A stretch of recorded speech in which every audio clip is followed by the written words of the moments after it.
Most folks in Eberron live their lives hoping to survive and protect the ones they care about the most. A few do that and more, trying to help those around them, even the ones they don't know.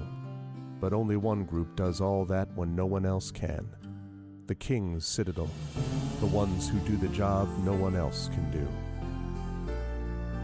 Eberron, the Shield, a star-forged Aegis whose strength lies in the defense of their companions and their will to keep the Citadel and its missions safe no matter the price, even when that price must finally be paid.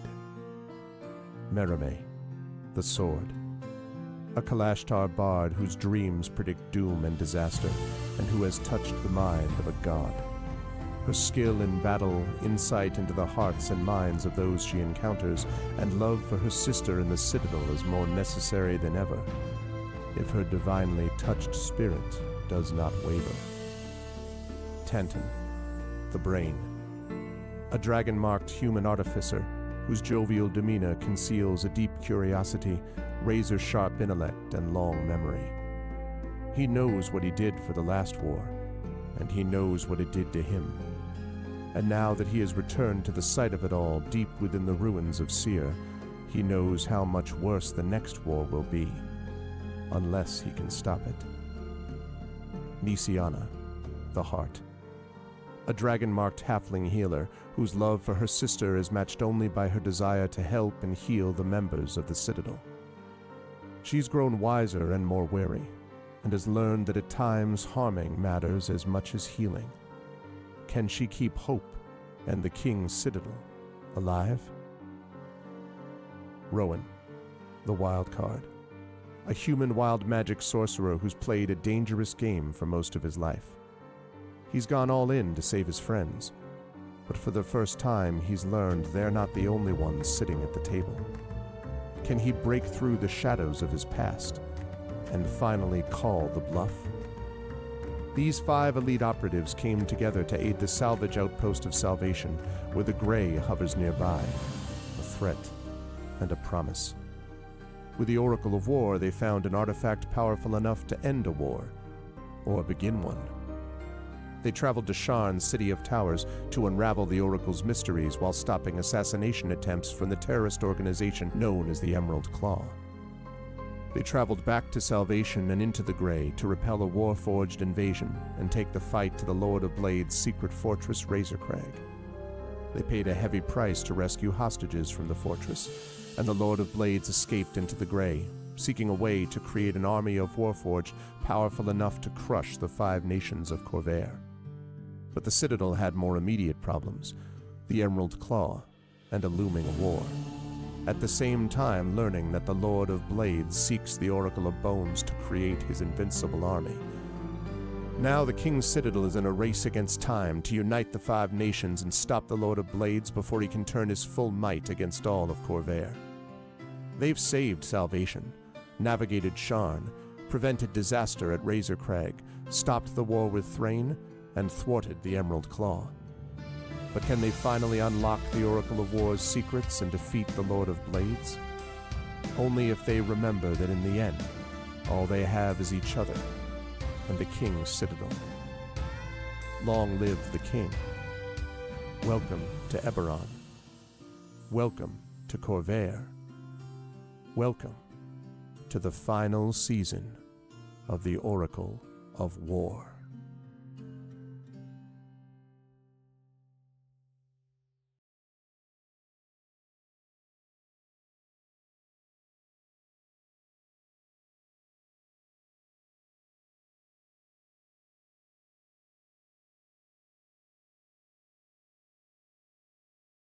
Sorry about that. That ran faster than I thought it was going to run. I think, although, why is that not showing? Oh, that's why. Okay, I have it. Hi, everyone. I'm good. I'm all set. How are you? Everything's good. Good to go. All part of the plan.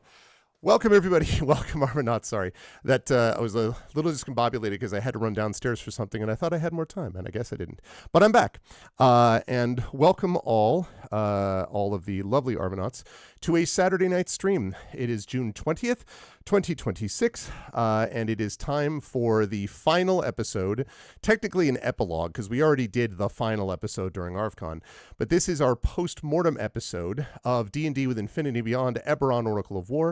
In case you're interested, that is day 93 of D&D with I&B, Eberron Oracle of War, which we are calling a look back at the full campaign. You're going to have an opportunity to be able to ask some questions tonight, to ask some questions of me, to ask some questions of the players, to kind of get a little bit behind the scenes and go, so what were you thinking about when you did this? And what were you considering when you did the other thing and all that kind of stuff? We're going to talk about highlights and all that kind of thing, and it's going to be good times. And I'm going to try to run through this large campaign because, as I have already mentioned to the players, as of today, it is June 20th, 2026. And the first day of this launched on June 12th, 2021. So it has been literally 5 years as we finish up this campaign completely. It was a 5-year campaign to go from level 1 all the way up to level 20. And it was awesome, and as we'll talk about tonight. Before we go any further, though, just a couple of reminders about ways to support the channel. If you have not done so already, please follow the channel. If you have not done so already, please consider checking out our YouTube with !ArvTube, and please do follow me and subscribe to me over there. It's free for you to do that, but really helps us out. Discord is !ArvCord. You can hang out with the Arvanauts in between streams. Blue Sky is !ArvSky, and the website for this is arvanelleron.com. Financially, !ArvShop, that's the merchandise area. !ArvTreon is the Patreon, trying to build that back up into triple digits. Again, cool stuff for you and for the channel. We're going to be making some adjustments to it, but even right now it has a lot of value, so please consider jumping on board with that.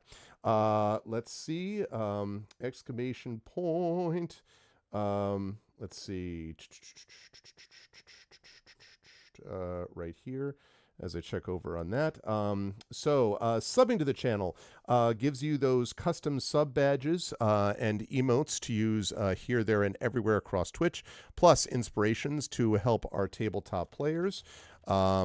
And as I write myself a note about something, as that is subbing to the channel. On the publishing front, Icarus, my graphic novel from Athos Arts, Library, that's my Tales and Tomes, The Forbidden Library, my 5e adventure and sourcebook from Alligator Alley Entertainment, Greyshade, that's my Greyshade IP, Greyshade Renegade Heretic, the Grey Assassin Trilogy from Athos Arts, available at that link. You can also get the audiobook of Greyshade Renegade and Heretic, available at the Greyshade link, and you can also pre-order the tabletop role-playing game of Greyshade, which is being designed by our very own Brandon O'Brien and will be coming out from Alligator Alley in short order, so you can pre-order that right now. And as always, BLM, Black Lives Matter, important to affirm and assert the significance and importance of Black lives. Help Now, the World Health Organization page on suicide prevention, important to reach out to others when you need help and reach out to others when they need help as well.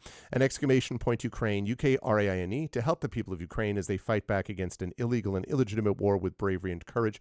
And we send the message, we'll do so for others in that situation in the future. If we have not already done so,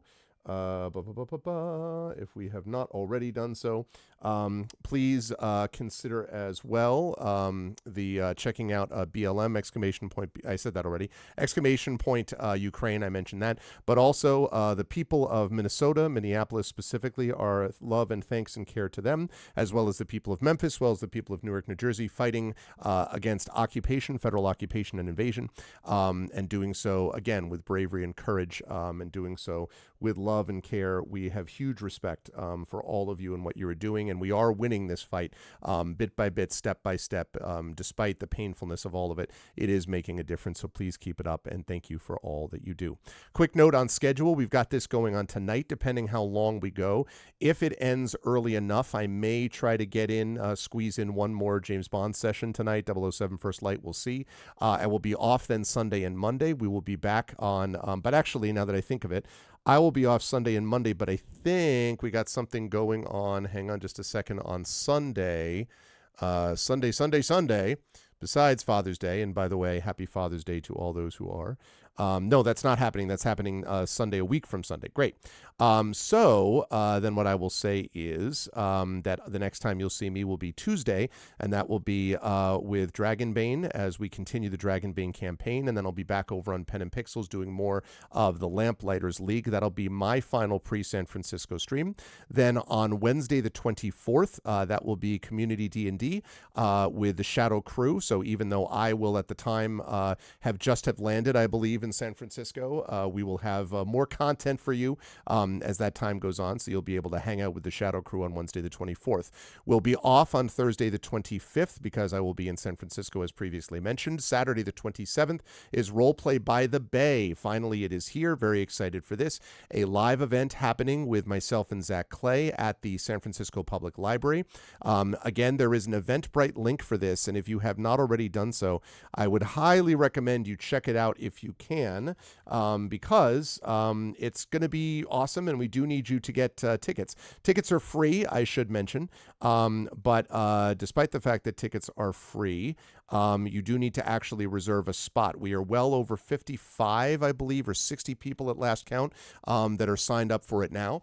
So now is the time to sign up if you are in the Bay Area and are going to make a stop, and I hope you will consider doing so because we would love to have you if you're all going to be here. That's going to be happening Saturday. Again, we'll feature the Damon Runyon Cancer Research Foundation scientists, and we'll also feature myself and Zach Clay with a couple of tabletop events. He will also be running one for the team interns that are part of his San Francisco Public Library program for D&D that he runs there, so that'll be awesome.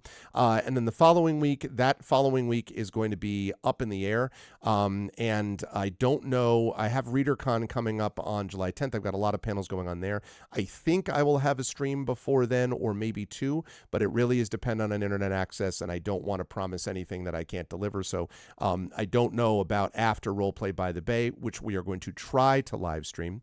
But then after ReaderCon, when I get back from there, then things should be normal for about 2.5 to 3 weeks before Gen Con, and then we'll be off again on more travels and adventures. So that's what the summer looks like. It's going to be an awesome time. But right now, I am going to unmute myself and apologize to anyone that I interrupted because I could not hear them. They've heard that before. And then I'm going to unmute them. And last but certainly not least, I'm going to head over to reveal to you the crew. And they are all here. They are all here, even those who are currently away, in distant environs like Columbus. Even people who are as far away as that are still here with us right now and are breaking across, are stretching across boundaries to do it. It's pretty awesome. Somebody turned 12. Yeah, exactly. Yes, I have. I am super excited to Stop bring this crew in, her, sir. and I am grateful to those who have made time for this, including those who are not here but still made time to do this anyway. So, first of all, I will start with the gentleman bottom left of the screen, which, as I mentioned, I am looking forward to actually meeting in person for the first time in a week in the Bay Area. It's going to be a good time, and that is good friend Trent Sparks. Trent, it's good to see you. How's everything with you out on the best coast, I guess, the West Coast? How's everything with you these days? You work. Yeah. Yeah. It's here. Yeah. Yeah. It's sort of the West Coast right now. It's the West Coast. Yeah. I see. So there's nothing specific going on in San Fran. Oh, well, there's soccer going on there. I believe. I don't care. Yeah, I know. Well, Everybody's like, "Are you watching the game?" I'm like, nobody's playing D&D that I know. I was like, no, the soccer game. I'm like, no. Why do I care? But it's like the World Series. I didn't even know it was here until I was trying to drive down to San Jose, and I started seeing the signs of, it's like, expect delays. I'm like, what for? And then the little marquee switches over. I'm like, oh shit. Mm-hmm. Okay. Well, we do need a World Cup of D&D. Definitely need a World Cup of tabletop role playing. That would be pretty awesome. Well, Tren, who did you play in our campaign just concluded over the last, as we talked about, 5 years? Over the last 5 years, I played. Are you really going to do this? Maybe. It's not like I'm faking it every time I forget my own character's name. Me attention, Tagesschau Yeah. Canada. There you go. There you go. Well done. Yeah, thank you so much. Yes. Who was a battlesmith artificer. Oh shit! Right, you want the rest of it? Okay, That's fine. That's fine. uh, I mean, listen, one last time for the fans. Yeah. Okay. Sure. For them. Uh-huh. He was a battlesmith artificer from the House of Caniff. But never mind. We'll talk about that when we get into what happened after our characters saved the world. That's right, because I really want to know about I also want to know about do we get a return of Spanner?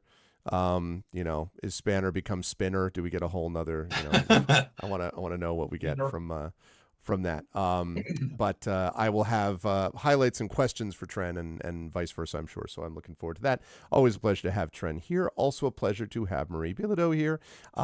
It is good to see you, Marie. I hope all is well with you in the north of the border, as we would say down here in the States. How's everything going? Is everything comfortable weather-wise and so forth? And whom did you play during this 5-year epic that we called Oracle of War? Yay. It's good. It's good here. We had some temperature, which is rare in Ottawa. And life is good. Carrie's spent all day baking.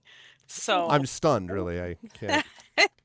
Unprecedented. It was good. Yeah. I just had this little homemade Pop-Tart thing that she made with blueberry and pear inside of it. And then she's got tomorrow we're celebrating the solstice. We always make we always make a nice supper, and then we make a spirit plate to recognize those who have gone, a lot of including all the pets. For our friends, we put things they would like, and then foods, we recognize those who passed on, if you will. So she made I'm taking care of supper. I'm making buffalo chicken dip, very delicious. And she's making, I don't know what it is, but it's got a graham cracker crust, and then I believe it's strawberries. And then I know she made crème pâtissière because it split the first time. So she's like, it's split. She's never split it before. I'm like, that means what do you need to make it? That means more delicious than your food in French, by the way, Chad, in case you're curious. It's creme true. de awesomer over you, I know you can say it in English, but I'm not sure how. Patisserie cream? Patisserie? Or is that I don't know. Creme. It's the creme de patisserie. Just learn creme I pâtissière. know. It's like a white cream. It uses whipped cream, and she was out of whipped cream, so I ran so fast to the store to get her more whipped cream, gone. So life is good here. I look forward to seeing how that will all assemble together, because that I am unclear of. And I had a book come out yesterday. I saw that. Congratulations. I reposted that. Yes. Please post in chat and all that good stuff. Thank you. I'm hearing you twice. Is that me? Oh, no, that's that one. You should probably do that right now. Is it you? We have two screens. We have the Zoom, and then we have the, what is that? iPad with the Twitch on it. To watch the video, okay. Or we can reminisce. So I'm still hearing it. Okay, then it's not you. I am not hearing it double. Okay, it stopped. It's good. Oh, it's just pastry cream in English. Crème pâte. Okay, crème pâte. Let's go with that. That sounds better. Okay. So, anyways, I will report back. And I had a book come out. It is, I am going to put it in chat. It is a Shadowrun Chaos Tour. Jen and John were definite parts of it coming to life. Thank you both. It is very cool. It has all 4 of my novellas in there. If you like rock and roll, chaos, I think it might be the gayest Shadowrun book ever published as well, for Pride. So I think it might be. Yeah, it is up there. That cover is very either Pride oriented, glitter oriented, or all Marie oriented. So I think whatever it is, it's I represent made in a lab for you in Shadowrun. Yeah. And there's if you look at the cover, there's the split of the 4 covers, and cool. The musical notes in it are a lullaby, because my main character has a pink sparkly glitter unicorn named Lullaby, and they're the notes from the lullaby that my mom used to sing to me as a kid. Aww, so that's sweet. There you go. So go buy the book, get some feels, get some chaos, get some carrots. Carrots not included. Get some from Rocker Boys, a rock band, which is amazing. It's been way too long since we had rockers in Shadowrun. So thank you, Marie. That's awesome. My pleasure. I pitched that at Gen Con to to John right after we'd had like some drinks. That's the way to pitch things, people. First get them drunk and then pitch them. I mean, and then it pitch doesn't them. hurt. It doesn't hurt. It's true. All right, so I am playing Mirime Hawksmoor, or I was playing Yeah. Mirime Hawksmoor, a College of Sword bard of the Kalishtar race. I had a lot of fun doing it. I was sister with Nisiana, who is Jen's character. I had just a blast playing this character. So thank you for all of the great memories, and I look forward to chatting about it today. Awesome. Excited about that. Thank you, Marie. Also excited to have a good friend, Brandon O'Brien, with us. It is good to see you, Brandon. I hope that all is well with you. How's everything with you? And there was something I saw. I forgot it now. There was this thing that I saw that was a anime coded thing that I was like, oh my God, Brandon is going to absolutely adore this thing. And now I completely forgotten it. It was a game announcement, and I don't remember what the game was. But anyway, it was not Kamen Rider, to be clear, but it was some anime oriented thing that I now I've completely forgotten. I'll figure it out and I'll tell you. Anyway, because you always do the media stuff that I mentioned before. So, but how's everything with you? How are you doing and all that stuff? And then who were you playing during our festivities? These for you, not as many years, but still at least 3, I think, at least. So. At least 3. I cannot remember when we began. I wish I could go back and actually like discover that, but I do not have the patience. But yes, things have been going well for me. Some I am at this is the point in the year where I'm like, okay, I should start freaking out about convention travel now, because if I freak out now, then maybe I'll actually solve the issue of actually arriving at conventions later in the year. Funny. The only media thought that I have at the moment is, of course, the last time I was here, we mentioned that a lot of things are ending, and as such, a few weeks ago, the last live service update for Destiny 2 went live, and I have returned to the game since then. It is actually a great deal as enjoyable as I recalled it being. I wish it had more story. It's very weird to see a story come to its quote-unquote end and then see new threads of narrative beats where I'm like, please do more of that. Please give me more of that, whatever that is. Oh, no, that's never going to happen again. Okay, cool. Great. That's lovely. Introduce a character and have them have the most traumatic experience of their life, and then come to me personally and thank me for assisting them in resolving these incredibly traumatic experiences for them, and then have them be possessed by a god of the universe and tell them at one point we're gonna have to fist fight. Cool, and that's never going to happen now. Okay, grand. Thank you. It's on brand for them, though. Honestly, it's on brand for them. Like, that's when they give the story. They're just like, oh, you meant this. Okay, that's all, though. We're not going to do any more. I mean, I was actually going to joke that this is, at this point, if you do in fact want to actually be able to consume all of the story of Destiny 2, you can do that for like $30 now. It's just you're going to be playing for a lot of hours, but that's a thing that you can do now. But yes, I have been relishing, enjoying that, and also kind of accidentally being like, this is, I think, the one fandom thing I've ever experienced in my life, in the things that I actually enjoy, where a community of fans have come together and went, we are going to annoy people into ensuring that they understand why we actually appreciate this franchise. I've never been a part of a fandom that was dying like this, except for maybe when Timeless was still showing on NBC. Oh my God, Timeless deserve better. It reminds me a little bit of like just an MMO, like I remember Dark Age of Camelot when I played that, and which is still sort of stumbling along, I guess. But my friends of mine and I that played with it joked about like they kindly compressed all the servers into one server, and we were like, and the 1,200 people left in the world that still played are like huddled together watching the sun go down over the horizon for the last time. It was something else, I'll tell you. But anyway, yeah, there is something special about being in a fandom where things are technically coming to a close and then discovering that this is the moment when everybody has been is expressing exactly how deeply they cared about that thing. Yeah, So yeah, yeah, it's one of the few rare joys of fandom in an age when often the internet is really bad. So yeah. Hi everybody, I'm Brandon O'Brien. I'm a poet, writer, and game designer from Trinidad and Tobago, and for not all of these 5 years, but a majority of them, I have been Rowan Shallow, a wild magic sorcerer whose wild magic was supposed to be gun, but ended up being more gun than wild magic for the entire series. With some But I had notable a great deal exceptions, of though. fun. Some With yeah. some notable exceptions, but like I think in the totality, we only actually had a surge twice, and none of them were like deeply upsetting. I think 3 times, but yes, that was not. But yeah, it was not Like all of particularly. them were like really helpful, even the time that Oh, we no. Are you forgetting Baby Illyrian? There was I Baby mean, but Illyrian. it didn't go terribly for you. You didn't die. You wanted it to go terribly? true. Like that's the. I mean, at least once. It's supposed to happen at least 5% of the time, and it didn't. I see. But yes.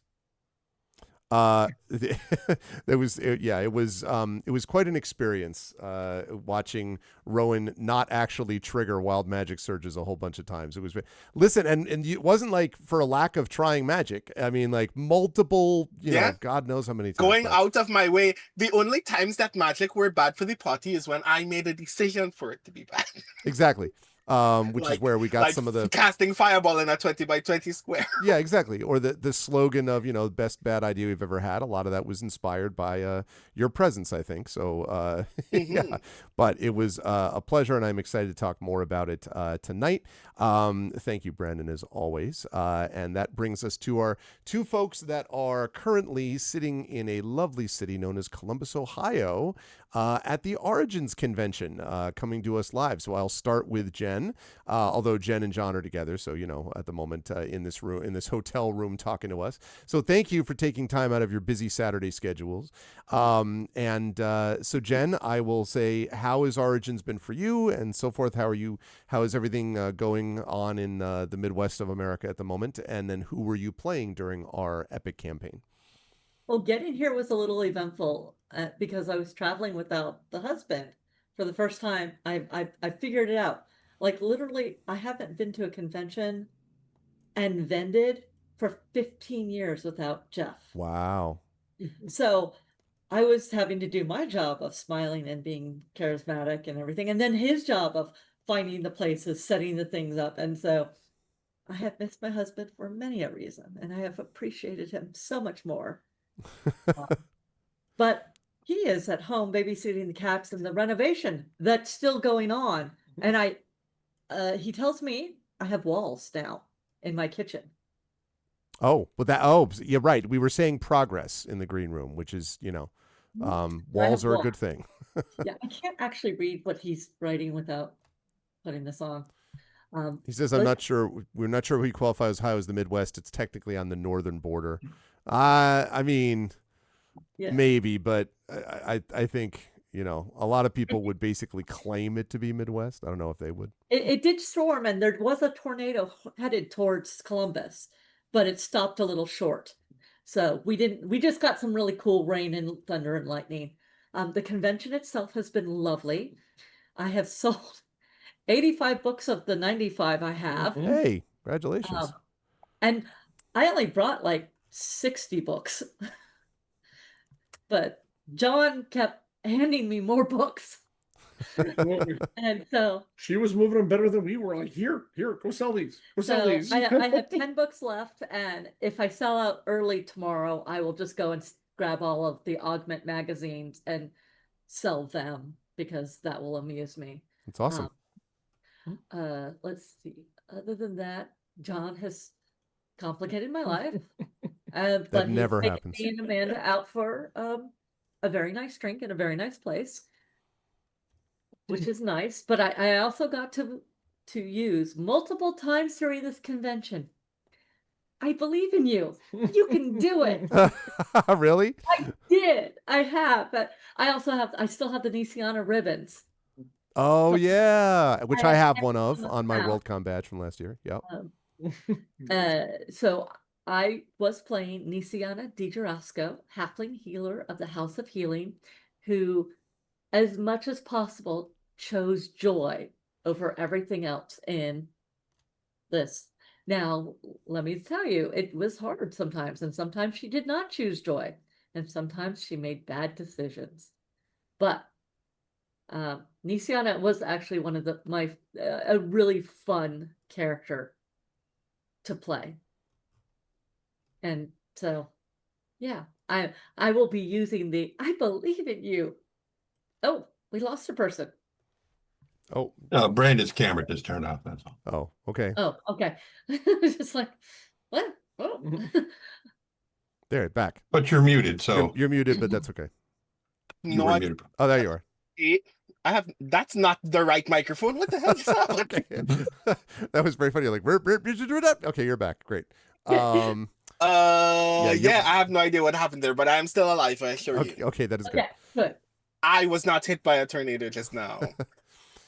So I am glad that it has been that way for you, Jen, and I am looking forward to hearing a little bit more about Nisiana as we go through today.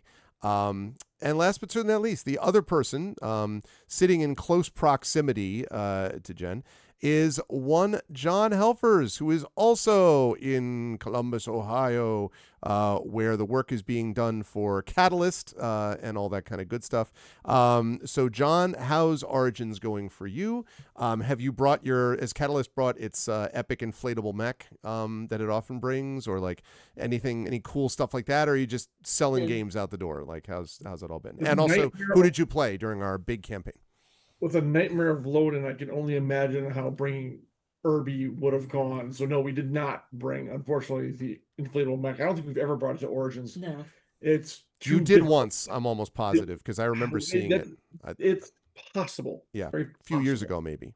And then I think we got shut down probably by the union or the city or both. Who Oh, knows? okay. They tend to look askance, that kind of thing. Didn't they just have a pride parade? They Yes, did. They always do. Just put the Irby in the pride parade. What's the big deal? That's true. That would be awesome if we could do that. That would be. So an awesome is much larger. Never mind. Sorry, go on. So yeah, Load-in was a nightmare here. Gamma, the game trade association that runs the show, has suffered an 80% turnover in staff over the past 2 months. So that's fun. Ooh. But once we got everything straightened out and didn't leave the convention, everything's been going swimmingly, more or less. But it's been great fun being here. I really enjoy Origins a lot because I get to see great people like Jen. We sold a lot of books to people. We've sold a lot of games to people. It's actually, we're doing better than last year already, and it's only Saturday. Nice. So it's, yeah, and we know the new president of Gamma very, very well. As a matter of fact, when I left the booth, she was playing Liar's Dice with some of my work friends. So that's going to be, I think things are going to be different next year and better, much better. So, but it's great to be here, coming to you guys from glorious Columbus, Ohio. It's great to be here with Jen live. That's awesome too. And I am John Helfers. I'm executive editor of Catalyst Game Labs. I forgot to mention that whole thing about me being an author. Well, you did see you sold books, but I don't think they think you're a librarian. Yeah. Anyways, I played Alarian, the Starforged Aegis, which was just an incredible experience. This whole playing with everyone here and Arv for the last 5 years. I can't believe it's been almost exactly 5 years. That's incredible. It's just amazing. So we'll go more into that as we go forward. So yeah. Good stuff. I am excited for that, and I am going to make this work, I'm going to head over to the map because I'm going to show folks the first ever map that we had of Salvation, which was at the beginning of the campaign. And I thought one of the things that I wanted to do is what I'm going to do is intersperse. What I was planning on doing was chatting with each of these folks and then going through some of the different sections of the adventure. But I think what I will do instead is I will intersperse a few of those things. And so I want to start, I think, by just looking at and then asking questions about a few of the opening sections of this campaign. So The campaign began, as I said, all the way back on June 12th, 2021. And it began with part one, which was called the Nightland. And this was where the party first went into. In fact, it's even before they get the Oracle of War. And this was when we were playing with Rob, who had the character of Yana, who was a shifter. And the group went into the Mornland, the morning, for the first time to rescue a salvage crew. And I think the question that I wanted to start asking then is, and I guess I want to start with Tren, because obviously Brandon was not here for this yet. So I want to start with Tren about this. And that is, Tren, I was curious, I will obviously want to hear about overall highlights for you too, but I was curious about Salvation, if there was a particular NPC or a particular section of the town that was sort of almost like a little bit of a hub world. I mean, I know you all spent some time in Sharn as well, but like you returned to Salvation a lot. Salvation was kind of a big kind of central staging point for all of you. And I was curious if there was something that stood out to you about Salvation, place or facility or person or moment. Was defending Salvation, you had to do that once or twice also. So I was curious if any of that stood out for you as we get started here. I think large portion of it, and there's differences, what stood out to the character versus what stood out to me. Okay. For me, the bazaar was probably the biggest thing. It seemed like that was the location of the greatest density of possible RP to evolve. Yeah. Just because there were so many people going in and out and things changing hands. If anything was likely to happen, it felt like it would probably happen there first. Second, and more so for Tanton, was the lightning rail station. Yeah. In part because he's an artificer. Of course, he is going to love the conductor stones and the trains when they're in, because that's really cool stuff that he likes, and it's neat, and he wants to see them and talk to the engineers and be like, have you considered this? What about this? Blah blah blah. I think those would be the two big things. And you all had a chance. This was you put me in mind of the fact that this is also where you all met Bellalore, who was the goblin trader that basically sent you out in the first place. And one of the things that I loved about Eberron, and that is one of the reasons I've always wanted to run a campaign in it, is that it takes group species that we know and it alters them in prominent ways. So that Bellalore is a goblin trader, and the goblins had an empire on Corvair. Like in the past of Eberron, the goblins were not just sort of what they often appeared to be in old school D&D, which is sort of like cannon fodder, but actually had development and nobility and a lot of cool things that stood out. And I remember that everybody had, obviously, Mama Johanna with Ilarion, and there were different people that connected with Rowan had stuff going on with Zodor Tarev as well. There were different people with different things, but Bellador was one that definitely connected with some folks also. One other question for you, Trent, since we're sort of interspersing all of these. When you were building Tanton as a character, the way that you pitched him originally was kind of a sort of a jovial Santa Claus like figure who really digs, like tech, to sort of minimize it, I guess, and really sort of digs this stuff, but obviously has this secret past that we discovered later on about why he ended up with the King's Citadel and all that. I'm curious if you felt like that changed for you over time, more than just we had character development. Did Tanton become a character that, because of exposure to different things, became a darker character, became a more emotionally resonant character? I mean, like, I don't know. Obviously, this was all stuff you were thinking about as we were playing the campaign, but I'm wondering if you think Tanton did change. Yeah, definitely. I would say that he didn't really lose anything per se, like grow beyond certain beliefs are still there. But I would say that he didn't just deepen as a character as we learned more about him, but he also, and I think this happens with all of our characters, is that they also, they became wider, not just deeper, but their their perspective broadened a lot. But his didn't necessarily change so much. In some aspects it did, but most of of what he was driven by basically a repressed trauma. And once that came to the surface at the merry-go-round, oh no, I was like, shit, we're done. Yeah, I think he's more or less the same. He's got some aspects of him that are drastically relieved once he discovered that Finta Elaine is still alive. He just like half of the pressure that he was under was gone. Yeah. But he more or less stayed the same.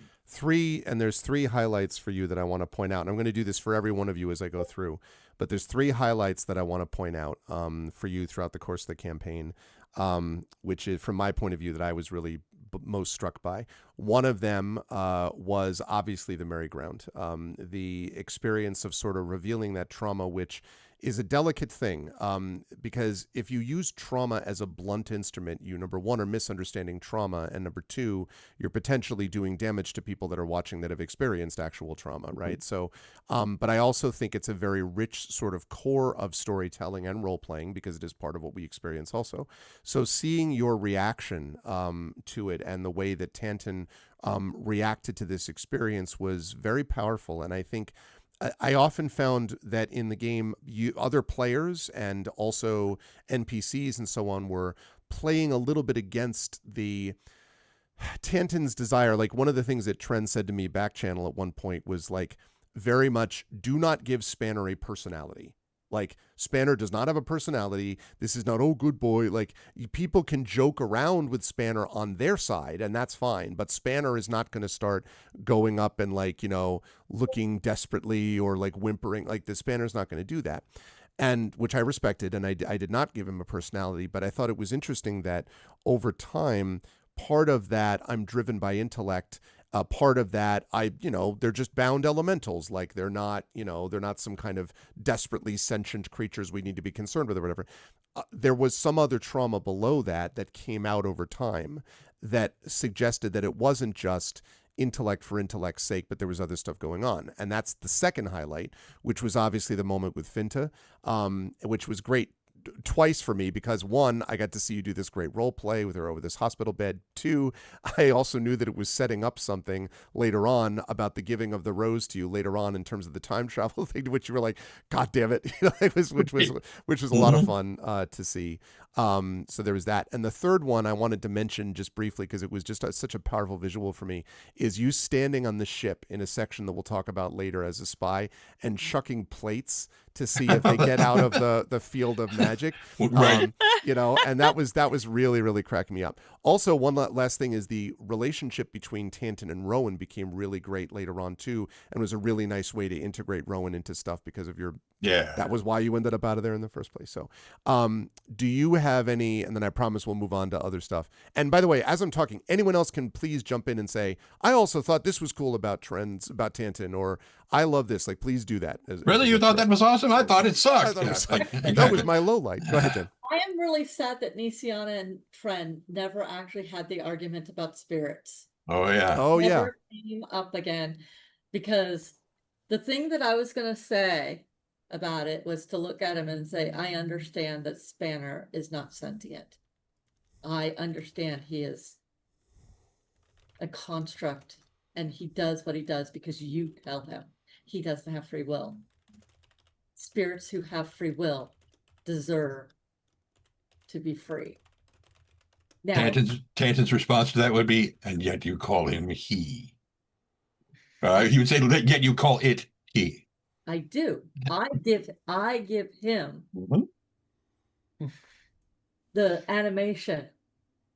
And if he had the ability to be free, then you and I would be having that conversation. But I am sorry we never actually really had Me that. too. Oh man, I was looking forward to that so much. Yeah, there was so much good stuff that was coming up in this. It wasn't like you didn't have a lot of pretty serious major combos with each other, but there was a lot. Marie, you were going to say something about something. Oh no, I was in complete agreement. Okay. I loved all of I think that was part of the strength of the role playing, though, is nobody forced something that didn't feel like it belonged in that moment. And I think that's what made the strength of the role play as well. Even though we missed some stuff like that we would have loved, if it just didn't work into the story, like it wasn't forced. And that was beautiful too. I think that made the characters stand out on their own. It's true, and that's the benefit also of having time, which Mhm. is why a big campaign like this, a big meaty level 1 to level 20, gives you a lot of time to do it. And it's also why I was glad that you were all working together as the King's Citadel, because it meant you all had different motivations, but you were drawn together, through common purpose, and that was pretty cool. So I will come back, Tren, with some other stuff, and please tell me your highlights too. But I'm curious about that. So we had Salvation that we had here as part of the Nightland, and the Nightland also introduced a few other people. We introduced Mother Johanna, which turned out to be a big character in particular for Alarion. And John, I want to come to you on this. I'm curious about what it was about Mother Johanna that you think spoke to Alarion, or that you found interesting, that you sort of grabbed onto, because that and Zodor Tarov, but Zodor Tarov was kind of a mix with a couple of you. Mother Johanna was very distinctively someone that Alarion connected with, and I wondered what you think that came from in your mind. So that was completely unplanned. Alarion has a very neutral view on religion. They respect other people's beliefs, like Nisiana's, of course, especially given what she can and did do during the campaign. But they don't feel, pulled toward it, or to explore it, or to worship, or anything like that. And the way our view described Mother Johanna when we first met her was this cleric who seemed already defeated by everything she was trying to do in Salvation. And when I created Alarion, you and I talked about their background, because I wanted kind of a traveler wayfarer, because they've been all over the continent and they've been here for 100 years. And one of the things I said is I treat my companions as if they are puppies, and I want to take care of them and make sure that they are well cared for. And she just became one of them as well. And they wanted to do whatever they could do to help You her. treat us like puppies? That's what it says. Like well cared for pups. Okay. And let's face it, at times I think every one of you qualify for that. Some less than others. No, some more than others. I absolutely was a puppy. I was awkward and all over the place. And it became this kind of running thing every time we'd come back, or when we fought those the bounty hunters, or the guys that, like, we were about sixth or seventh level. Yeah. And the church got mysteriously damaged. And we fixed that. And it just became this thing where they would have this relationship. And for a time, I actually gave serious consideration to, I said, would Alarion actually dual class to Paladin? Which that would have been interesting. Done. Yeah. But ultimately, I decided I wanted to take the Aegis class as far as I could, so I didn't do it. But there was a while where I thought that could happen. So it was just a fascinating relationship too. We like Garunda and got along with them, but that dichotomy of the religion and this big harp, you pop in every time, here's some gold, and come on, buck up and do the right thing, and you can do it. It kind of became her cheerleader in a way. It was terrific, and the role playing again on your part too, as you're juggling all these characters, was wonderful, and we got to see her kind of transform. And I like to think that Alarion played maybe a little part in helping her, maybe even get her faith back a little bit. Oh, undoubtedly. And I think for all of you, the characters that you connected with were deeply influenced, by stuff that you folks all did. And in fact, I just realized I didn't move. Well, most of you are not in Roll20, so I guess that's fine. So I will then move us to the section that we called the Betrayal. And the reason I'm coming here is this is still in the Nightland. We're not going to spend a ton of time on every module like this, but this was the introduction. So, and the reason I'm showing you all this map is that the Betrayal, is where Nisiana first found out that she was going to be a target for a lot of this campaign. And everyone was like, oh, shit, I guess he's not joking around, because Nisiana, I believe, went down. And there were multiple opportunities at that point for everyone. So I have two questions here for folks, specifically for Jen and for Marie. First, for Jen, I am curious about how you felt when you realized, And also, side note, this is also where you first met Erulin Karnak in person, essentially, who became a big time thorn in your side for the next 19 levels. On and off. Like she would disappear and come back, but the point was you're always like, God damn it, they're here again, like a cockroach returning. But I wonder what it was like for you, Jen, as Nisiana, realizing that the healer was going to be a major target because these people knew their stuff and they were not going to just let you sit in the back and calmly heal people while the tanks go up front and, none of this Holy Trinity stuff. We're going to go after the healer first. So I'm curious about how you felt about that, experiencing it. It was a really interesting moment of shock. Yeah. Because I had played healers before. I didn't play them because they didn't get attacked. I played them because Sure. I liked being a support character. And I think at one point my first thought was, that's not fair. And then my next thought was, oh, that's so cool. Oh, shit. Oh, I'm really going to have to worry about this. Okay. And in a way, it was very Nisiana. Mm-hmm. Because, I guess she might have heard about maybe sometimes they attack the healers. But I don't know if anybody said, no, they focus on the healers. So it was very much a 2 arrows to the chest, and it was just kind of like, what? And that was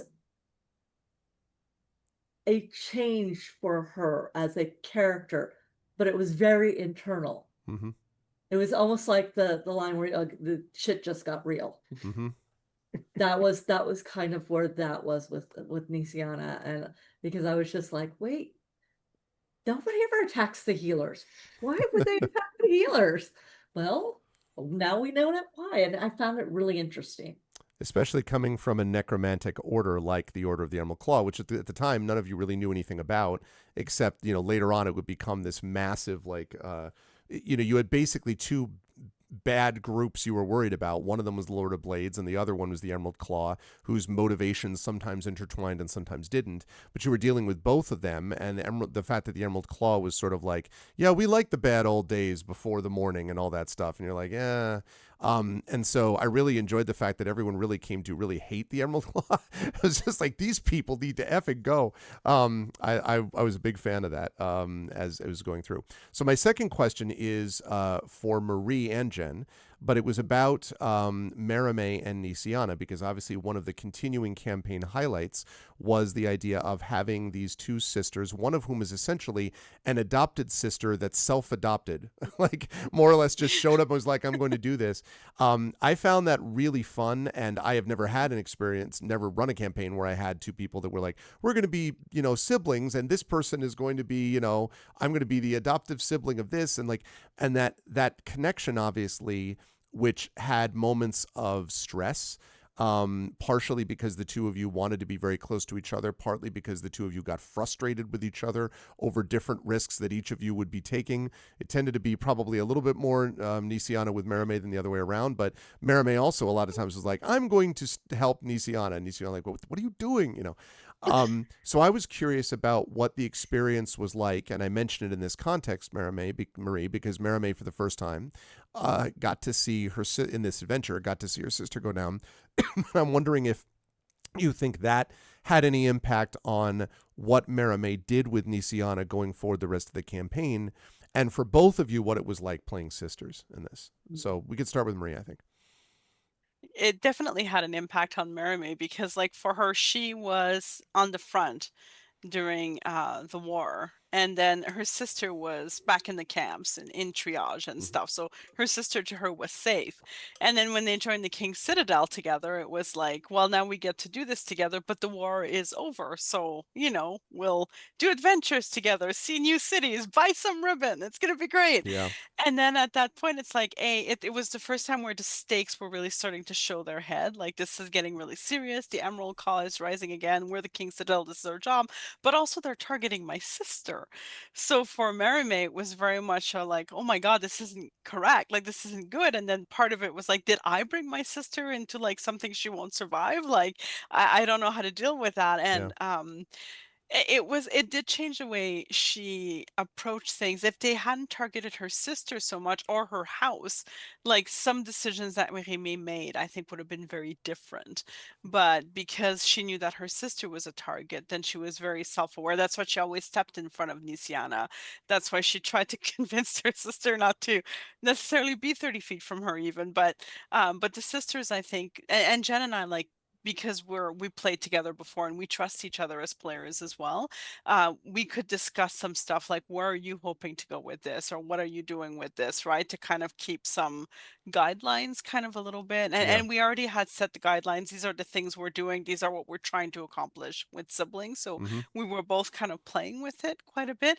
But it was interesting because at some points that was the first time there where we both had to ask ourselves the question, what happens if my sister dies? Who do I become as a character, right? Right. Like, Yeah. so that was interesting. Yeah. It's terrifying as all get out though.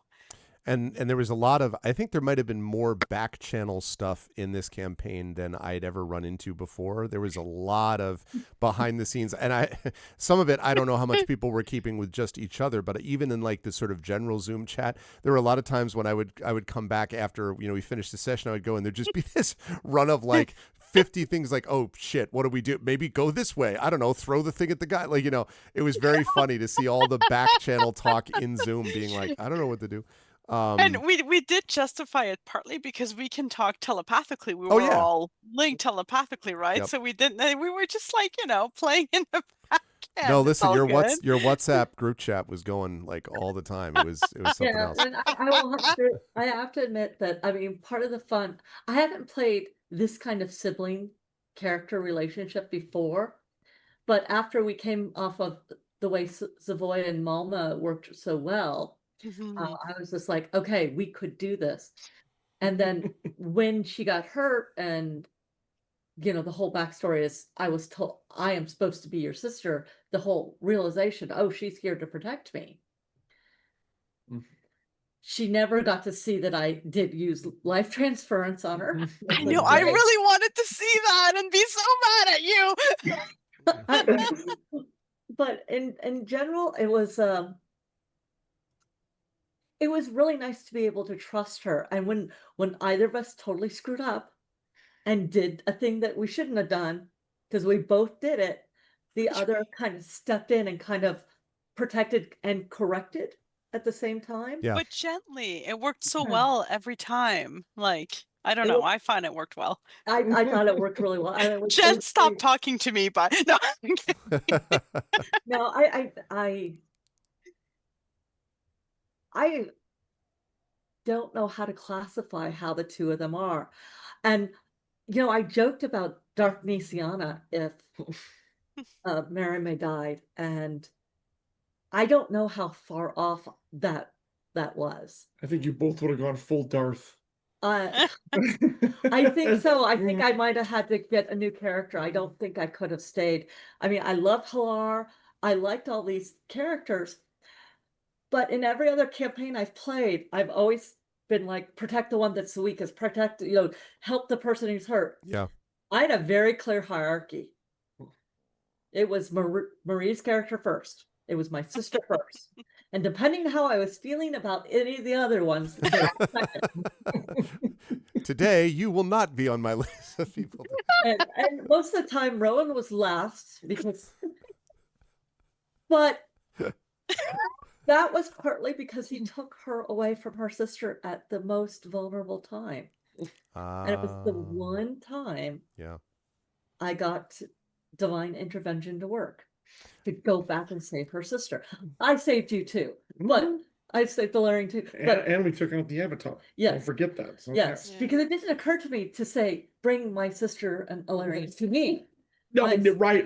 It said, go back, set me to 5 feet within them so I can take them with me if we need to go. And that, by the way, was a major highlight that I had for you, and of course the divine intervention, which I had not ever seen work before, worked in this case. That was actually, I honestly think there were a couple of sections that I want to say part 18 things looked very dire. But I actually think the ones where you all were in the most trouble was probably the encounter with Spinweave, because the magic stuff, the anti-magic stuff, and everything put you all in a world of hurt. And honestly, I don't know that you.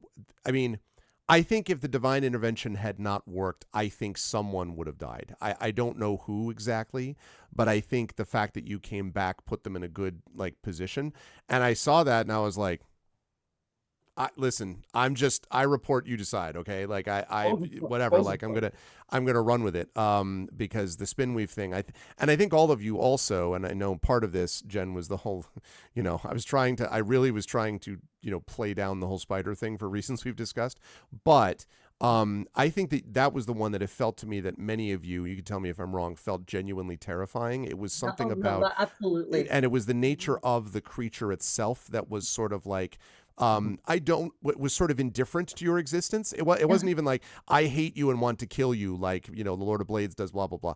It was also more of a sort of like, all I do is eat and consume knowledge. Now I will do that also. Like, very Shelob-like, actually. And there's something to be said for something that's not just ambitious for its own sake, but it's just like, no, I just want to eat the world. And, that in this case, eating knowledge and consuming knowledge was a big part of it. So one huge highlight obviously was the divine intervention moment. And the funniest thing about that is I had to make the roll, and you guys saw that it worked like 10 seconds before I did. I remember your face. It was great. And like, for Merimee, like that was a great moment altogether, because she thought she was gonna die. Like, she's like, there's no way I'm getting out. Like, me as a player too, I'm like, okay, goodbye, Merimee. This is gonna be fun. Like, we had a good time. But when Rowan took them out to the, like, when she asked Rowan, please get my sister out, and you did it, like, like Merimee at that time, Rowan's esteem went like straight up. It's like suddenly Rowan had good judgment. Suddenly Make Rowan that was what on you my will, shit Brent. list. Yeah, and it's funny because one The sister was one like, thank time. you. Well, what's funny about this, what I was thinking about this, Brandon, for you, is that as we're going to be jumping around a bit to talk about these parts, but I always felt your play of Rowan reminded me very much of Drunken Master Kung Fu, and my specifically Kung Fu Theater, right?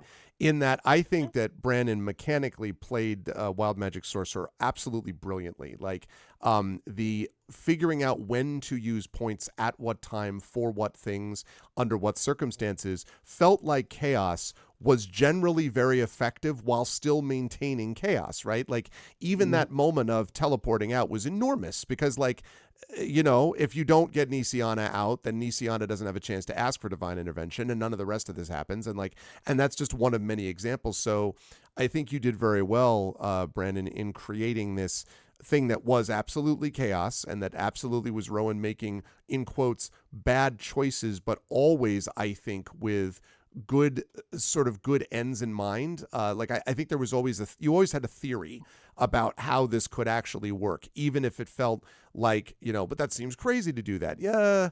Yes. But in the way that you were developing it, I felt there were a lot of times where that was the only way that something like that was going to happen. So, anyway, I did want to throw that shout out because the whole intervention thing was very important. So that was Nightland. And that we had a lot happen. I want to make one quick point. Oh, please. Yeah. And it's about the betrayal and the battle there too, because that was really tough for all of us. And I think, correct me if I'm wrong, weren't we only like second level there? You were or third. No, I don't think you were third. Oh. I think you would have I been think we were second. second. We hadn't got our subclasses yet. Yeah. We hadn't the True, third level 'cause- powers. Oh yeah. Yeah. And oh man. what I wanted to say was, like you said, it was a moment of shock, and I think it was shock for all of us because there's kind of, correct me if I'm wrong, I haven't done a ton of D&D DMing. There's kind of the unspoken rule that you sort of take it easy on the characters for first through third level. But so they get to third and like, okay, now we're Arf clearly was not doing that. Very clearly was not doing it. And that was like, oh, set the tone early, people. Set the tone early. Yes. And very much like we're like all kind of that was our oh shit moment, like you said. Like shit just got real. Yeah. Like, okay, he ain't pulling any punches here. Because you weren't. I think what was it? You and Jan went down, and I was like at one point, or maybe I went down too. I can't remember. Yeah. Like we almost had half the party wiped out at second level. It was that bad. It's a bit of a risk too, and not just because of the whole potential of losing characters early. There's a bit of a risk also in that what you don't want to have happen is for players at that point to become discouraged or to think like that DMs are out to get them. And which is one of the reasons why I wanted to do it with this group, which we all knew each other, we have all played with each other and have known each other in other contexts, and so there would be a certain level of trust there. Because the other way to go is if you get through something like that, you do first of all, you're like, oh, okay, so this is all real now. And the second thing is you're like, F these people, like whoever did this, like these people. And that was what I wanted, right? I wanted you people to be like Emerald, this son of a, I wanted people to be angry at them. And I wanted you to feel like you were elite operatives that could overcome obstacles like this if you built allies over time, which leads me to one of the most important NPCs we had in the whole campaign, and that was Hilar Brasal.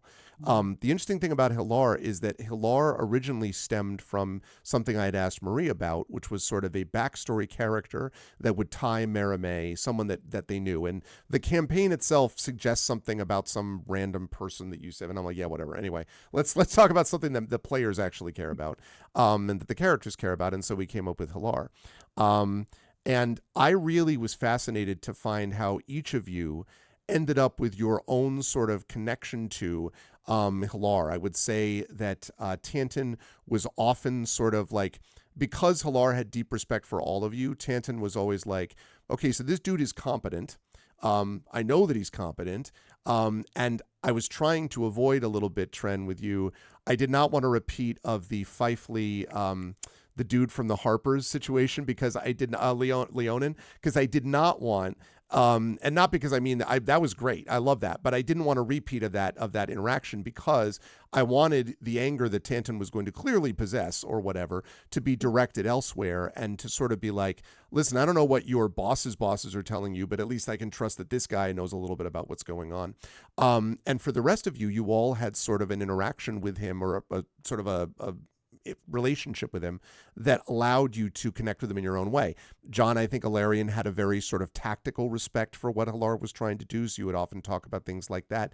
Nisiana, you would sometimes, I think, talk with Hilar about what you were expected to do, and you had divided loyalties a bit because you were thinking about your house. Tanton didn't have to worry about that, because Tanton was like, I kind of am trying to forget about my house a little bit, whereas Nisiana was very much working for the house and also working for the King's Citadel. Rowan, you were brought in later, and so a lot of this was sort of Hilar vouching for you based upon the testimonials of the other four, especially Tanton, because he knew you and then came to respect you greatly.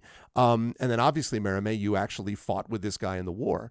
So having that NPC as a grounding person and also kind of your handler, sort of the Charlie for the Charlie's Angels, if you will, that became sort of an important point for all of it. So I just wanted to throw him out quickly and ask if any of the five of you, if you had thoughts about Hilar one way or the other. And if the answer is, yeah, he was cool, we could move on from that. But I didn't know if there was any things where there was a highlight where you're like, I thought this was cool, or it was interesting to have Hilar there, or what you all felt about that. So just... I actually really appreciated that he respected us. It was nice to have kind of a boss who believed in us and respected us, and it wasn't like the shouting police captain who does things. Right. Turn all your badge in, that type of thing. Yeah. You're busted down a patrolman, rookie. Yeah, it was a really interesting how that relationship developed, and like you said, differently for everyone. And by the end, I think Ilarion and Hilar viewed each other almost as equals in a way, considering what they both had come from different backgrounds during the war. Right. And yes, it was. You're absolutely right, Arv. It was a very kind of a tactical, strategic relationship that they would bounce ideas off each other that way. And they have deep respect on both sides for that one. Yeah, it was interesting to do it. It also gave me a chance to do a little bit of a southern accent when I was just speaking in the video, and I appreciated that. Anyway, okay, so as we moved on to later sections of the campaign, things accelerated, and it would not be reasonable for us if we did not talk about the Fireweave Bazaar and the section that we called Voice in the Machine, which is where you first met the Oracle of War. Now, two things I want to note. First of all, pour one out for the pseudo Drake. I know that was a real loss. I did think several times, Trent, about if there was a way I could figure out to, but then I was like, I'm kind of shoehorning it. If I'm like, he returns, but I was like, it was tempting. But here you got a chance to, first of all, wander through the Mournland. And by the way, I loved how all of you interacted with the Mournland, which was the gray just sort of flat out sucks for a variety of reasons. And part of it is that you never knew how your spells were going to work, and everything was like confusing, and there were all these visions and whatever. But it also led to us getting fan dice. So I just want to say that that was huge because we got those awesome dice from Light and Passion based on the inspiration of you fighting something in there. Cool. It was super, super cool. Yay! Yeah, I love those. It was so cool. But when you got to the Fireweave Bazaar, you had a chance to actually find the Oracle. And I'm curious for any of you, and this not Rowan yet. We will get to Rowan quite a bit in just a minute. But for the four of you, when you first encountered it, what were your sort of views of like the Oracle of War? Like, did you? It was sort of a balancing act where it became the central figure, the central element of a lot of the campaign, and was you're all figuring out. You went to the stage where it was like, this is super useful, and then this is super dangerous and freaky and causes all these problems, and it's the one ring and don't ever touch it. And then later on you're like, well, it's the one ring, but it's also the only way we survive this next 5 minutes or whatever. So you went through this big like connection, and then of course at the very end discovering that it was actually these bound genies and everything that did that was huge as well. Who did I lose? I lost. Tren. Oh, no, you didn't lose me. Oh, okay. It's just I accidentally hit the button on my desk, so it started going into a standing position and unplugged my okay. thing. So it just Keep going. And you call yourself an artificer, girl. And they don't all always work, okay? Okay, well we'll give this just a second. So we can We're all trend now. get our camera back. Yeah, we are all trend. Right now, John and Jen are apparently Merime, and Nice. Brandon is Tanton, and Marie is Rowan. And Yes, so chaos. that's what we're looking at right now. Hey, Hilness, how are you? Welcome to our postmortem. And okay, well, while he's getting that set up, I will say I'm curious how all of you felt about your interactions with the Oracle of War. Did you, as time were going on, did you start to dread the thing being around you, or did you like having this extraordinarily constant presence of this MacGuffin? How did you feel about the Oracle? And anyone who wants to take I'm that gonna can jump in first because the mall or was it Fireweave Bazaar? It was Fireweave Bazaar, and which I have up on right now on Roll20. Yeah. So, yes, exactly. Thank you for the nightmares. I mean memories. Really quick, just because I remember very clearly that was like Valerian's first very cool moment that they had when they were talking to the other Warforged. Mm-hmm. And that became this kind of also running subtext because there was an army of Warforged that's coming to try to conquer everything, and Valerian's a Starforged too. And the whole thing with the trying to negotiate and then just throwing the spear at him, which I loved. And thankfully I hit the guy and didn't miss because that would have been embarrassing. So that was just very cool too. So I wanted to call that out because I really enjoyed that, even though it put us in like fairly mortal danger. And yeah, Arv, I think I'll keep this quick, that your summation of the Oracle was like, wow, this thing is really amazing because it was instrumental in helping us get out of there. And then we'll come to the House of the Dead when we did it again, and then quickly realized this is absolutely terrible. And went out of our way to not use it as long as possible, as I recall. Multiple levels, actually. Protocol activated. Oh, God. Oh, jeez. I love that so much. Third protocol activated. You're all like, no. So yeah, it was this, wow, this could change the course of, oh wait, in a bad way. Third protocol and it was the steward, and it was weighing on us like every single, especially during the second half from like level 10 on, it was just like weighing on us every single time. Yeah. Hated that thing. All of us except for Nisiana, I think physically tried to destroy it. Yeah, I think Nisiana's the only one who didn't, and she still stuffed rags in its thing. it's true. In the How I did think how the did Rowan feel first about thing it? Rowan, Yeah. I think the first thing Rowan did when I discovered what the thing is and that everybody else is afraid of it was try to shoot it, Yep. yes, and I think it nearly killed Alar as a result. Yeah. It was very much the sort of wait they'll hear shoot in the garbage disposal in Star Wars, right? Where like the laser beam just shoots off or whatever and doesn't hit it. Yeah. And it was interesting because the Oracle itself, I thought was very it's a really interesting item that never worked exactly as a technological thing, and then later on you found out why, because it's got living creatures bound to it.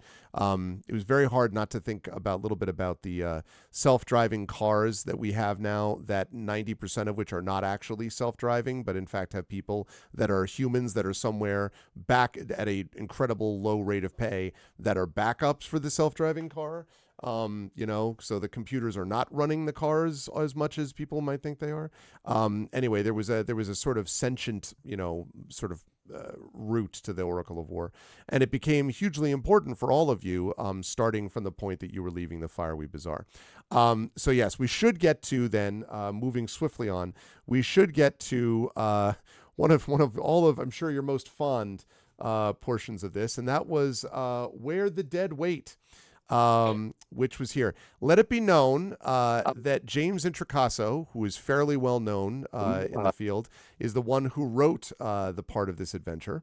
And so I just want you all to know that if you have problems with it, you can take it up with James, because I'm writing an email right now. Yeah, exactly. But this place where you basically came to this this cabin, and then it became essentially a almost literally Plants versus Zombies. I mean, there was a massive tower defense thing going on that all of you had to deal with these waves and waves of undead.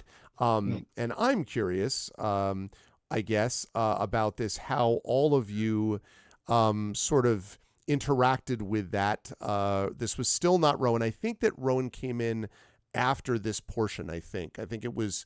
Was it when you went to Sharn, or was it? No, it wasn't. It was when you came out of Sharn, maybe. Because you were at We 4 met for him in a little Salvation while. because he was gambling. Yeah, that's right. And paid off his bet or That's the right. lost bet or whatever it was, and just like go. That's right. Pick the guy out, and then he came with us. That's right. So I think that was Salvation. I after think you it was left after Sharn. this. Okay, that Yeah. was all right. So then this was this. So this was the sort of hardest core, like heaviest combat section, definitely to this point.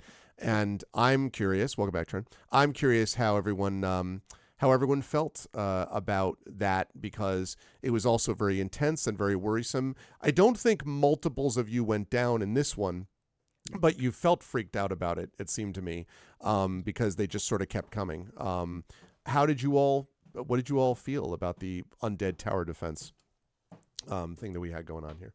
It wasn't that was the first time I used Turn Undead. Yes. I believe that's right. I think we were 5th or 6th by that time. Yeah. I recall, I don't think we got a lot of rest between the bazaar and this place. Yeah.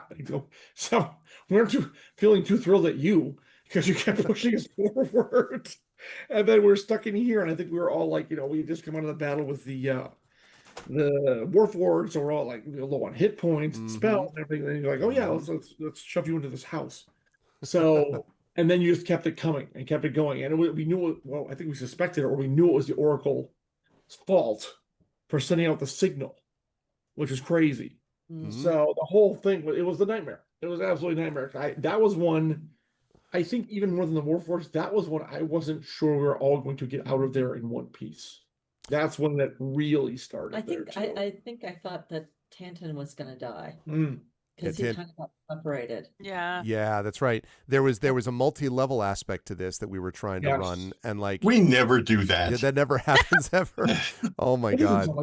And this is also where I remember Spanner becoming a bigger part of the sort of combat picture, because Spanner did a lot of stuff that was separate from all of this, and so that was interesting. And it may also have been where Nisiana and Merime became sort of wanted to bedeck spanner with ribbons and so forth, while Tanton was like, "Stop treating him like a freaking construct." Yeah, I think that Um, was like one of the first real times he also like interspersed himself with Protected Me and Merime. yeah, yeah. I got Um, really dirty in that house. That's what I remember. Like so dirty. because Like you there were was doing that some investigation first. Remember, you were like I searching through it. was. Yeah, And I yeah, did a pretty good job of it. you did. But I got so dirty. Like so dirty. And I yeah, yeah, Yep. it wasn't That was good. Mermaid's nightmare, clearly. I can It's still filthy. smell it. Yeah, it was something, I'll tell you. Armor's hard to wash, even with prestidigitation.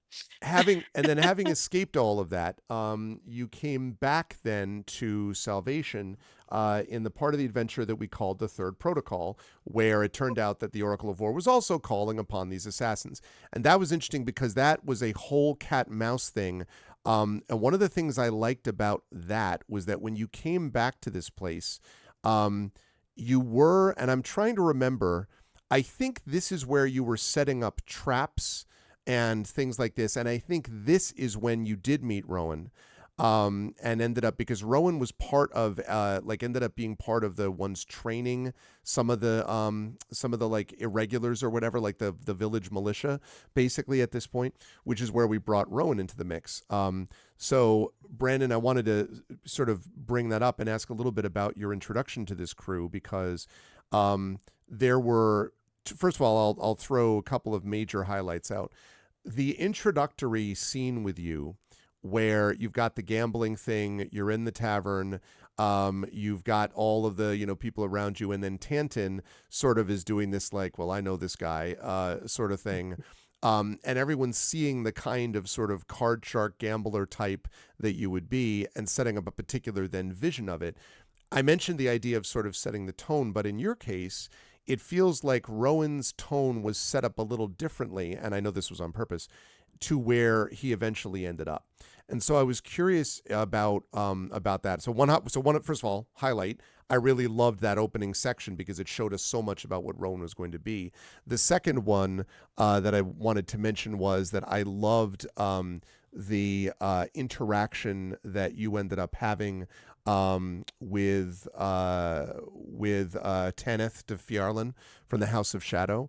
Those interactions that you had, because one of the things that it felt like to me, some of that RPI was just like, sign me the hell up for that, because you did, I think, such a good job of, it's as if you were talking about, I recognize that you were talking about secrets and shadows and that whatever, and like that's something I could get down with and be comfortable with. And at the same time, you also felt there was a mutual, let us call it a connection between Rowan and Tanith that could have been explored further. I kept some of that maybe off screen more than I should have. But the thing that struck me about that, though, was that despite all of that, at the same time, Rowan is also, it seems to me, developing in a different direction, where Rowan is sort of, on the one hand, coming to terms with what his past is and whether he wants to continue it. And I think you did in some ways want to continue to be the swashbuckling, like roguish gambler type. But at the same time, you also sort of ran into these people that you spent the first half of your time with being bemused by, right? Just being like, what is with these people? What is wrong with all of you? And then later on came to it where you were sort of like, these people, they believe in something and I have to believe it with them, because like otherwise nothing makes sense at all. Like I might as well go along with it. So I thought I really loved the complexity of Rowan's character and how it was interspersed. So two big highlights for me, and there were others, but please tell me what you were thinking about. I'm curious about being interconnected with the party as you came in, and if there were highlights for you as Rowan developed throughout the course of the campaign. So Rowan developed very interestingly for me as a character, because I knew exactly a handful of very strong things about Rowan when we began. And then, while those things are still true, very few of them matter at the end of the story. Yeah. Like the way that Rowan's character progresses is not that those things no longer have meaning or no longer have value, but they've kind of shifted value through the experience of being with the King's Citadel. Mm-hmm. And one of those things was a severe distrust of people who are not from Salvation. Because look what Breland is doing to Salvation. And here are people who are being represented, who are representing the king himself. I'm like, well, if I don't accept your help, these people are gonna die. But I don't like you all, and I don't trust you all, and I don't trust the soldiers in the giant blimp outside our city even more. So I don't like this. I don't like this engagement. Like, Yep. I was planning to reveal like several sessions later that I would have done something very terrible to actually betray the rest of the group out of frustration about being partnered with them in the first place, because why are people who are representing Breland even in my company? And then things started happening. Like, the progression of action was such that Rowan had no reason to doubt that these people were actually noble. And then that got to the other part of Rowan's characterization, which is no one on Earth is truly noble. Everybody is in it for themselves. There aren't actually good people in this world. Yep. So you do what you can to survive. I am doing what I can to survive and giving whatever I can back to Salvation in the ways that I can. And here are people who are so noble that they're actually naive to a point. So noble that at points you have to go, you can't just tell people the truth. No one will actually help you this way. Which is a very like interesting kind of. This is a thing that I kept meaning to play off of Illyrian every once in a while, but the way that Rowan and Illyrian's relationship manifested, and this is not. I'm sure this is not like John's like natural doing. I'm sure John didn't actually think this is the character beat that we're going for, but the relationship between Illyrian and Rowan just naturally manifested as mildly hostile. That I just left it that way. But here are the two people who are on the continuum of quote unquote adulthood in this group. One is genuinely noble and good and wants everybody to do the right thing, but thinks that they are fragile and unnecessarily reckless. And the other person is definitely chaotic good at best. The unnecessarily reckless one, yes, exactly. Who genuinely thinks that people who outwardly express undeniable goodness and nobility, in the wake of undeniable violence and corruption, will always be used and taken advantage of. And we are trying to save the group in our own ways. Well, the other thing I wanted to say about that quickly,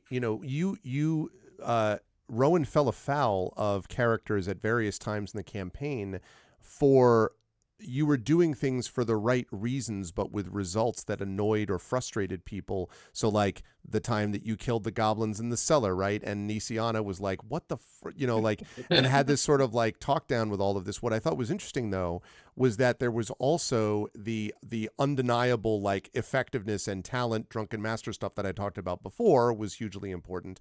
But also I think, at a certain point, Rowan became kind of the face, in quotes, of the group. And I mean like the A-team style face, right? Like the person that was often spoke for the party and would like do, would be the one to sort of be the lead deception person if need be, but for good reasons.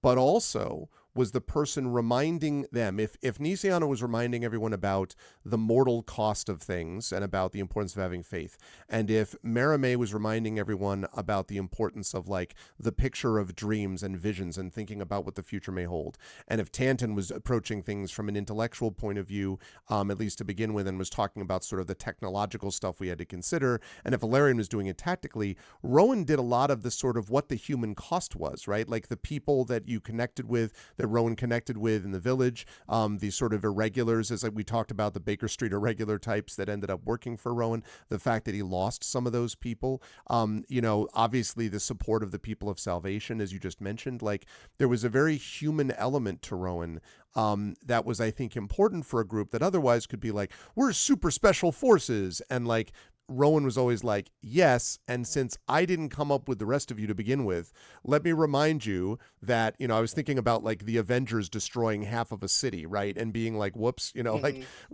like there's a human cost to what we do, and we need to prioritize that on some level. And all the four of the others were all noble and willing to do that. you were the one, I think, who was able to remind people at times that mattered. The sort of mortal cost of what was being done. I'm not trying. The human is too speciesist, but you know what I mean. Like the humane element, I think, to all of it. So it's interesting that you made the Marvel comparison, because while this is not obviously one-to-one, one of the things that I joke about to myself is that I am the Hawkeye of this group. Not just because none of this makes any sense. No, I'm actually gonna take that reference. I mean, why you are superpowered.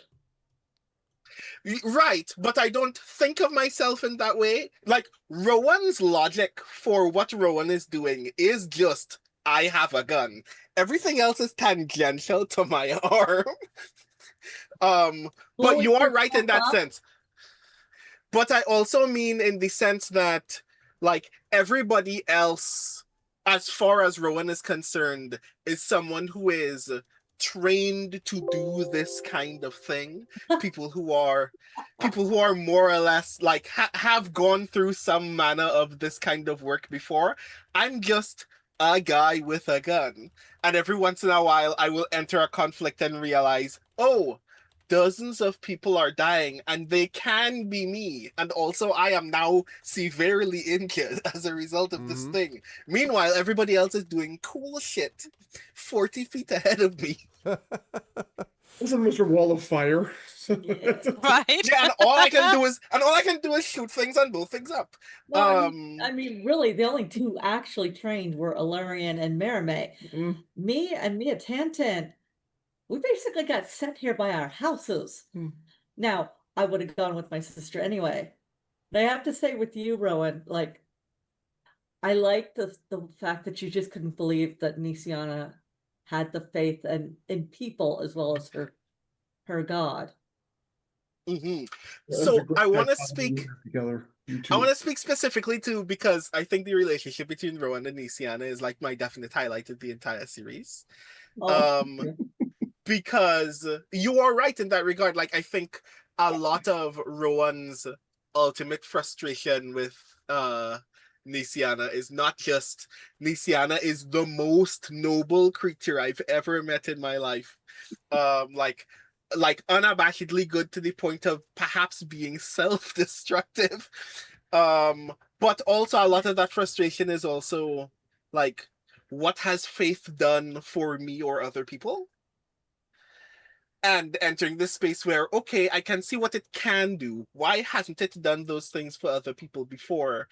And when it's like somebody who has an answer to that question, that people have to actually show up for other people, and the reason why that's not been happening in Salvation and other parts of this world is because no one is as noble as Nisiana, and like that, like ultimate annoyance of, so that means that I'm lucky then that me being in this situation is essentially having the fortune of meeting someone who is this noble, and like having a little bit of a hang up about that fact, about like how do we make this manifest for other people, and why is it struggling to manifest for the people that we're actually meeting? Why do we still meet people who are suffering in ways that we cannot actually stop them from doing? Are the gods actually that good?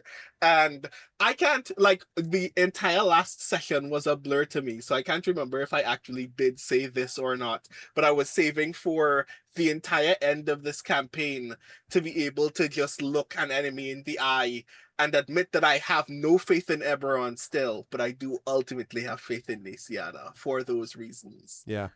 I'm actually kind of glad you never told Nisiana that, because she yeah, he'll never tell you. You'll never know. Aghast, because she's done some terrible things and would not consider herself noble like that at all.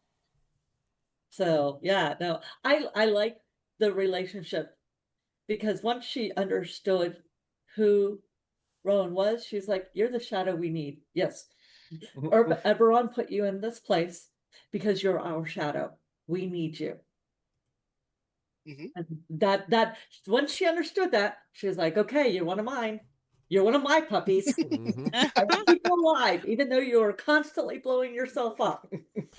let me ask Tren if the connection that you came up with along with Brandon about having forged his weapon, and basically made the gun thing, the gun arm. I'm curious, Sunshine. I'm curious how you felt over time, because it struck me that there's a little bit of there's sort of a cue element to that, and that you're sort of like providing gadgets, but you also were sort of essentially you vouched for Rowan at a certain point when the others were like, wait, what? Like, and Halar was willing to go along with the recommendation of the group, but he was not going to override everyone and go like, I think you should take this guy. Like, so I was curious about how you felt that worked out in the end, Trend, like having that connection one way or the other. There are moments in life where everything just comes together in a perfect sort of synergy. Yeah. And it was, kind of not back channel because we weren't in a Zoom call, but it was backstage in the Discord, talking with Rowan and coming up with, wait a minute, what if Tandon built that arm? And it's like, and suddenly we have a direct link that goes well before the whole King Citadel thing. Right. And I was like, huh, okay. And then the gears kept turning, and I was like, what if that's what got Tanton in trouble? Yeah. Oh shit. Yeah. And I'm like, okay, yes. And so then as the more we talked about it and we kept tossing things back and forth, figuring out how they could play, and it's like, okay, so how does the gun influence your magic? And, or whatever, because I think it was with me that in that conversation where, you first, Brandon, said, my magic is gun. And I was like, okay, how do we work this? And there are times where I wonder, is there some higher power that is bringing all this shit together in just nah, it's us. It's all us. So it was great that you guys decided to have that tie, because I wouldn't call it, my relationship with Rowan was mildly hostile, but Alarion was definitely exasperated that it's like, this is the guy you guys want us to work with. And if you hadn't had the tie with Tanton, who by this time Alarion had come to know well enough and trust well enough, like, well, if he vouches for him, then I have to go along with that. Right. I have that, yeah, okay, because the vote might have come down to, can we find someone else, really? But Tanton had the relationship, like, okay, if Tanton was able to do this for this person and saw something in him, then surely there is something in there to see. So, absolutely. But that bemusement at the beginning definitely went both ways. Yeah. Because just he couldn't believe that we were the people we were, at least for Larian, had a hard time, like, this scoundrel ne'er-do-well gambler guy is supposed to help us do what now? And it didn't ever come out. They felt very kind of stuffed it all down. Like, well, Halar says okay, and Trent says okay, or Tanton says okay, so I'm gonna just go roll with it. And that made it really nice to kind of play off our different characters and how they advanced through the rest of the plot and the rest of the story. Yeah. You were down one team member and you had the choice between James Bond or Parker. Everybody else chose Parker. That's right. Parker is so awesome. Yeah, like, well, that absolutely. But yes. Also, I do want to speak to the relationship between Rowan and Tanton as well, because one of the other things that is keeping Rowan in this party is a sense of not necessarily obligation, but a sense of recompense to Tanton, because even though I don't know most of the like house level stakes of what happened, I do know I rushed into an artificer's shop one day asking for someone to make me a weapon. This is the first person who's ever like met me just before, like, the way that I imagine that story in my head is that I would have just recently lost my arm at that point. And I'm here essentially robbing a guy of both a precious item and labor. One of the most selfish things that I've ever done to someone who is not actually a mark. And then I ruined that person's life. And now that they're in my life again, I'm like, there are not a lot of debts that I owe, but I do owe a debt to Tantin, and I have no idea how to pay it back because I'm not a good person. Yeah, it was great to see that connection with everybody. We then left Salvation and we went to Sharn, but we took a little bit of a historical detour first. This was a strange adventure, this one, but I thought it was interesting, and you all did very well with it. This is a Century of Ashes, where you went back in time, you might remember, for a brief period of time to play characters that sort of set up a little bit of a Roland Karnak with the crystal skull and all I that did stuff. not do that well with that one, as I recall. Thank Yeah, you that very was not easy, but it was fun because it also set up a kind of historical context to what you would then discover, and then set you up for Sharn. Most of the time, like if you were just doing sort of the tourist area of Sharn, and you were just like, what? Or I should say of Eberron, sorry. You would be like, well, you just do stuff in Sharn, and then that's all anybody does is that, and Eberron's got a lot of different cool places to go. But obviously, this time we had other things we were looking at, so it wasn't until part 5 or 6 that we actually got into Sharn, the City of Towers, and then you got a chance to sort of see about the class distinctions, the class structures, you had a bunch of people that you ended up meeting down there. I don't know if any of you had remembered characters like Ivello de Madani, who was this half-elf inquisitor. You met Zelmar, who was a sage who was interested in the Oracle of War, and of course, most notably, you met Flamewind here, and Flamewind, of course, became pretty prominent later on, this Gynosphinx.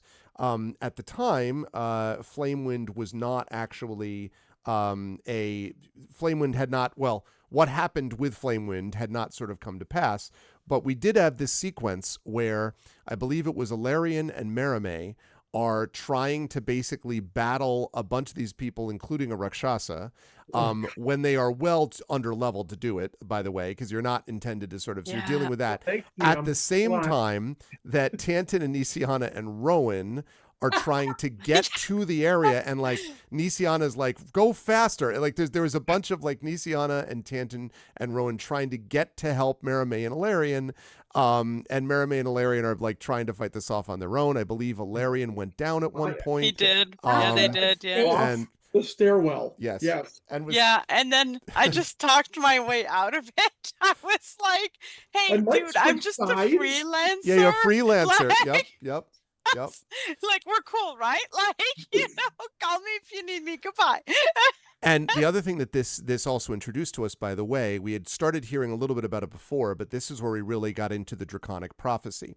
And the thing I wanted to say that was cool about that from all of you was that the Draconic Prophecy had all of these predictions about the future, which were essentially accurate, except the way that they're worded, not unlike the horoscopes you read in the newspapers, was so vague that a lot of times people were like, so maybe that means this, and like, so then this person becomes the most important. And what it meant was, and this is certainly what happened with Flamewind, that there was so much obsession with the meaning of the Draconic Prophecy that we were sort of forgetting about the on-the-ground problems of the Lord of Blades, the on-the-ground problems of the Emerald Claw, the on-the-ground problems of everyone else who wanted the Oracle, like the, political problems between, between Breland and other countries and so forth. So the Draconic Prophecy became an interesting introduction.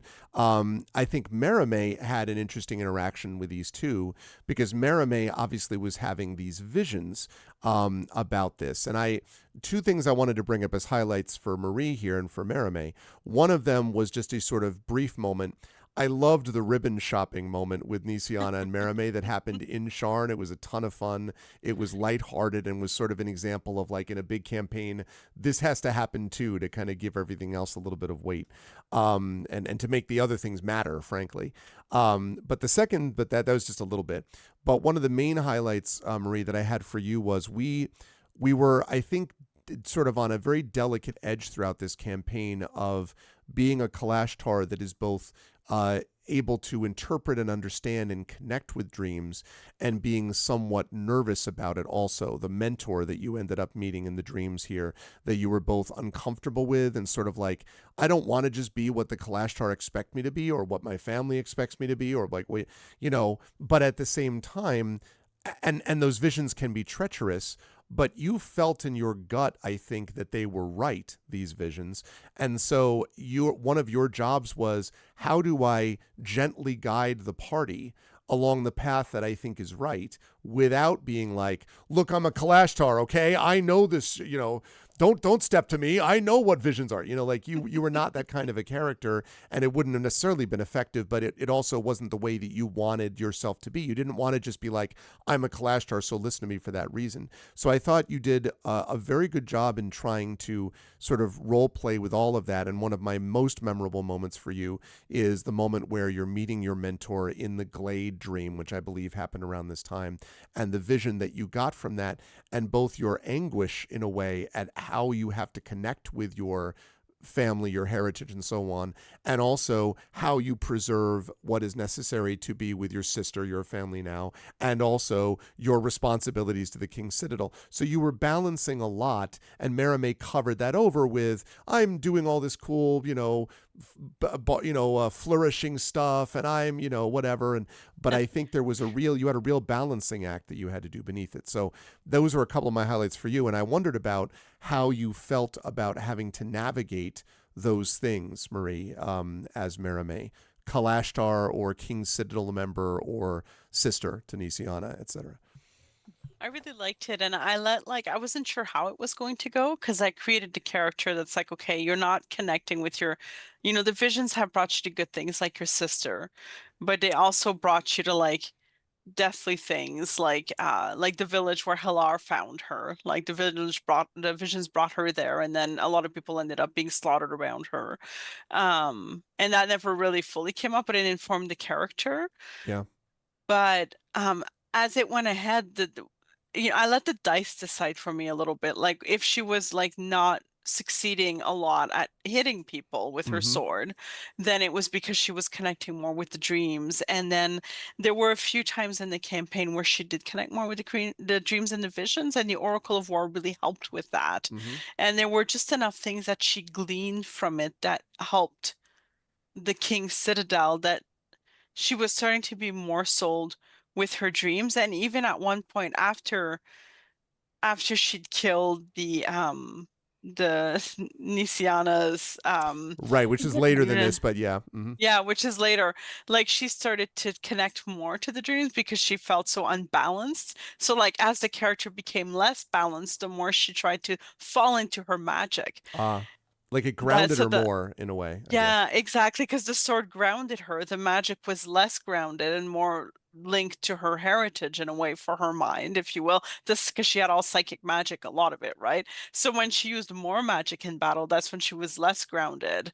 And when she would use her sword more, that's when she was struggling to ground herself, or she was more grounded. Yeah. That's how I played her. So by the final battle, like which I know we'll get to later, but that's when she had found that mix between the two. Like she had found her footing there, and so I thought she was more effective as a player because I did play her like she would be like where she was mentally with those visions, Yeah. which Which was a bit tough to play at times, but it no, was interesting. yeah, for sure. And I thought, I trusted you as a good role player to be able to manage that. The interaction that you had with Hilar actually fairly late in the campaign, where he was talking about his daughter and about that stuff. You also, I think, managed that well, having gone through your own doubts about how to manage who you are now and who you were before.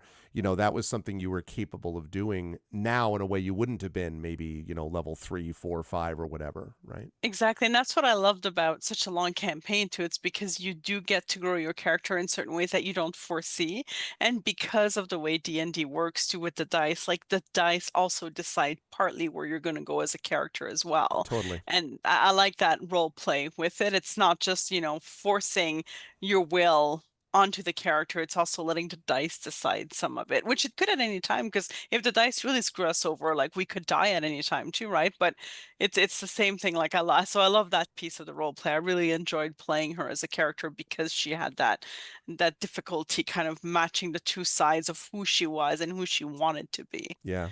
And that life, and we're describing sort of a balance of life also. I mean, this is how You know, you can either try to force your river through a particular channel, or you can flow with the river of what life does. And I think people who flow with a river tend to have a better time because Yay. they're more capable of being resilient. Mhm. So, but Mary go ahead, May John.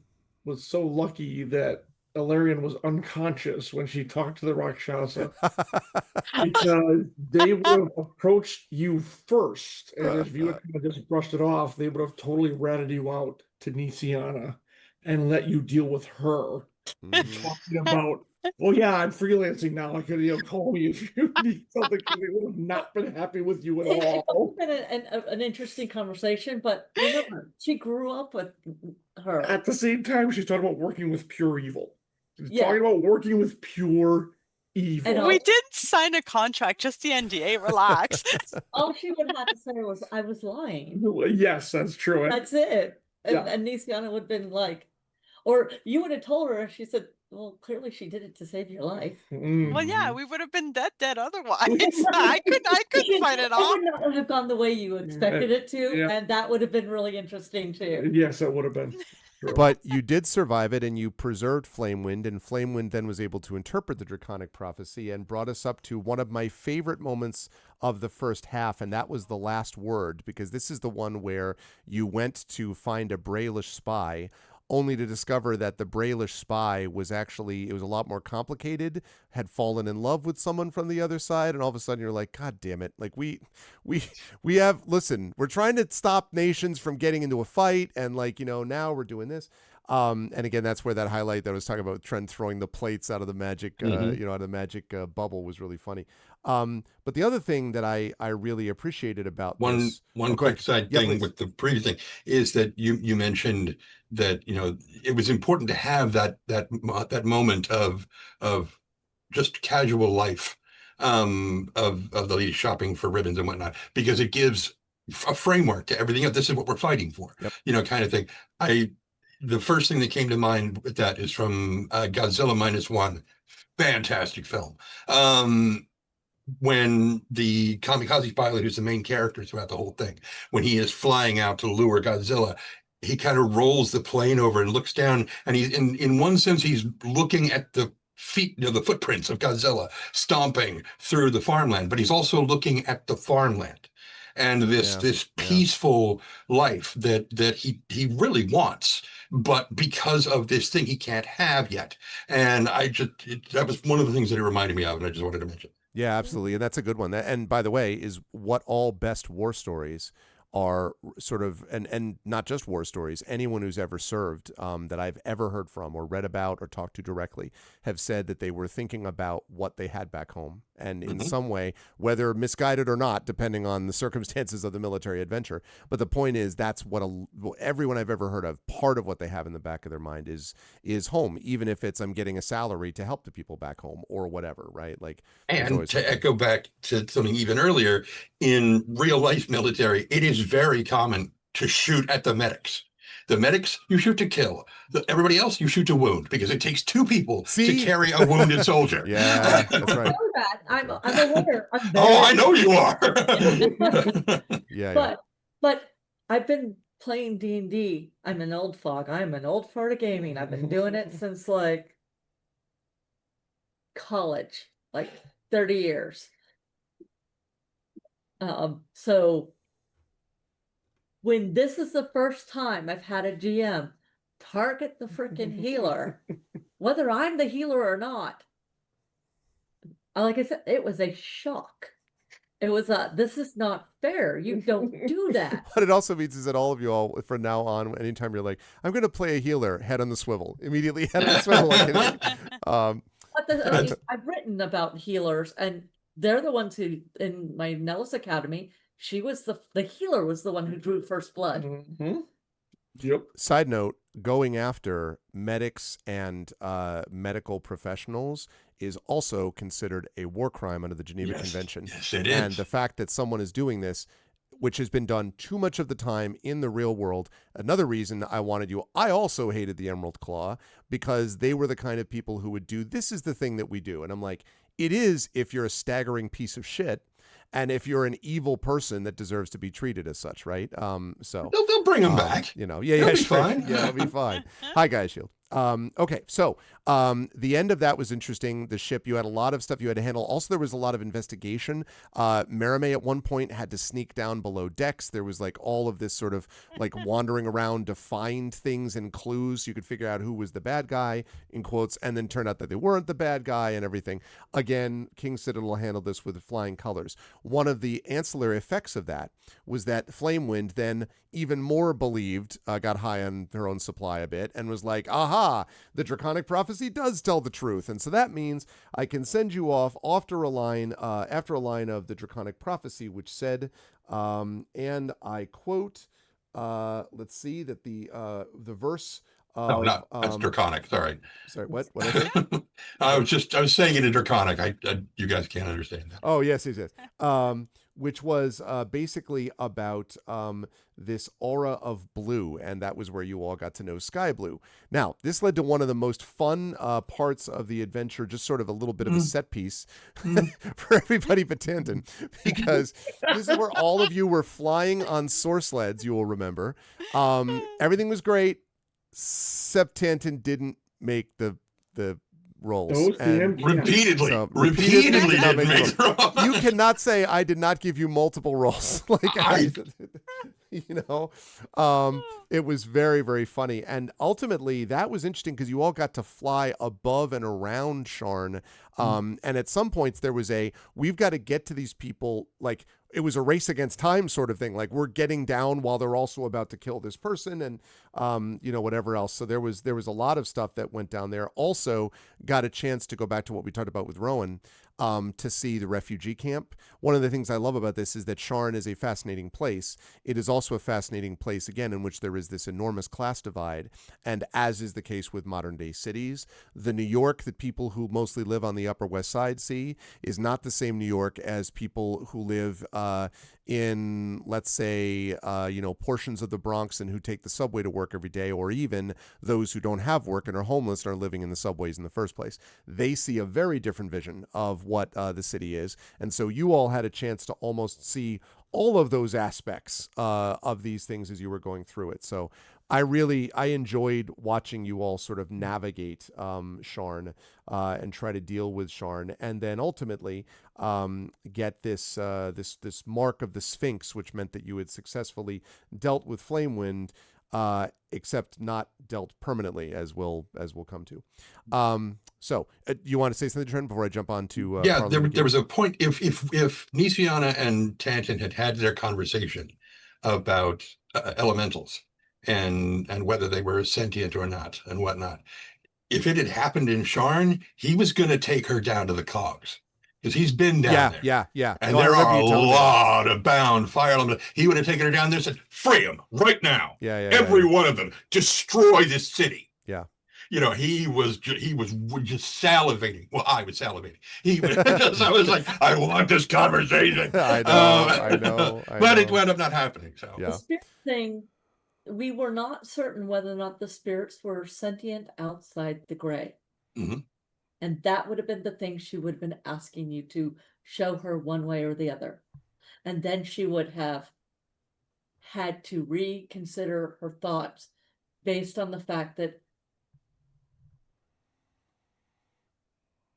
there is no such thing of a person not being hypocritical. And Nisiana hasn't quite reached that. And she would have understood that freeing all the spirits would destroy civilization as we know it. Whether or not it deserved to be destroyed.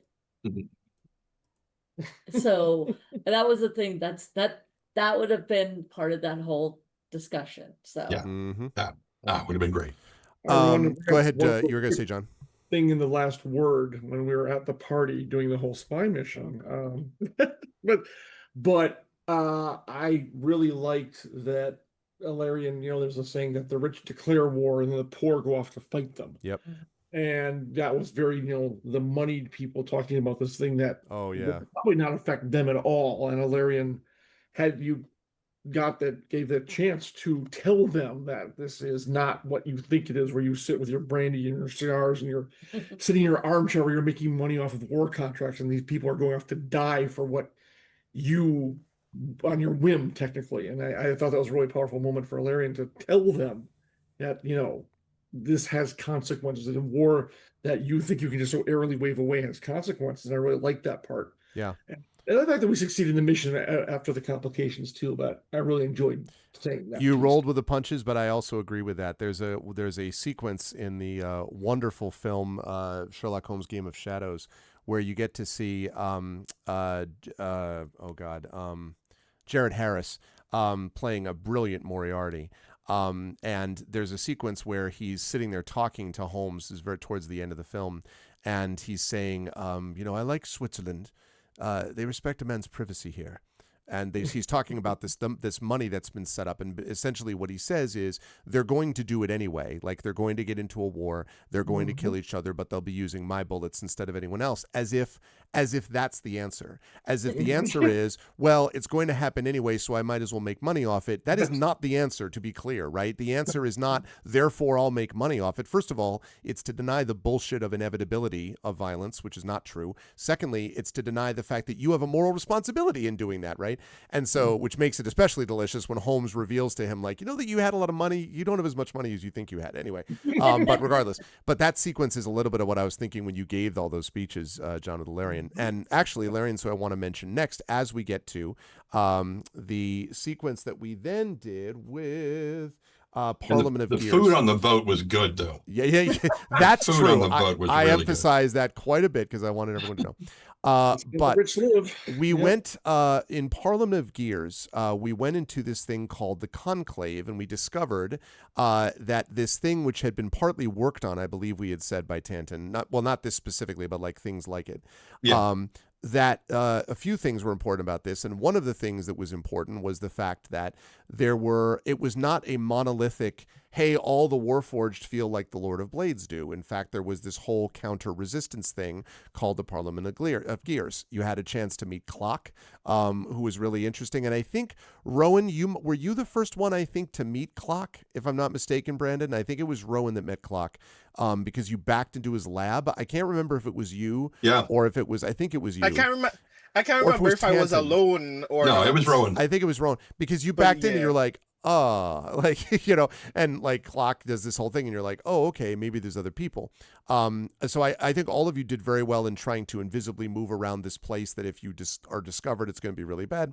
But also it gave us a chance to get an understanding of Ilarion as a Skyforged. And this is where I wanted to give a couple of these highlights for you, John. So one of the highlights clearly came, I think, in the interaction that you had with the strange giant-like spirit in the battle against Flamewind, in which you basically more or less sort of said, listen, I'll do what you want. Like, more or less agreed.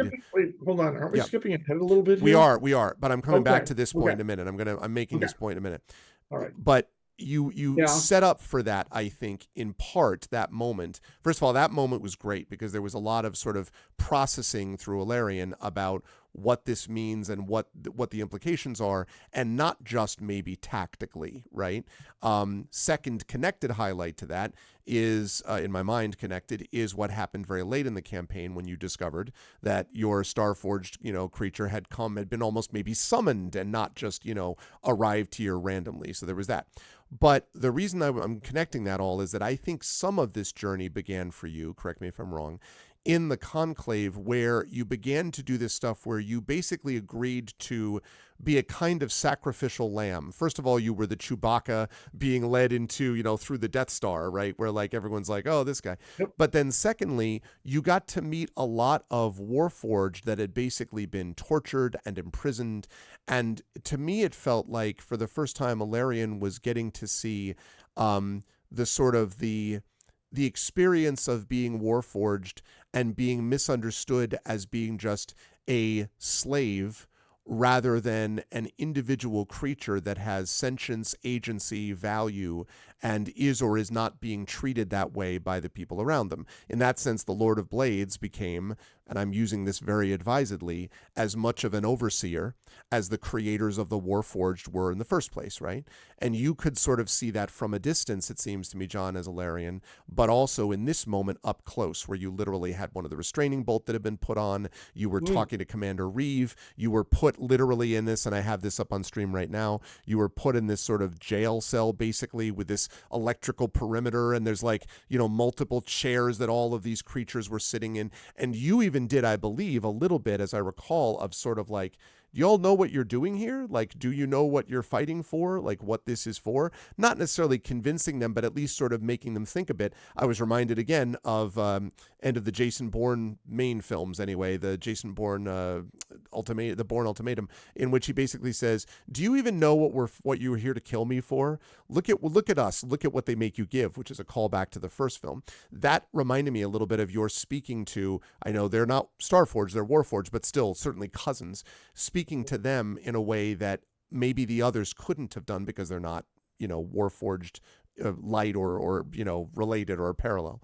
So I'm curious. So that was a highlight for me. Those three things to me, sort of in my mind, created a bit of a continuum. I wonder how you felt Alarian developed over time. So yes, and the commander in there, when he got in Valerian's face to kind of cut him off. So, and that Yeah, was Captain talking Reeve. to him about your failures are not my problem, basically. And if there had been more time, I think Valerian would have tried to, but the bolt made it very difficult, of course, because Yep. it governed how they thought and acted and did everything.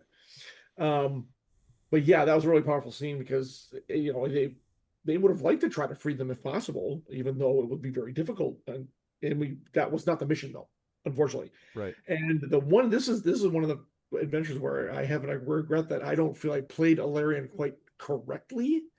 Because when we freed the prisoners, Alarian let them sacrifice themselves so they could save the rest of the party. And I don't feel I played Alarian correctly, that they should have been trying to keep off the Warforged so the people could escape. And I thought about that afterwards, like, oh man, I don't think I played that correctly. And I'm kind of annoyed at that myself, that I wasn't true to what I think the character would have done in that situation, for real. But then maybe Alarian wouldn't have. Alarian might have been killed there. Right. Well, but also I was going to say, overwhelmed. But isn't that reflective also of what Alarian was experiencing at the time? I mean, not just the restraining bolt, but also under enormous pressure, Possibly. right? Like Alarian's basically like, you could have played it differently, and I certainly, that's interesting. I hadn't considered that before from you. But also Alarian was given a bunch of crap choices, and had to figure things out on the fly. But our mission was to save them. Right. That was what we had gone in there for. Yeah. The prisoners. And now, if I'd had more time, because it was so fast, would I have wrestled with the Moral Dilemma? Absolutely. We didn't have time. They couldn't think it out quickly enough. So right. I did what I felt, but we left people there to die. They left people there to die, which was how I ever wanted to play that character. So. And it tied into the Parliament of Gears that you met later on. Yes. Also, side note, how good was Rowan and the invisible coin all through that? Like the tossing a coin, using the coin, being invisible. I'm going to use another coin. Because if you think about the fact that you were mostly trying to maneuver while Tantan's trying to figure out how to disable the goddamn thing, and you were all wandering around half invisible. Merime did part of this too. But the thing with the coin with Rowan just kept happening over and over again. And I'm like, this is the most use I've ever heard out of an invisibility combo coin, trick that was being done through here. A lot of tension, but this time not political tension, but mechanically what happens when someone comes in. How do I avoid the people that, because you would have, you were at this point, I think you're about level 8 or so, or 9, right, yeah. But you are not necessarily able, I'm just looking at this part of the map, there's 11 Warforged here, okay? And that's just for starters.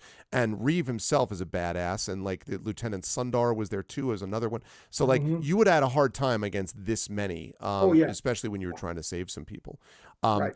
Also, one side note, this is also where Tantan and Nisian and Merime started to get into their little battle about whether or not, the fact that there are elementals that are actually powering this thing, and Tantan being yeah, that's great, so we can use them for our purposes. I'm paraphrasing, and Merime and Nisiana being those are what? Like, that was cool because at that point there was a sort of this is not gonna, go well. I mean, you're all King Citadel first, yeah, but there's a lot of the very big difference philosophically of opinion at that point about the elementals and whether you think that they need to be treated as creatures or not, whether they're just forces of nature. So anyway, that was fun. Okay, that brought us to Lord Bucket. One of my Lord Bucket was great because everyone had a very strong reaction. Tanton he was smelled like, bad. yeah, Tanton was like, I can't with this guy at all. Obviously, Alarian had very little respect also. Merime was a little more sympathetic, and Nisiana was definitely sympathetic to Lord Bucket. And Rowan, as I recall, I'm trying to remember how sympathetic Rowan was towards Lord Bucket or not. Brandon, was Rowan sympathetic to the Bucket experience? I'm trying to remember if he was, because I do remember you speaking directly to Lord Bucket and being like, hey, some things you need to know, but I don't know how much of that was you taking your cue from Nisiana being like, look, this guy's okay, or how much of it was deceiving him because you needed him in the moment. I don't know. I won't say I hated Lord Bucket. I think a lot of Rowan's feelings about Lord Bucket was essentially, this is still very bad. This is still not the way I would deal with people like him. Mm-hmm. But it's not just that he was necessary. It's that and this is admittedly, as you say, because of Nisiana, a sense that even if it does take some manipulation, even if I still have to essentially con it out of him, he is actually capable of acting with valor instead of just being a selfish coward which all the only time. the two of you and I should say Merime a little bit also, but basically 2 to 3 of you. I mean, Tanton and Alarian were like no, and the other two, Nisiana definitely the most. You were sort of maybe the bridge in trying to convince, and Merime a little bit as well, trying to convince him because you saw something in him, which gets pulled out in the next portion, that Alarian and Tanton were like, this guy sucks. This guy just sucks, and he just sucks because he sucks. So, yeah.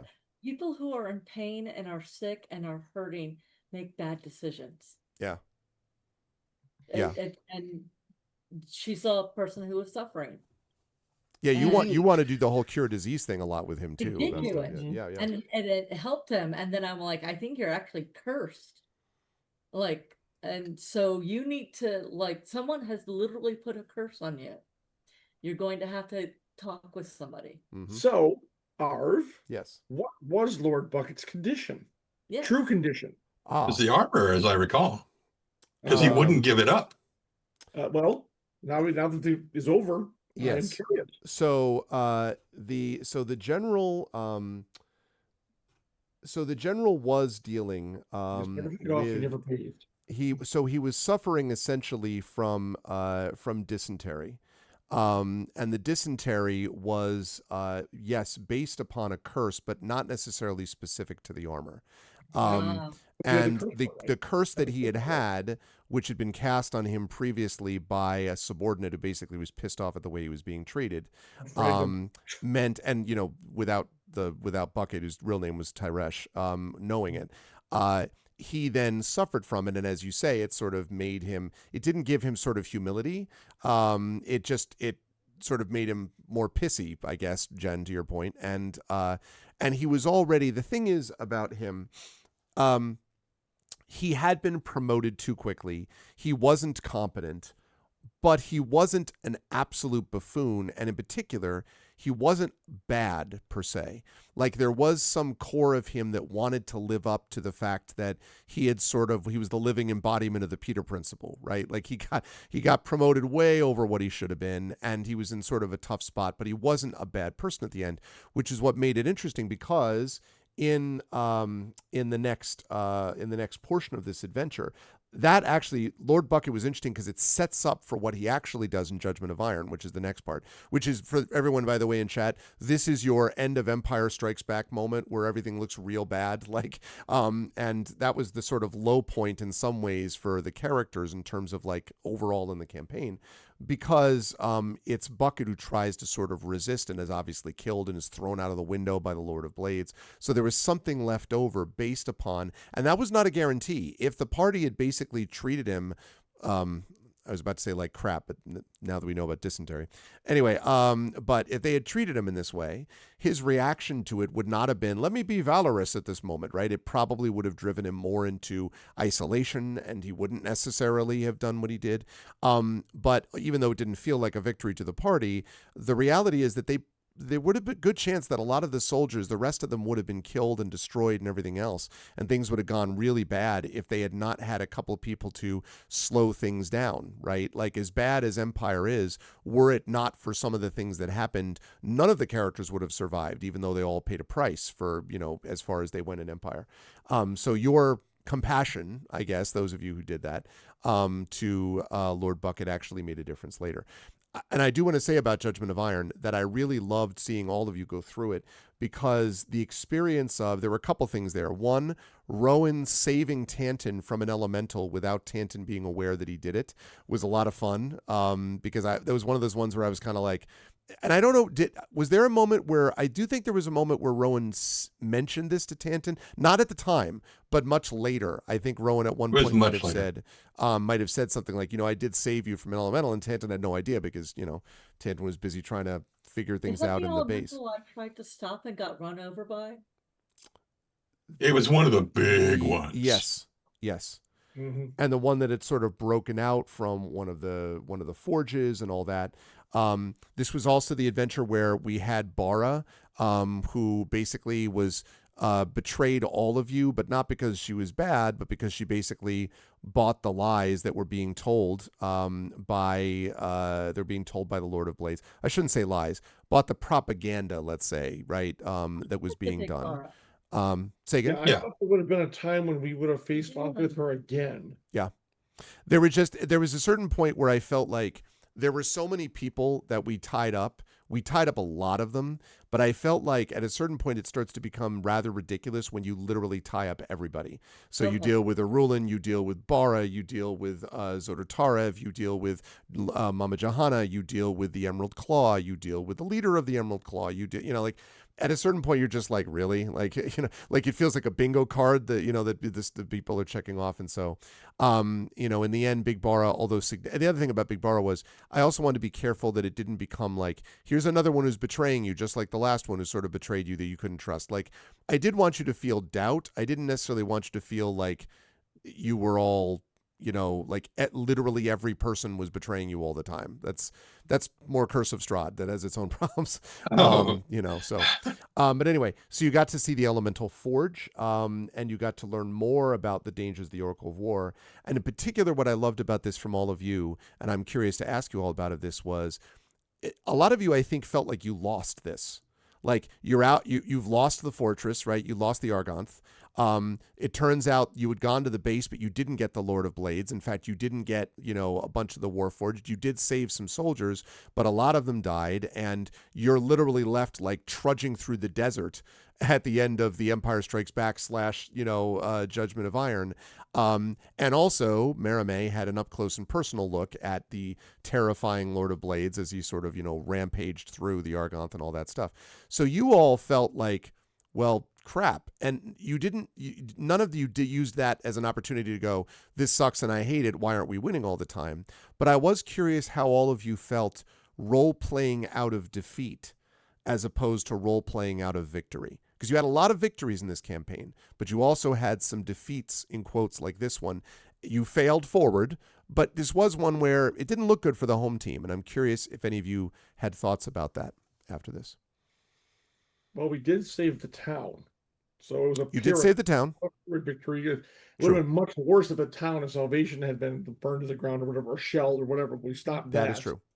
So we had that in our pocket at least. But yeah, it did feel like to me at least, it felt like a defeat, especially in Larian, absolutely, because I don't know why they thought, oh, I should know that Bar was going to turn on us. There's no way they could have known that, but it still felt like that the camaraderie we thought we had with her was not the case. Yeah, And I think this was the first time Nisiana, like, she really saw war, and she broke a little, Yeah.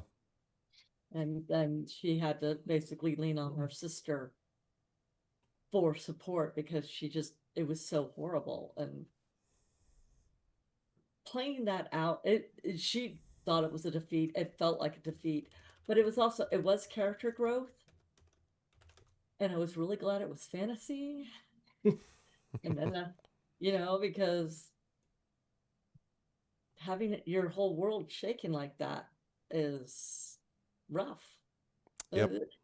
Is that where I was like, I hated every minute of, I had a great time. I had a great time. I hated every minute of it. I think that's where that quote came from. Yes. Okay. Yep. Is this where Tanton lost Spanner like number 2? Like it got pulled through the portal into the gray and was just gone? I think that's probably right. Right near the end of that. Because we had like 5 different versions of Spanner in the end, or 4. Yeah. So that was sort of rebuilt. Yeah, I think that's right. It's like, but this was the first one he lost. That's right. He didn't get any of those materials back. That's right. Yeah, we have to quote everything based on, like, it's like AD or BC, and this one is like AS2 or how many Spanners that we we actually accessed that in. But you managed to, and the thing that was interesting about this also is the fact that, and I'm trying to remember if it was in the waiting game or if it was on the way back after because oh no, I remember. So I think it was after this, when you were trudging back, that you encountered the carnival and encountered the carousel, which was obviously a very memorable moment for all of you. It gave you an understanding of the extraordinary trauma that Tanton had experienced that he hadn't expressed before. It gave you all a sense too of sort of the sort of darkness at the core of it. I was thinking about this, Jen, because of what you said about Nisiana seeing war for the first time. Nisiana had obviously treated people who were through trauma, but having someone that you care about, that you're close to, who is then finally revealing the trauma that they have, that is a very different sort of thing, it seems to me. And there was an intensity, obviously, about that. Again, as I said before, I wanted to be careful about the revelation of that trauma. But I also thought it was important to do it. I do not want to do, either in my writing or as we're playing games together, I don't want to do war stories in which it's all lots of fun pushing pieces around a map. Because this is not the fundamental point of what war is. It's a reason why you want to avoid it in the first place. You can have fun with tactical sort of stuff as well, and like that's important to do. But I think losing sight of the cost of war to the people who fight it and the people that are affected by the fighting around them is a mistake, and especially in a group that has this level of experience. And at this point, I felt everyone's chemistry was good enough that we could go through and do something like this, and it gave a lot of then weight to the campaign going forward. So that was a big moment, and I will tell you all that the carousel stuff and the stuff in the gray was pretty much all me. Like, that was pretty much 100% me. And I included it then because I wanted it. Because I wanted something that I wanted a connective tissue that was going to lead to some of the things that happened next. And it was more or less, we were roughly 2/3 of the way, closing in on 2/3 of the way through the campaign at this point. And I wanted something to be like, okay, now it's on, where people were going to go, now we're really getting the sort of richness and depth at that moment. And so I threw it at you and saw what y'all did with it. And you did great, as I might have expected. Okay. Now, My Undying Heart. This is where you went into the place and found a vampire that was the head of the Emerald Claw. Great things about this that I loved. Number one, I loved all of us remember the encounter of Merime and Cliff, the Broadway-loving chef, and the sort of Merime singing with stuff like that I loved all of that. Theatrical agent, yes. Exactly. That was one. The second one was battling a vampire in the middle of I have it up on screen right now, lava-filling room. Thank you for bringing that back. My pleasure. It was good times. I really love that. Even getting there was a joy, as you had to go through various puzzles and go over ledges that disappeared and all that. But then something I didn't expect was, after you went through all of this, and it was no fun doing all of it, but fun in general terms. You know what I mean? It was difficult. But as you came out of it, then you have this sense that there is this agent, Merame, that Nisiana had told you needs to die if you're not going to be able to rescue them. And so without telling Nisiana, you Because my you house told me, my parents I told me know. not to tell anybody. No. And I didn't have the experience to look her in the face and say, you're setting me up to fail. Yep. Mm, mm. I Yep. didn't have that experience. That was the lesson that she learned when she's Mhm. given an impossible task to do it without her team knowing Mm. Yep. that she's going to do it. She learned a lesson then. It was a terrible one. That and her words kill. Yep. Yep. So Which was a definite stressor for you at the moment with Merame specifically, like, okay. Yeah, so that was a lot of fun, and Diana. I'm looking at the map that still has the animated skeletons there that I found. Oh man, it was Oh good yeah, times. where they're just kind of. And didn't you all stuff the vampire in a bag of holding to preserve Yeah, him? 'Cause and you're we like, were he doesn't- none too gentle about it either. Yeah, and then I Ran him almost back in his coffin, and then we still had the bag. We were able to, shove him in there too. yeah, and then I almost died Whatever getting happened snuck to out that? by Flower too. Oh yeah, jeez. She Wait, always say that thought- again. Say that again, Marie. What? I almost died getting snuck out in the Flower too. That's right. That's right. You were in the crate full of flour. Uh-huh. That the crate full of flour. I choked. And as Wait, far And as then as far as what happened to it, Brandon, so that guy was interrogated and gave you basically like Widmond gave you like info about the stuff later on. But the thing is that you didn't all know initially that this was a vampire, right? Later on, you're just like, oh god damn it, like because you're like, Well- why? Well, okay, you had a guess maybe. That it No, might be, like- I had played this part before. That's why I told you Terrence is not going to be doing much because I already know how this right, plays you knew out. this one how that plays out. That's right. Yeah. But the rest of you did not know, and of course, quote unquote, Tanton, wouldn't have necessarily known the same way. Right. But you did get information, valuable information from Widmond, which set us up for the waiting game. Which I still have. That's right. That's right. A crystal ball. Couple of notes about the one that was the waiting game. First of all, this is one where you first got to meet the 12. And these are the ones who basically were members of your house. So we got Tanton being like, oh, you. And then we got members of House Tarasco, again, meeting with you and being like, what's up with this? Rowan got again to meet with the leader of the House of Shadow and was like, hey, what do you think about this? So there was a lot of that like individual, are they going to split apart? Are they going to stay together? And then you were sent to go try to make peace with Thrain. And then the ship blew up, and you got to spend a full combat in full out like free fall while you were battling. For 30 minutes. Which was amazing. It was so much fun to watch you all manage that and deal with that in various ways. Let me throw something up that people smash into. Everyone calculating like at our level, which at this point was about a level 11, I want to say. Yes, right before I got flight. Thank you very much. Yeah. Can we hit the ground? How much is it going to be? How painful will it be when we actually hit the ground? Had Everybody within my I sphere. had to pull the Iron Man to collect everyone. Yep. Yes. Yep. Oh man, it was the best. I mean, that was one of the most unusual scenarios I think I've ever encountered in my life. Yes, Yeah. we're gonna play out falling to Earth. Can we save everybody? It was really kind of amazing. Yeah, it was wild. And then and this was, I think, the one of our ARFCons, maybe last year even, I don't know. We had the dinner party. Where you actually got to the place, the floating castle, and you had the dinner party where you first met members of the Undying Court, who basically came in and they're like, all y'all don't know what you're doing. You're going to give us the Oracle. And at this point, all of you were like, okay, go F yourself. We first of all, we're so sick. It was so funny because one of you at some point, I don't remember who, was basically like, listen, I actually would prefer to give you this piece of garbage because I'm so sick of this goddamn Oracle. You sure as hell aren't going to get it because, like, who the hell are you? Like, just, and they're arrogant because they're sort of these undead immortal elves and like, oh my God. That was precious because all of you were like, Alarian was like, I'm going to be the tough guy. They were like, what about this? Rowan's like, wait, let me navigate this way. You're like, no, Mermaids, let's be reasonable. You're like, no.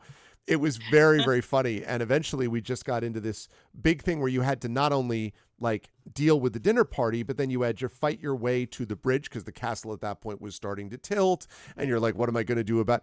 There was a lot of falling in this episode is what I'm saying, chat. And it was a joy. I'm curious about what That was you, the name. I'm curious about what you all felt about you were thrown. This is the one that maybe had the most varied elements in it, that had the most different things you had to do, although they were all falling themed, I guess. And I'm curious about how you felt, because you were trying to do something diplomatically. You were sort of isolated at the moment, when you were going through it. You met these people you had never met before, who were another faction that were dealing with the Oracle. So I'm wondering how you all felt about being thrown this series of curveballs, because this wasn't just more Emerald Claw or more Warforged, or this was another sort of a new enemy, potential enemy has entered the chat type of thing. And I was Well, curious don't about what forget, you felt. with a ship blown up due to sabotage, obviously, Obviously, we didn't know who we could trust at that point either. That's Even true. the guys who invited us there. These are true We statements. were. I remember us having Mhm. conversations like, do we trust these mages or not? And we Mhm. were just starting to get, I think, a little paranoid. Mm-hmm. And that's when Rowan turned me into baby Alarian. Right. And so Wow. the baby Alarian moment happened, which I think we all remember with fondness. This was a good moment for us all. You still have the same strength. No, Oh. I had a form. It was the cutest little Warforged, but it was like I was literally like Iron teething Titan! minus. Yay! It was terrible. Oh, horrible. Death from above. Worst combat ever. It was Thanks, indeed. Rowan. I Thank mean, you. Thank you so much. I mean, Rowan apologizes to Elarian, but I do not apologize to John. To be fair, I know it was truly random, and it was very ironic that it was me, of course, because Mhm. yeah, There's nothing that makes it. there's nothing that makes a combat scenario more intense than knowing that the tank is now a baby. The Yes. smile that spread over my face when I rolled on the net librum of random effects on that 10,000 or whatever the hell it is thing, when I rolled that number, cannot be put into words. It was true joy, really. And the one time that the net librum actually gave us absolute mirth instead of just helping me solve problems more. But I did want to speak to one thing. Yes. About this is one of the moments that I think the story the entirety of this campaign becomes thematic about a certain thing for me, at least.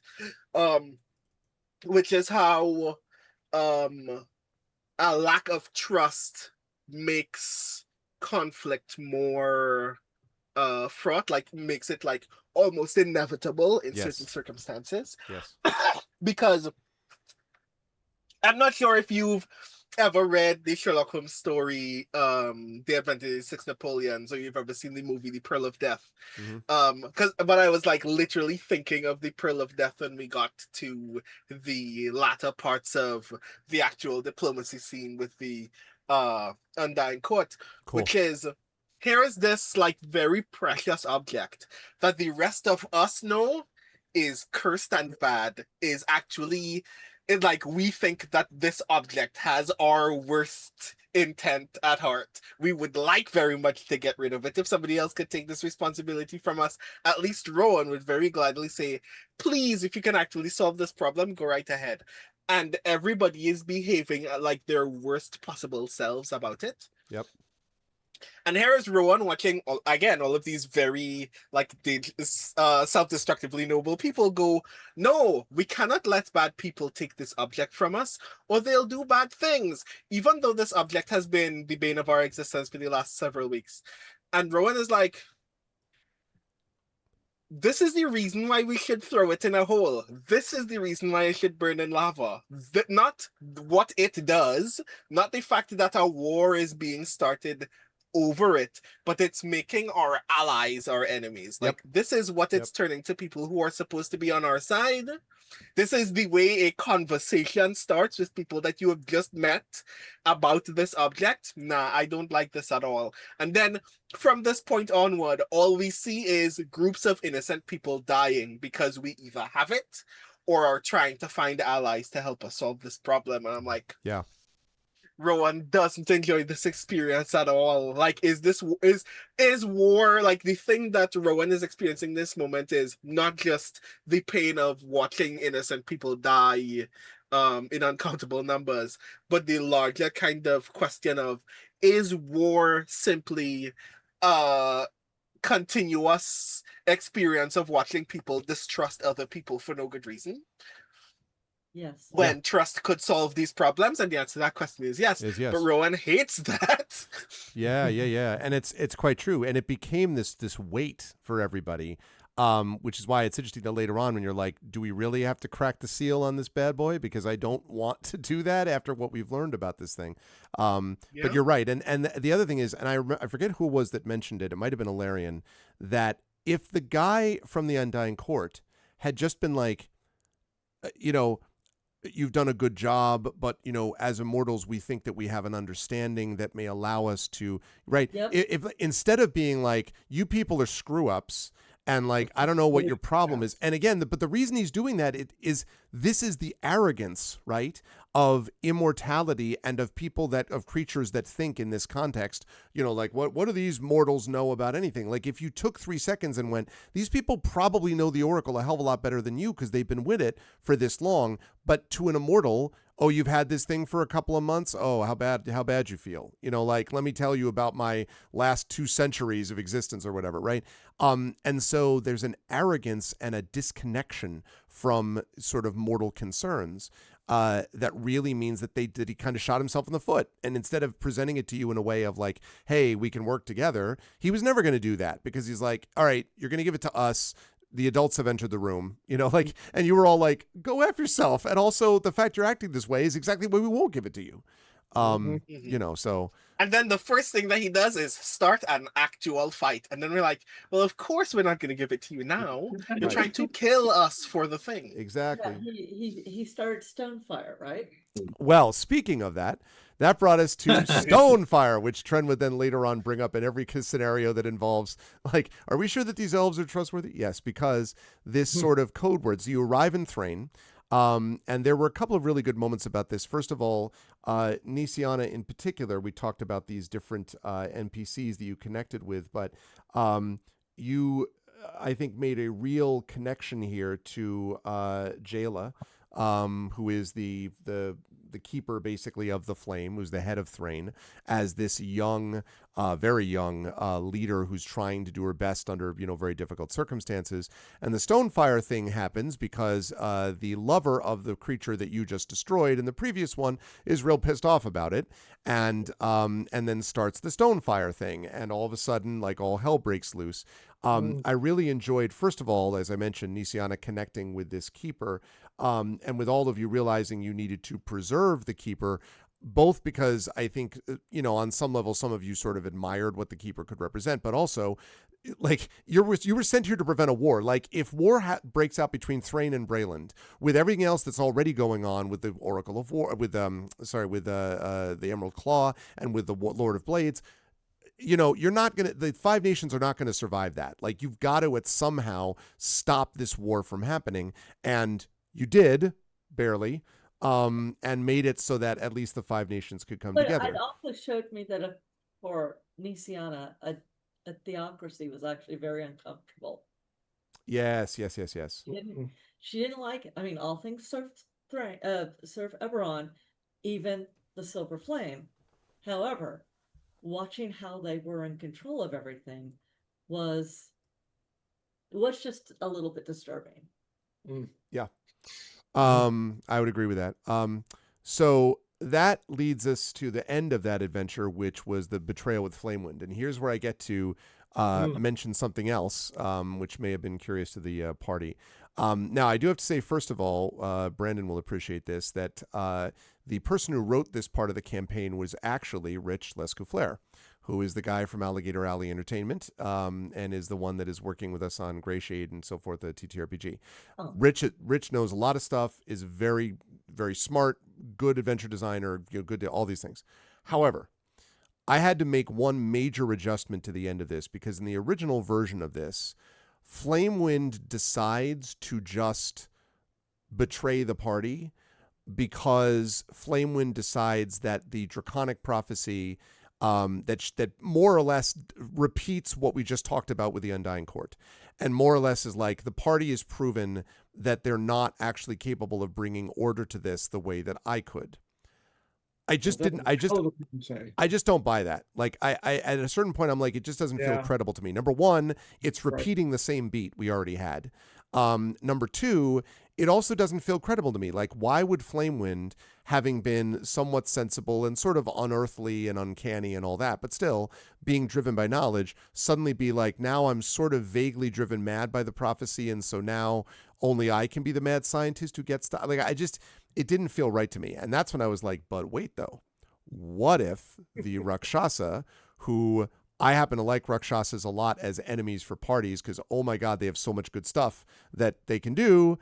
What if I had the Rakshasa that actually killed Flamewind and there would have been opportunity to do it and the party was not there and Sharn is all in a freaking mess anyway because everyone's worried about the war everywhere else? Be easy for something like a Rakshasa to come in, assassinate Flamewind, and then become Flamewind. And that's essentially what I ended up doing instead. And I think that felt much more coherent to me and less like, you know, you can't trust anybody, but you can't trust anybody for different reasons than what this would actually be otherwise. I note that 2 people are leaving. Sorry, we're losing power. Oh, you're losing power. Oh, you're getting okay. Literally, we're both of you at one power. point stood up and were like, we're out.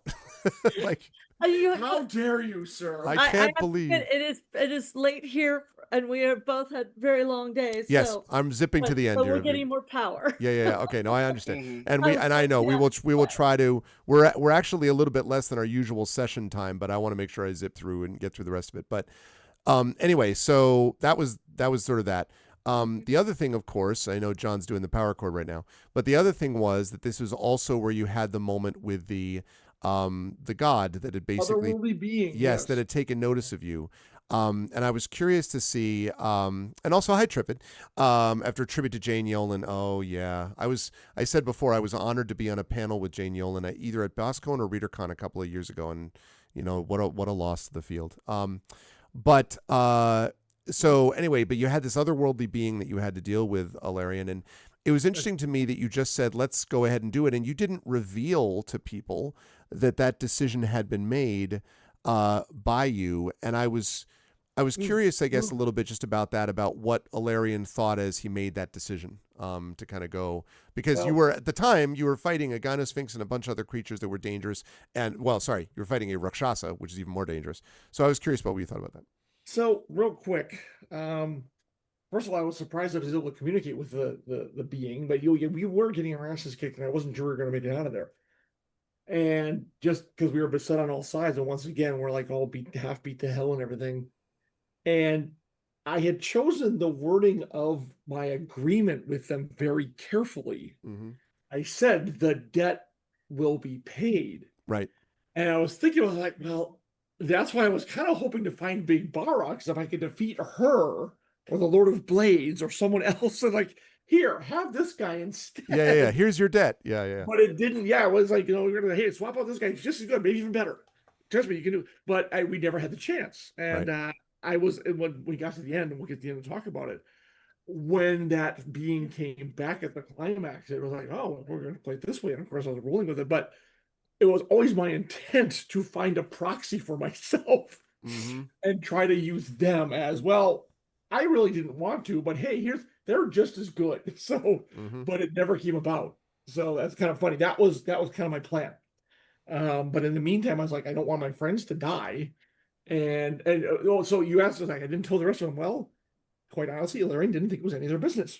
So it's like, I made the decision. I wasn't going to talk it over with anybody because we didn't have time. I just went ahead and did it. And it didn't come up because we had bigger fish to fry. We always had bigger problems on our plate. Like, well, that's going to come and bite me on the butt later. But when it turned out, it kind of worked out. Kind of worked out in the end. And I can't even tell you how many people I had independently privately messaging me about, here's what I'm going to do to sacrifice myself if this happens. It was really funny. I was just like, don't tell the others, but this is my plan. So I won't tell you how many of you said it, but it was definitely more than one. One? I think I don't know. I don't remember. offering to sacrifice. Not everybody did, but I'm just saying more than one person did. That's all. All right. Oh, interesting. So, yeah. I'm not sure Marie was one of them. So after you defeat the Deadly Flame Wind and so on, and we moved into closing into sort of the end game here. But first we had From Dust. And From Dust is where you encountered Spinweave. I already talked a little bit about that. One of my favorite parts, because it was the first time that I had seen, many of you had been worried about stuff, and you were all invested through the campaign the whole way through. This was one of the first times that I felt there was dread from the party. Like the party was like, we are really screwed, like, because it's such a sort of, and the whole thing was a bad deal to begin with in a way, because you're trying to go to this person. I go to the information broker that's a terrible evil creature, but it's the only one that has the info I need, because I think that I can maybe get the info. It won't matter though if I'm then dead and can't report the info, from Spinweave. So I really enjoyed playing Spinweave and like thinking through what Spinweave was imagining quite a bit. We got a little bit of more Emerald Claw stuff with the Thorn Expedition Camp. I don't want to spend too much time on that. I did think it was interesting, though, watching you all sort of make your ways through to where Spinweave would eventually happen. And I also want to note, I also really liked the way that you all handled the dwarf Rolferor, who was talking about having gone down there, and then the discovery that it was a ghost and that the dwarf had already been killed, and didn't realize it, right? And that, I thought you all did very well with that. And I think it might have been Maramé, but correct me if I'm wrong, Marie, that first was like maybe sort of copped that, like I think sort of figured out, is this guy even real? Something like that. I can't remember if it was Maramé or not, but I feel like Maramé was talking to the ghost, connected with the ghost, or noticed something that was off. Yeah, it was something like that, definitely. Because I remember talking in the Myling going, I think this is a ghost. Like, wait a minute. And then what do you do about the ghost? Like, I don't want to make the ghost feel bad. So there was that. He's not a bad ghost. He's an okay ghost. Curiosity, because we left so much of that place unexplored, and after Spinweave, there was a good reason for it. I'm just, one thing I thought was interesting about this campaign was previous ones of yours have been fairly kind of low on the loot level, which is fine. It's DM plays how it is. I wonder did we leave anything in there behind that we didn't find that might have been helpful later on, something powerful or whatever, because it's a high level dungeon. I was just curious. There was 3 rooms, and we're like, get that. Yeah. Well, do you remember when you were crossing over the bridge that was over the mist there, and you had that? Yeah. So below in the mist was and I quote, juvenile kraken. And if you had been taken by the juvenile kraken, one of Rolfor's doomed expedition was on the floor, concealed by the mist, and there was a tentacle rod, which was nearby. Now, in case you're like, what the hell is a tentacle rod? I'm glad you asked. So a tentacle rod is a magic weapon that has basically these 3 rubbery tentacles. And when holding the rod, you can use an action to direct each tentacle to attack a creature you can see within 15 feet. Each tentacle is +9 to hit and deals 1d6 bludgeoning damage per tentacle. And if you hit a target with all 3 tentacles, it has to make a con saving throw. And if it fails, speed is halved, disadvantage on dex saving throws, can't use reactions, and can take either an action or a bonus action, but not both. So you could basically tri-part hit or 3-part hit. I was really, that would have been a fun one, and that's a pretty decent size one. The other one was, do you remember the creature, the sound of the Yes. That was a gibbering mouther, and I've never seen anybody. I've never seen anyone run into one, and I really was like hoping there would be. Which is basically just this creature with flesh, teeth, and eyes, which is being tormented by a bunch of Darrow, these like evil dwarf creature things. And so, if you had defeated him, there were a bunch of diamonds and things that surfaced to the surface of the liquefied flesh of this creature. It was kind of gross, but it was a part of me that was like, this would be fun. The whole adventure is semi-gross, I mean, is what I'm saying. So yes, there were a few things that were left behind. So if we had made enough noise in the tunnel or the bridge room, the Kraken would have. You almost did. Then it would have. Okay. Yeah, exactly. So it would have been. And yes, you're right, Trevor. That is a drow weapon. Yeah. Okay, so you escape Spinweave. which brought us to Dream Eater, where Jen got to live out her dream of riding dinosaurs. Is what we got here. That's the thing through the whole campaign that I had never expected about Nisiana. She drove into the gray. She loved the source sleds. She rode dinosaurs. She was like, give me a vehicle. It was Disney World. It was Eberron Disney World is what we got here. I think she was a cleric. She was a cleric rigger, clearly. Yes, that's right. That's right. Yeah. And the interesting thing here was, first of all, we had the dinosaurs. I really loved this because you got to see the halfling barbarians and like things that are just not part of, again, sort of exploring different aspects of Eberron that are different from what you would expect. But also because you got to fight essentially a dream skeleton of an ancient red dragon. Like fighting an ancient red dragon in a dream was awesome. Like I was really having fun watching you do that. And this image that I have on the screen right now of you facing this skeletal dragon, but because the world of the dream world and this world has become so, the line between them is so thin, the veil is so thin that you can like fight, you have to fight the dragon in that dream, or the dragon could literally like remanifest in this world. Was very neat to watch you all deal with that. And it's an ancient red dragon, so you know, and you did manage to defeat it.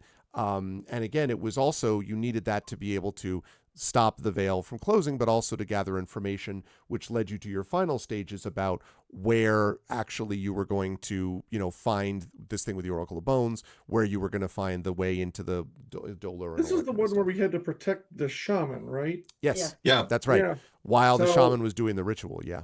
Right, exactly. And she couldn't wake up, otherwise the ritual would be Yep. corrupt, possibly the dragon. And this one is one where I don't feel we cheated you, Arv, but at the same time, because of Alarian's ability to transfer damage, I felt we had a huge advantage in this case. It helped a lot. I It also helped a remember lot. my Yeah. natural 20 on the dragon, which was hilarious, attacking it from the sky. Yep. That was awesome too. But I felt that one wasn't like, it was certainly fun and interesting, but I kind of felt like we were on a cheat code in a way, because I could take damage all day and not disturb That's her. right. And it didn't bother Yeah. me too much because you had all almost bought it during Spinweave.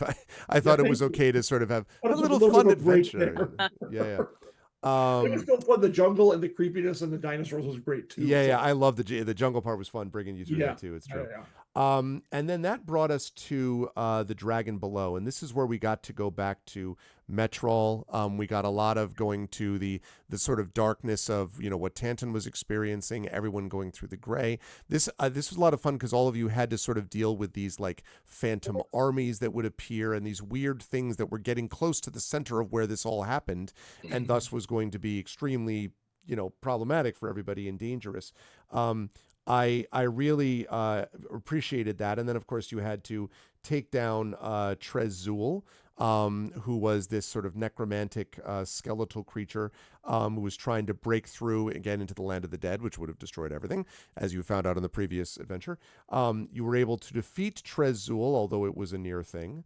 I believe we got some banishment in here at some point. If I'm not mistaken, there was a banishment here. It might have been the next one. And created this whole thing with the Oracle of Bones.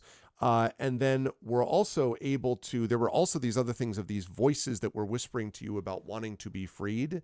And you were also, you all eventually resisted that, but there was sort of a, we can help you against this thing. And you were all like, that's danger, Will Robinson. That is not a good idea.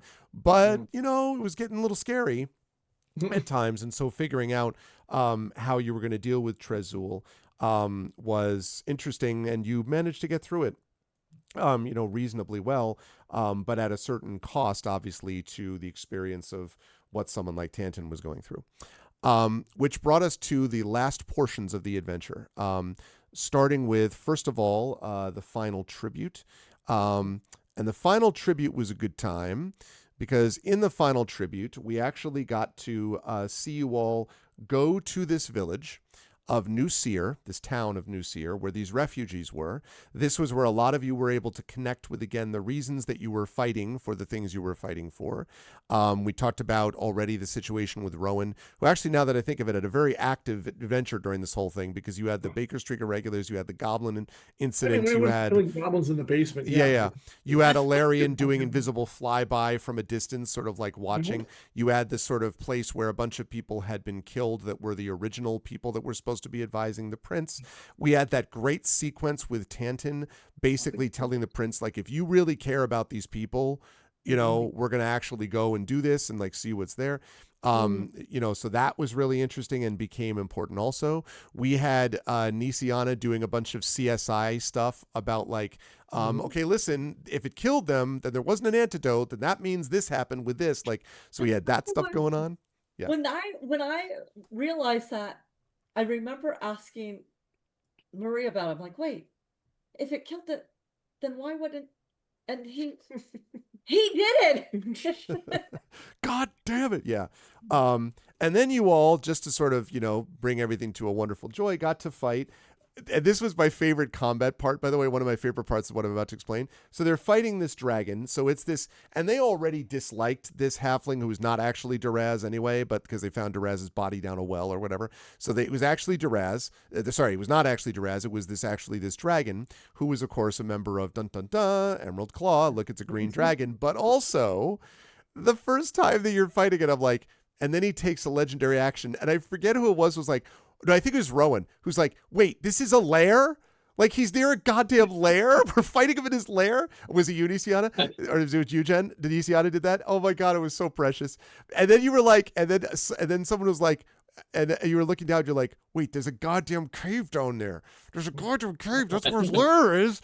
And so this pleasant villa garden instead becomes ground zero for a battle against the Green Dragon. Oh my God. And it was, in fact, their lair. That's where the banishment happened, by the way. Yes, that's right. I got banished to the evil land. That was so much fun. Great conversation about that afterwards. Yep. Where you were being sucked into hell, basically, and you're one of the planes of hell. And Larry's like, this is great. Every part of this is wonderful. Rowan was big on this too, because Rowan on multiple times was able to hit the dragon for stuff. A lot of what you were doing, Rowan, also was positional.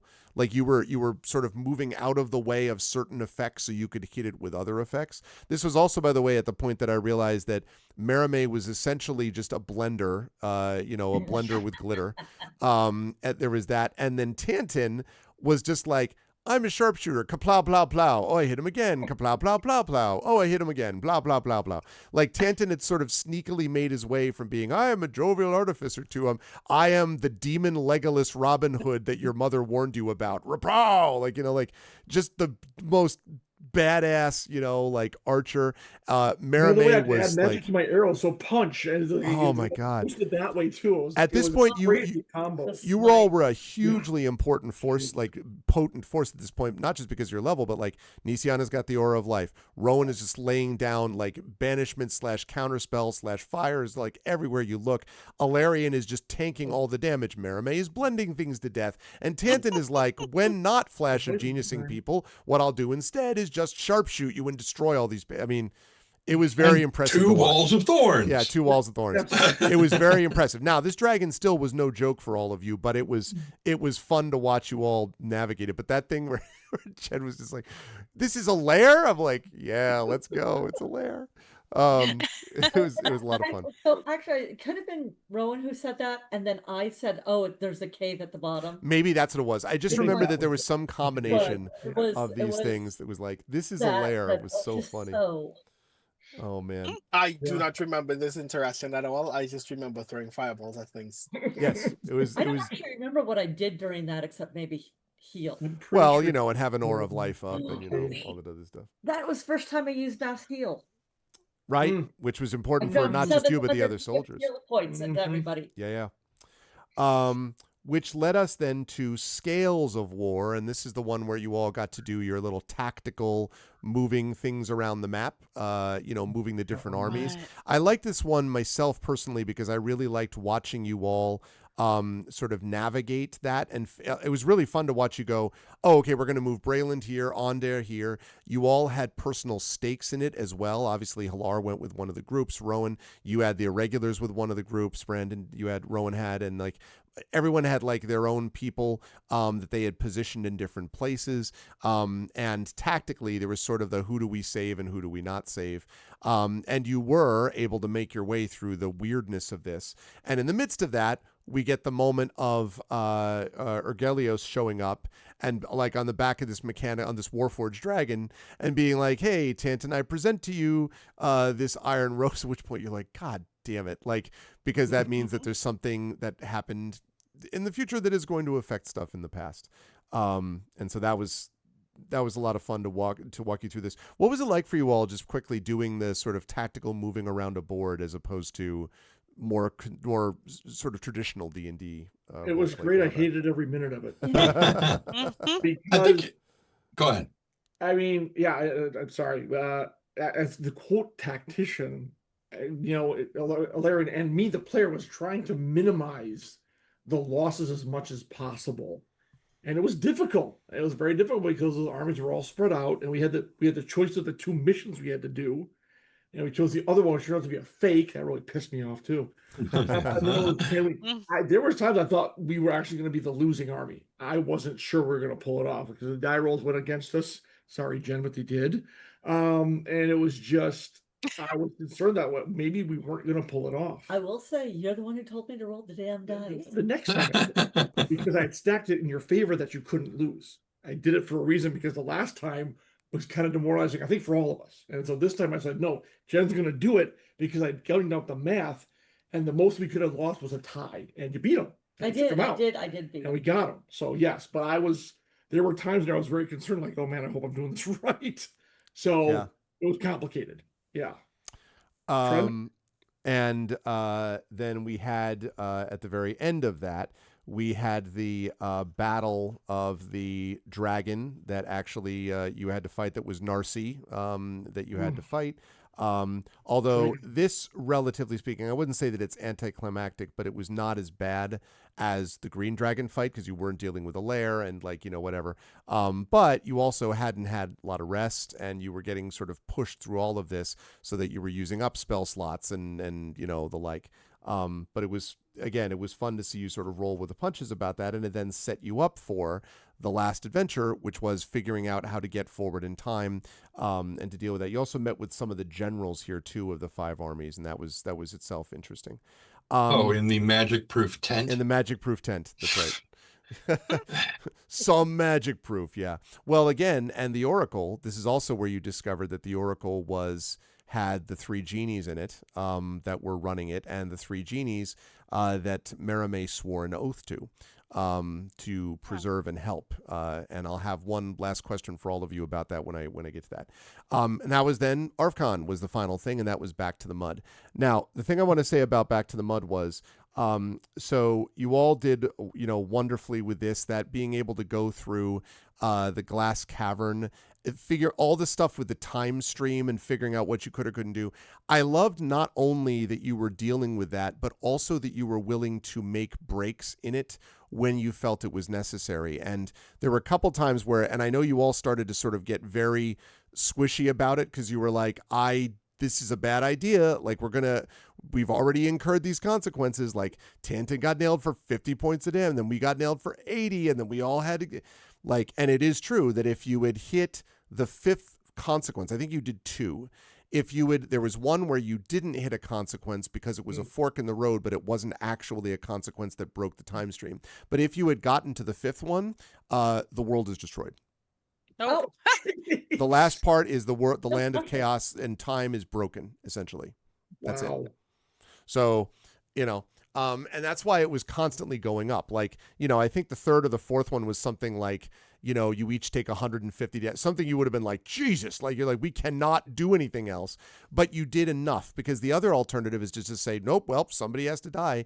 And that also didn't feel true to what you wanted to do. You were like, well, we're going to take some agency, and do that. What would have happened if we'd have let that dude die that I was like fighting so hard to save, to prove to my sister not everybody has to die? The time stream would not have been affected then, would not have been a time consequence. Because in reality, what happened was the Lord of Blades shows up.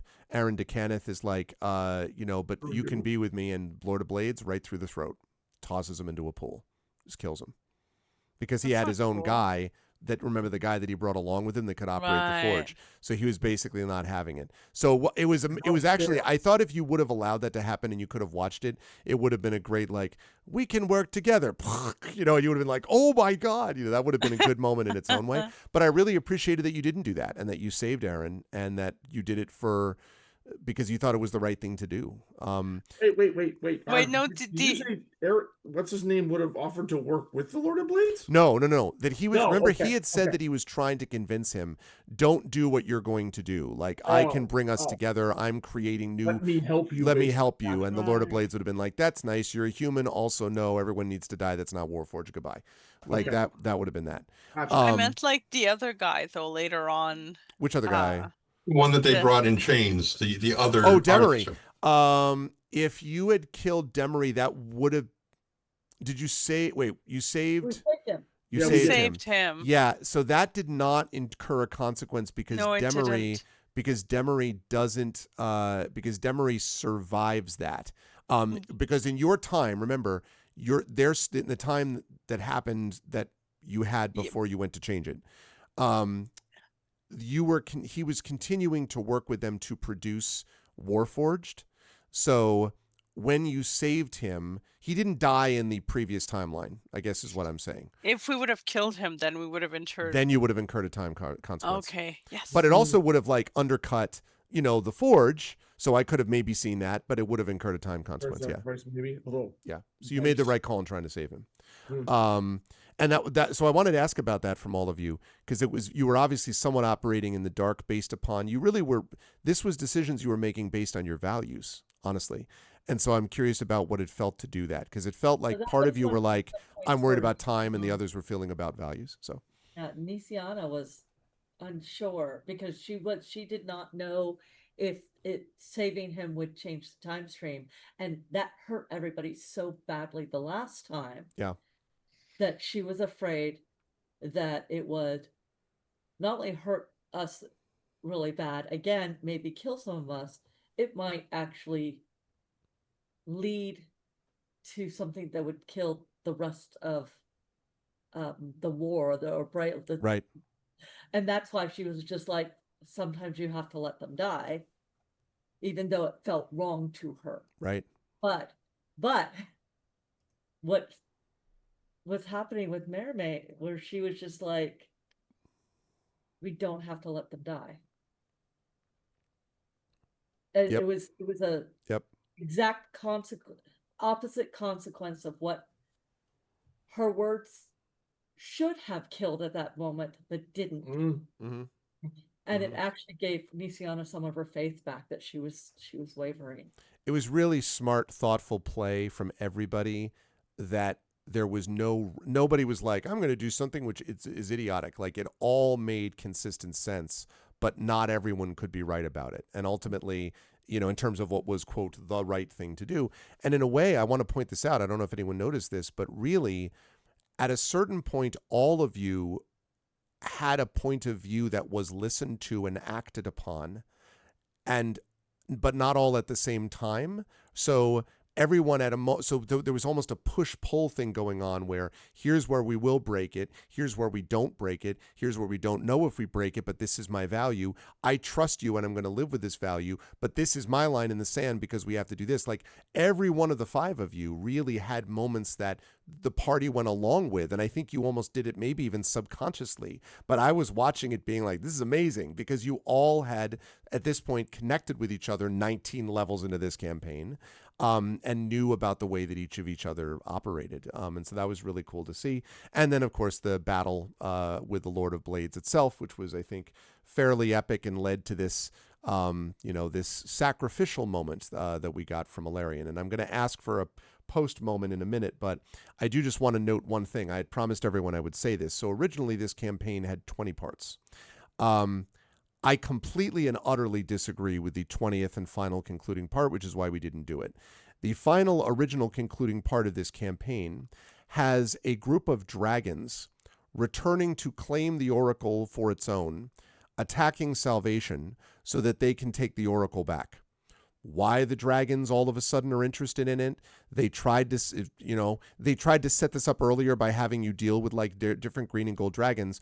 But rather than having all the dragons be like, this random dragon would also like it, I was like, no, how about we have the dragons connected with the Emerald Claw, which you already hate, and which makes much more sense because you hadn't dealt completely with the Emerald Claw yet, rather than having yet another faction playing out the same beat.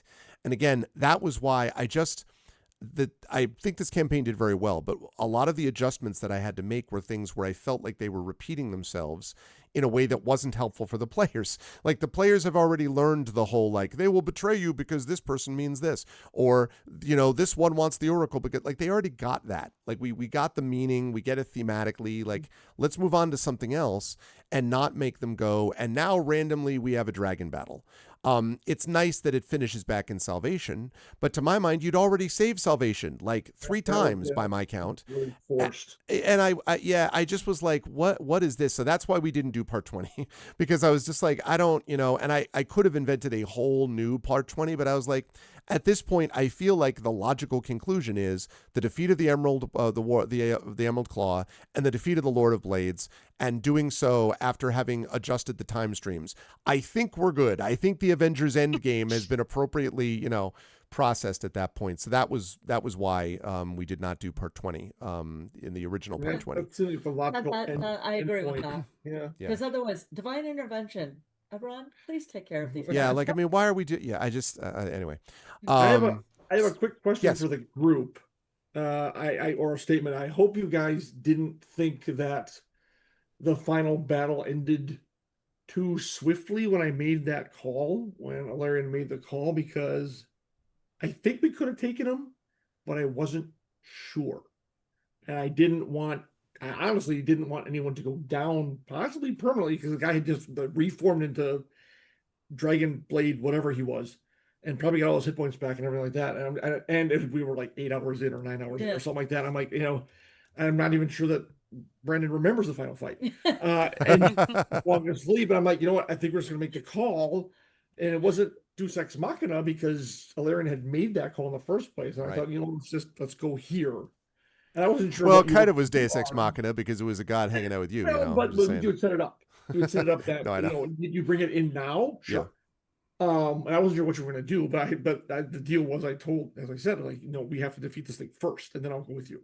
So I hope you guys didn't think you were kind of like cheated out of the last fight, but that might have gone on for another hour. Who knows? So no, I mean, honestly, we had fought so much that this is the kind of thing that does happen.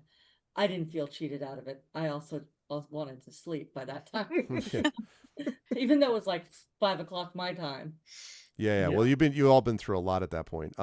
Right. So, it just, that's how it played out. And I even went back I was talking to Greg in the back channel about, what are the options here? And he said I could have refused it. And so we had, we're quite the thing, but I was like, you know what? I think this is a good place to wrap it. Let's do it this way. I think, like, for Mérimée, like, I had to think about it as a player. I was a bit confused because it didn't, like, the big guy never hit us. So it was like, you don't know how strong he was. So to me, there was a lot of jumps in it. But I also understand, like, I'm not saying, like, but as a player, I was like, okay, he was big, but he never hit us, not once. So we don't know. And we just got now back to full HPs. So we were like at full strength. We were, stupid and then, cons. and like, he went down with 136 points of damage, which is not that much for level 19, right? We would have like slayed him within like easily. But so I worked it through. Like, I'm not saying, like, I understand your decision. Like, I'm not saying that at all. So I spent a lot of time thinking, like, what did Mérimée think about it? Because she's just like, she did a lot of damage to him. She just used a wish spell, and everyone's like, so to her it was like, and to Mérimée, it's like, okay, he's big, but that means nothing. My sister is small, and she brought a god to help us. Like, come on, size means nothing, right? Plus that wish that you had been back channeling me about using too. Marie. It's like, I want to use wish. I am so glad you used that wish. I was so cool. Yeah, so was I. I was really happy you got a chance to use it. That's like a high. Interrupted. I couldn't do it. I kept trying to. Oh, I get that. It was one of the highlights, so I'm glad I got to do it, honestly. But for Mérimée, honestly, the way she saw it is Alarion wanted to go home, and this was his chance to do it. Oh. Yeah. That's how Mérimée interpreted it. This was Oh, his chance to do That's it. a guess, but just a guess. That was I a- Yeah, don't know oh, where it's that a thing was guess for taking me. her. Yeah. which So, can Sure. you give us a few hints on like hit points when he achieved his final form or immunities or something like that? Less So- than 136. Well, yeah. So he had 195 hit Oh. points to begin with. To He start. had AC 19, except he had adamantine planing, so any critical hit against him became a normal hit. Neat. If he moved towards you, which happened a couple times, and then hit with this adamantine 6-blade, a very Final Fantasy style weapon, you would get an additional 2d10 slashing damage and had to succeed on a DC 19 strength saving throw. He was a 20th level spellcaster. So he had Wall of Force and Mordekainen's Faithful Hound, and he had Dispel Magic, and he had he had a bunch of these things. And then the adamantine 6-blade was plus 11, 3d10 plus 5 plus 2d6 force damage on every hit. His bladed wings were another plus 11, 1d6 plus 5 to hit. He had legendary actions, including the blade dash. He also had legendary resistance. So he had a lot of stuff. But I mean, could you have taken him? Yes, I think so. You know what I think might have happened? I think after you used the wish, one of you probably would have died, and it might not have been Alarion. And so what Alarion did was sacrifice themselves, and as it turned out, as we say, maybe didn't sacrifice. We don't know. It depends on how you imagine the stuff with the star and all that. But sacrifice themselves, in a way, the ultimate protection of the party, when all of you, one of the four remaining of you could have easily been taken down. It's also possible you would have defeated him, despite all of that. I do think you would have probably beaten him in answer to that question, but I don't know that you would have beaten him without casualties. Yeah. Well, yeah, But that wish was clutch, Marie, and that's why I was glad you got a chance to use it. Me too. You It know. might be the only time I get to use it in my D&D career, so I'm glad I got that. Thank you. No, for sure. It was really awesome. So what I want to ask everyone to sort of finish up here before we just do about 5 minutes, I promise, on the Dragonlance setup, and then we'll end. It looks like we'll end just about normal time, actually. But what I want to ask from everybody is, you all had the opportunity to... you've talked about most of your highlights. If you haven't, certainly feel free to bring up one. But we ended the campaign with you at this more or less statue unveiling of Alarion, where everyone is sort of talking to each other and whatever. But I'm curious if there is during the credits scene, the cut in to show what the person is doing now, afterwards. So I will start there with Tren. I'll start with Tanton first. What exactly would that credit scene look like for you, that post-credit or whatever, in the middle of credit scene? My personal favorite moment from kind of the whole thing, it was sort of between me and Marie. I used to do a lot more object work with stuff while other characters and stuff were talking. There's a moment where I was working on pieces of Spanner and I was setting things up, and I had a bunch of matches between my fingers, and just out of frame, I used a butane lighter to light it so they just all flared in the thing. And I was like, oh God. And I saw out of the corner of my eye, I see Marie just start cackling. And I'm like, good, get one. And that was like my favorite moment of all of that shit. And then eventually I was like, oh, this is, and I don't remember what was happening during the rest of the thing because I was so focused on what I was doing. Burning your hands. Yeah. I was like, I need to not do that anymore. And so, yeah. But as for Tanton, he went back and found Finta. Yep. And proposed. And when they were getting married, Spanner walks up with the wedding ring in his mouth, and Tanton was let's go. Tanton was so frantic trying to get everything just perfect, just right, that I decided to roll the special die that Light and Passion made for me in particular, which has a fuck for the natural one. And that's what I rolled. And so Spanner walks up and he is bedecked with ribbons. Thoroughly. Of course. Bedecked. He's got a gigantic multicolored rainbow bow tie made of ribbons. It is hideously adorable. But he walks up and he stands there and he opens his mouth, and the natural one was that Tanton forgot to turn off the blades, and so it's just powder inside. It just destroyed his wedding ring, and he's just like, oh no. Yeah, I assume Finta forgave him. Probably. I hope so. But the two of them went to New Seer, and that's great. they started rebuilding, helping rebuild And everything. reconnect with those people. Yeah. By the Yep. way, that I forgot to mention that cleansing arch thing was also really awesome. I like thematically and otherwise was another highlight for that too. All right, Marie, what was in the post-credit sequence? What would Merame be doing? Do you think? It would be like an anime style post-credit sequence, you know? So it's like all like, you know, pastel colors, and like there's this little like slightly high-pitched song in the background. And it would be Mérimée probably outside, and she's been traveling with her sister, and to wherever they decide to go. And her sister is sleeping under a tree, and Mirimi is leaning against it, and she's just finishing playing her lute to sing her sister to sleep, as she likes to do. And then once she's done, she smiles up at the sky, and then she closes her eyes, lets the lute fall beside her, and her sword is leaning against a tree, but she's not holding it. And then as she drifts into dreams, she smiles. Oh, that's great. Yeah.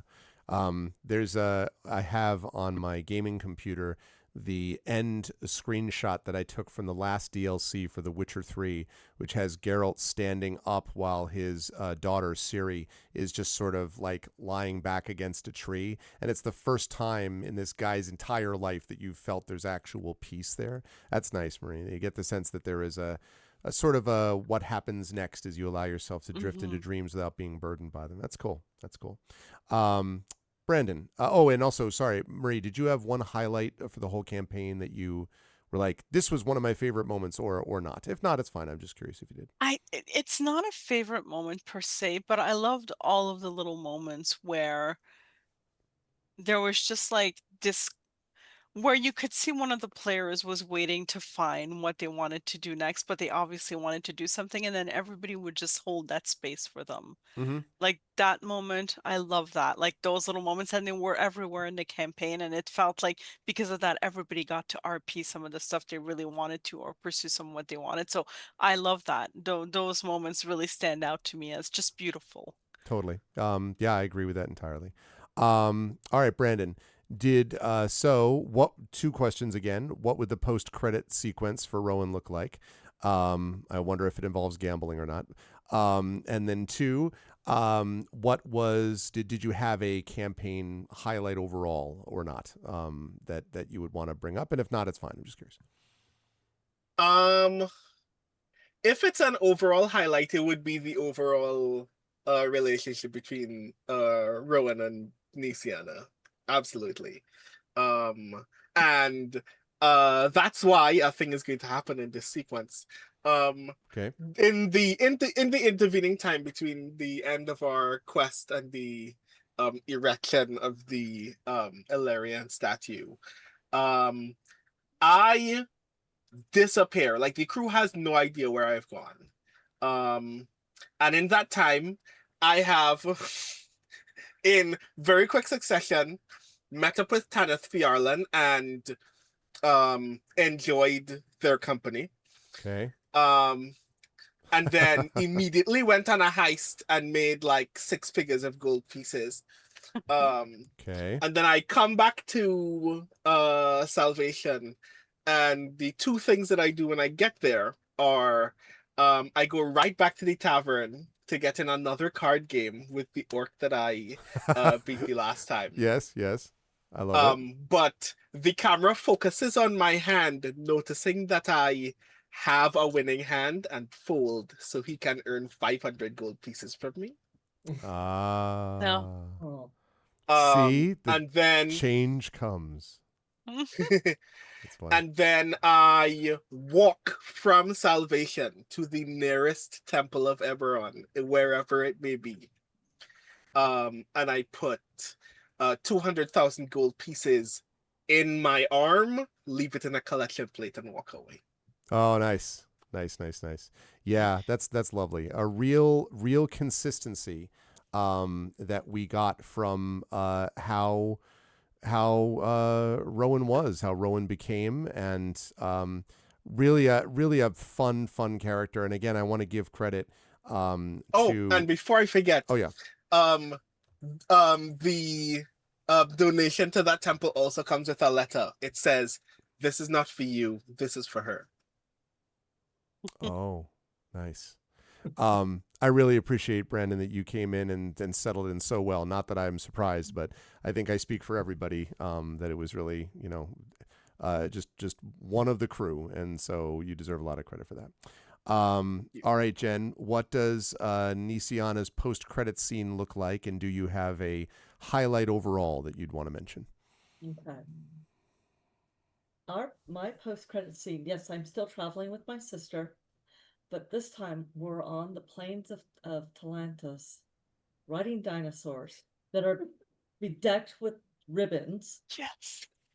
in an utterly ridiculous adventure, Okay. remembering why we do what we do. And I think I guess my highlight was honestly the backroom conversations between Mary and Nisiana in private. I apologize that is not a lot of things that you have seen, but it was it was part of how they interacted. They were always in each other's heads. Mhm. And also, I'm not going to leave her until we deal with the genies. Right. And that is a thing. But I have one other thing that I want to give you all Okay. before we continue on. Okay. So next month I have a new novel coming out called Emery Gray. And then Emery Gray turned out to be a lot about relationships and people far away and close at hand, and how you need to talk with people and you need to face your fears. And so I'm actually dedicating Emery Gray to this one is dedicated to my Infinity and Beyond Eberron crew: Marie, John, Tren, Brandon, and Greg. Though we live far from one another, gaming with you all for the last 5 years, up to level 20, has been a balm to my soul when life has gotten complicated. You have always given me something fun to look forward to. Thank you. I can't wait to see what we get into next. Oh, And So sweet. That's terrific. And I purposely did not write it in there for you to see when you edit it. that's very sweet. Well, thanks. So- Jen. Good, because you're missing a comma right here. He'll look at it when I turned in the novel 4 o'clock the day I flew out. Yeah, that's really cool. I have never been fortunate enough to have a dedication made based on a D&D game, but thanks, Jen. Well, I mean, there was something I always looked forward to, and thank you. Thank you for giving us a space to role play and to be able to have the pauses and Mhm. to have arguments and to disagree in character and then be able to be like, yeah, we're cool with each other. Yep. Oh. Oh, it was a pleasure. As I'll say one thank you to everybody else when we get done with that. But thanks, Jen. That's really nice, and I like that and the end credit sequence both. Last, certainly not least, John. What would and this is a difficult one, of course. What might a post credit sequence look like for Alarion, since it's all speculative, of course? Since we're all speculative. And do you have a highlight overall? Is the other one? It's really difficult to pull just one out. I think, first of all, watching everyone interact with their characters, and I'm gonna second what Jen said. The interactions between us together as a group and some of the side conversations. I really treasure the conversation that Alarion and Nisiana had after they went to that dimension and the conversation about evil and everything, that was wonderful. But the one I actually, which we didn't talk about too much because this went a little bit long, was when we were in the carriage in New Seer and we all just started getting out to help the people. Yeah. I really loved that, and I understand why Mia Tenton couldn't do it. I totally get it. Yeah. And then he redeemed himself later with the arch and everything. It was great. That whole bit where we suddenly turned into detectives. And what I loved was, well, I think we need to interrogate the victim or ask the victim a question, resurrect. That was fantastic. Like, we'll just bring him back and ask him what happened. Level 19. Yes, Challenge like, rating 1,000,000. wouldn't we? And we asked Greg if it would break the mystery part of it. He's like, no, that's what you would do, and it's true. It's that's what we would do. And the other part, of course, we raised the goblin back too. Yes, That was we awesome. did. Yes, We did. So, I was also very much afraid of collateral damage, and yeah. Rowan taught me about that. Mm-hmm. And there were dozens of those interactions. Just watching all of you just role play, it was a delight. So, and yes, it's very speculative. This what I'm about to say may happen, may not happen. It's hard to say. Sometime in the future, Salvation, with the advent of the lightning rail, has grown from the sleepy little town it was at the start when the King Citadel first arrived to a bustling small city. There's new businesses, new life. The rail has reinvigorated it, and it has become kind of a destination point. But with all that opportunity comes people looking for money, both good and bad. Scofflaws, outlaws, people thinking they can come and make their fortune off the backs of others. And Salvation has had a little bit of trouble with that. So they've sent out a call. And one day, the train rumbles into town. And as it disappears, on the other side of the tracks is a figure that some people may know, some people may not know. And that figure is floating 3 inches off the ground. They look different than when people last saw them. There is a preserved scar, a slash across their armor that apparently has been kept because they used to be able to heal their armor. And around their neck is a pendant of a very distinctive, one might say it might be a tiger claw. And they kind of walked into town, and people kind of look at them strangely because they're not warforged, and a little boy kind of stares at it, and the mother pulls him along, like, come along, Jimmy. And they seem to have a very specific pair of destinations in mind. First, they go to the church, and they're there for several minutes, and then they come back out. And then they go to the sheriff's office, and there's a sign in the window that says Sheriff Wanted. Yeah. And they go inside, and the door closes. And after a couple minutes, that sign is removed from the window. Yay. And hand back out on Salvation. And one might think that perhaps a new era has dawned for that bustling city. That's awesome. And then Tanton shows up and is like, you're still broken.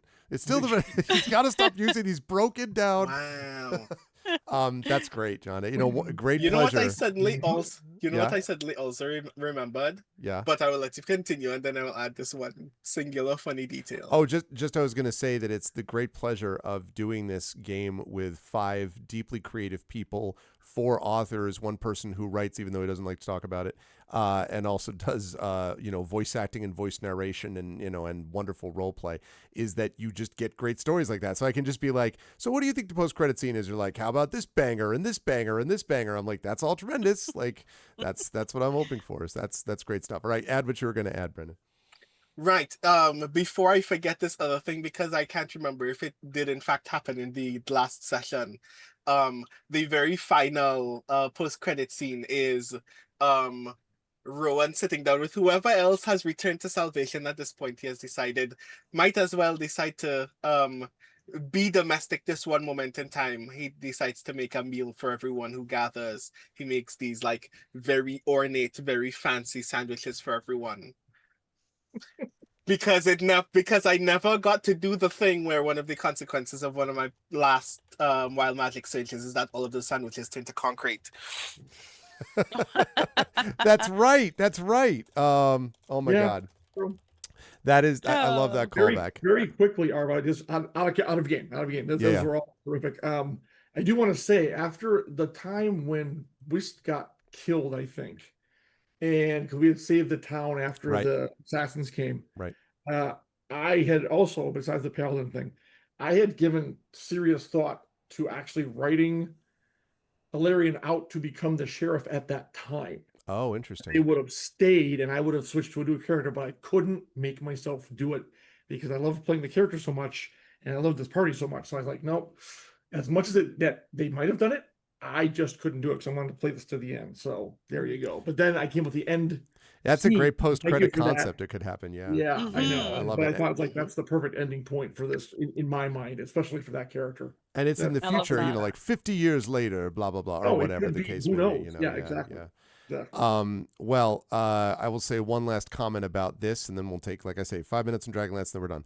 But I will just say quickly to everybody that it's been an enormous pleasure to do this. As you all know, it was a dream of mine to be able to DM a level 1 to level 20, which we've now done. It was also a dream to be able to DM a campaign in my favorite secondary setting of D&D, which is Eberron. And we got a chance to do that and really explore a lot of Eberron. And to do stuff where you have a group of people working together for common purpose, but also have a lot of intrigue built in. And as usual, Infinity and Beyond has brought it. And so I'm very grateful to all of you for doing a wonderful work in all of your individual characters and working as a team. And chat, for those of you in here who watched many, some of you watched all 5 years or watched some and dipped in and out. For anyone watching now or on the VODs later or whatever, thank you all, because it really made a big difference to what I think was a great campaign, because you all made it so. So thank you to all 5 of you, because it was a great pleasure to be able to GM this.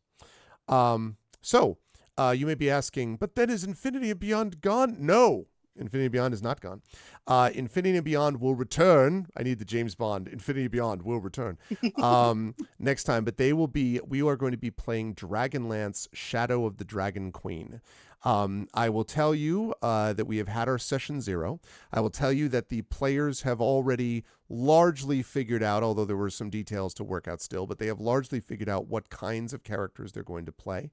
I will tell you that Dragonlance, which is also a story of war, I swear to God, I don't mean to make every one of our sessions war-based, but I didn't before. I mean, like Curse of Strahd was not war-based, really. True. But this definitely, this last one was. But it is set in the early portion of the War of the Lance. And for those of you familiar with Dragonlance, that's basically where the first 3 books are. And it's going to be a really cool campaign because it will be very different again from Eberron. It will be very different again from regular D&D. For instance, there are no halflings in this world. There are Kender, but Kender are not halflings. They're a little bit different. The experience of dwarves is different because there are different kinds of dwarves, and some of the dwarves don't necessarily get along with each other. They do not all live under mountains. There are hill dwarves. There are gully dwarves. There are dwarves that just don't, that are different from each other. There are orcs. There may even be certain horned creatures that may end up being player characters. Who knows? We'll see. So there's a lot of different stuff that you're going to see from there. And the other thing is that Dragonlance, and I think, having read through the books, Jen and I have both been rereading these books, and I think Jen agrees with me that the books don't age well in a lot of ways. Like, there are issues with the books, and I knew that going in. But what the books do well is the books provide a real sense of place. Krynn does not feel like other D&D settings, and the experience of it, and we'll talk about this in session 1, of what Krynn is about. For example, there are no clerics as such, at least not the way we imagine them, and so on. Those differences are significant, and so it's going to be nice to play into the different world of Dragonlance, which is quite different from Eberron and quite different from Forgotten Realms. And so I'm really looking forward to that as also. And I will also say that this is a level 1 to maybe we get to 11 at most campaign. This is not a level 1 to 20. As much as I had fun doing the 1 to 20, don't mind doing sort of a little bit of a, 2.5 year, 2 year maybe, as opposed to a 5 year. Let's not, that. So that is going to be great. But all 5 of these wonderful players, I am happy to say, will be making their return.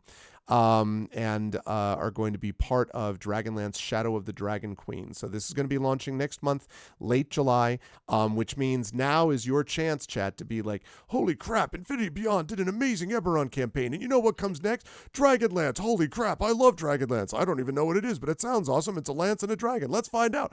This is the time for you What do you to need to spread know? the hype and spread the word and let people know about it, because we are going to be, as I say, launching later in the summer, and this is going to be the next part of this flagship campaign. Infinity Beyond, remember, started back when we were playing the old Infinity Engine video games way back in the day. John was playing that with me, and we did some tabletop stuff. We did Dragon Spear Castle. We did, which was still what it was called, D&D Next. Hadn't even hit 5e yet. And then we ended up doing Horde of the Dragon Queen and The Rise of Tiamat. And then we did Palace of the Red Pasha. And then we did Curse of Strahd. I think it might have been Curse of Strahd and then Palace of the Red Pasha. But anyway, then we did those. And then we went from there into Eberron. So we've been through a lot with this Infinity and Beyond crew. Along the way, Tren and John have been here through almost all of it. But Marie and Jen joined us after playing Everwind, joined us for this campaign and are now sticking with us, which is great. They just can't quit us, I suppose. And Brandon is also, having joined us, has also been as great. We are grateful that Brandon has accepted to stay with us because is such a fundamental part of it. And I also want to give Rob a shout out, who was a part of Infinity and Beyond for a long time too. Rob, good friend and a good guy, and so Rob also want to make sure that he's noted as part of this chain that goes back and includes people like Series Runner and Sod and even Optic Nerve Productions and people like that. So we have others that have been part of this too in the tabletop sense, and King Foom as well. But Gray Divic. And say again. Gray Divic. And Gray Divic, yes, that's right. So we have a lot of people that are part of this chain, but this crew in particular now is going to continue with INB. So I'm excited for that, and I'm excited to have these folks with us. And so, John, any last words, and where will the folks find you next? Just Arv, thank you so much for bringing these adventures to us and allowing us to share in them. It's always a blast. It's been great, and thank you for also reminding me how old I am. I really appreciate it. But no, it's been so much fun and looking forward to the next adventure. Next people I think will find me, probably at Gen Con. It's a month from Origins to Gen Con, and I stop this one and start prepping for the next one. So I don't know. I can't remember if we're actually going to try to get something done in July. We are going to try to do one if we can, I But get if one, if it's going to be pushed too much, then we'll launch in August. But it would be cool if we could do it in July. But we'll see. Well, otherwise, Arv, you're going to be at Gen Con. I'm going to be at Gen Con. Jen's going to be at Gen Con. So But that's true. We would just have to get Trey and Brandon on. And Brandon too. Actually, now that I think of it, is good, right, Brandon? Yes. You are at Gen Con. So the only one the mission is to make it to Gen Con. To make it to Gen Con. So it would just be Tren. Yet, but yes. Just Tren we would have to bring in remotely. And if we could ever get the Catalyst people to maybe, like get the, the most prominent voice book, audiobook narrator of the Catalyst Marie line. Can't make it either. Say again. And Marie, because Marie, Great. Well, okay, and that's because of that requires some significant reshuffling of our administration. Correct. We're working on it. I know. I look forward to seeing all of you, and yes, Marie, you will absolutely be missed. Trent as well. I look forward to seeing the rest of you at Gen Con. If we can get a July session in, that'd be awesome. So yes, absolutely. Agreed. Good stuff. Thanks, John. Jen, any last words? Any thoughts about where people can find you? See, that's what it's like, right there. Okay. Out in public where people can find me, it will be Gen Con. I know on my last Bubble and Squeak, I talked about a panel I'm doing for the autistic adults about creative things, but what any of that is right now, I cannot tell you. I will have a new novel out next month. I will also be traveling for family next month. So yeah, I'm just tired. I'm very happy. I'm very tired. Find me online at jenniferbrozak.com. Follow me on Blue Sky. Follow my newsletter. You get cat pictures. And I am told I have walls on my kitchen now. Yay! I will go home to actually having walls in a kitchen. I don't have a floor or a sink Well, or an oven or any of that, Appliances. but I will have walls. So, yes. That's Find me awesome. online. And best of luck with the kitchen and everything else. But thank you, Jen. Thank you, John. Thank you, Jen. Brandon, any last words? Where can the fine folks find you next? Greg already knows that I like playing games on this channel. I actually think that I'm doing it technically far less as a member of INB than I have been previously. And we are in communications about how to bring back some of the Yes. other things that used to happen on this channel. Yes, we are. Yep.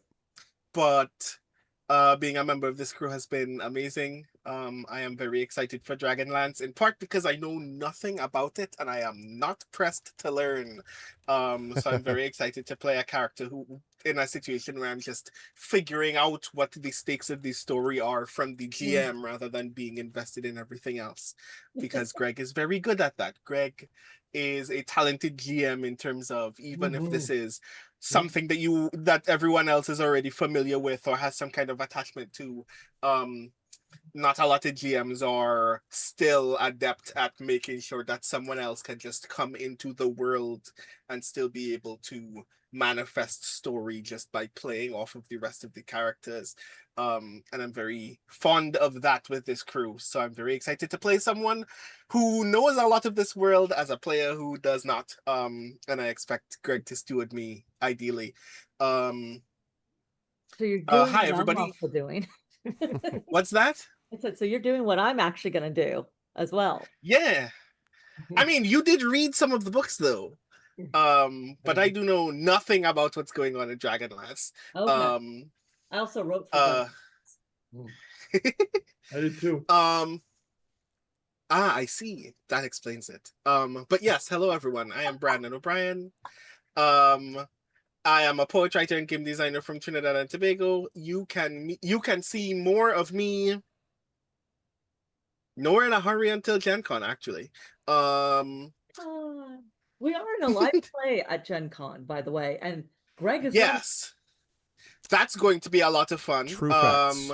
Is that a Tales and Tomes game, or is that something brand new? It is brand new. It is called, I am tentatively titling it Publish or Perish. And so, we'll that's not going to fill us with trauma at all. Certainly especially not. the one singular academic. So yes, that's going to be fun. That's I'm very much looking forward to that. Technically a place where you can also see me. I'm not sure if these episodes are live yet, but I've been playing a game of Cthulhu by Gaslight over at the Old Ways podcast. Oh, cool. Nice. That's been a lot of fun. We are literally recording on Saturdays as well, so I recorded 2 episodes before we went live today, then took a nap for an hour and a half and then got here. So definitely check out the Old Ways. A lot of the stuff that they do is very, very cool. I met those folks when I went to Necronomicon Providence as their poet laureate a couple of years ago. Very fun crew. And over there I'm playing Herschel Forbes, who is a Trini expat to London in the 1880s, discovering that even though he's a very good writer, no one will give him work for all of the other reasons. And also maybe London is a terrible place to live, not because it rains a lot, but because things are always trying to kill you. So that's a lot of fun. You can find me, you can hear me ramble a lot at my newsletter, which is brandonobrien.xyz, which is also my website, where I ramble about the TV shows that I'm watching, have very intense feelings about pop culture, and sometimes, but haven't in a while, shared photos of the games that I'm playing on my phone, which I should have been sharing this month because the Finch app that I've been using for my productivity had a Supergirl special event this month. So now the pet that I have in the app is Crypto, and it's a lot of fun. So yes, thank you so very much for enduring Rowan Shallow. I can't wait to see what other stupid shit I do with my next character in Dragonlance. Thank you, Brandon. Always a pleasure, and it was a pleasure to have you as part of this campaign. And yes, more things to come on matters between Brandon and myself related to things on this channel. Marie, any final thoughts, and where will the folks find you next?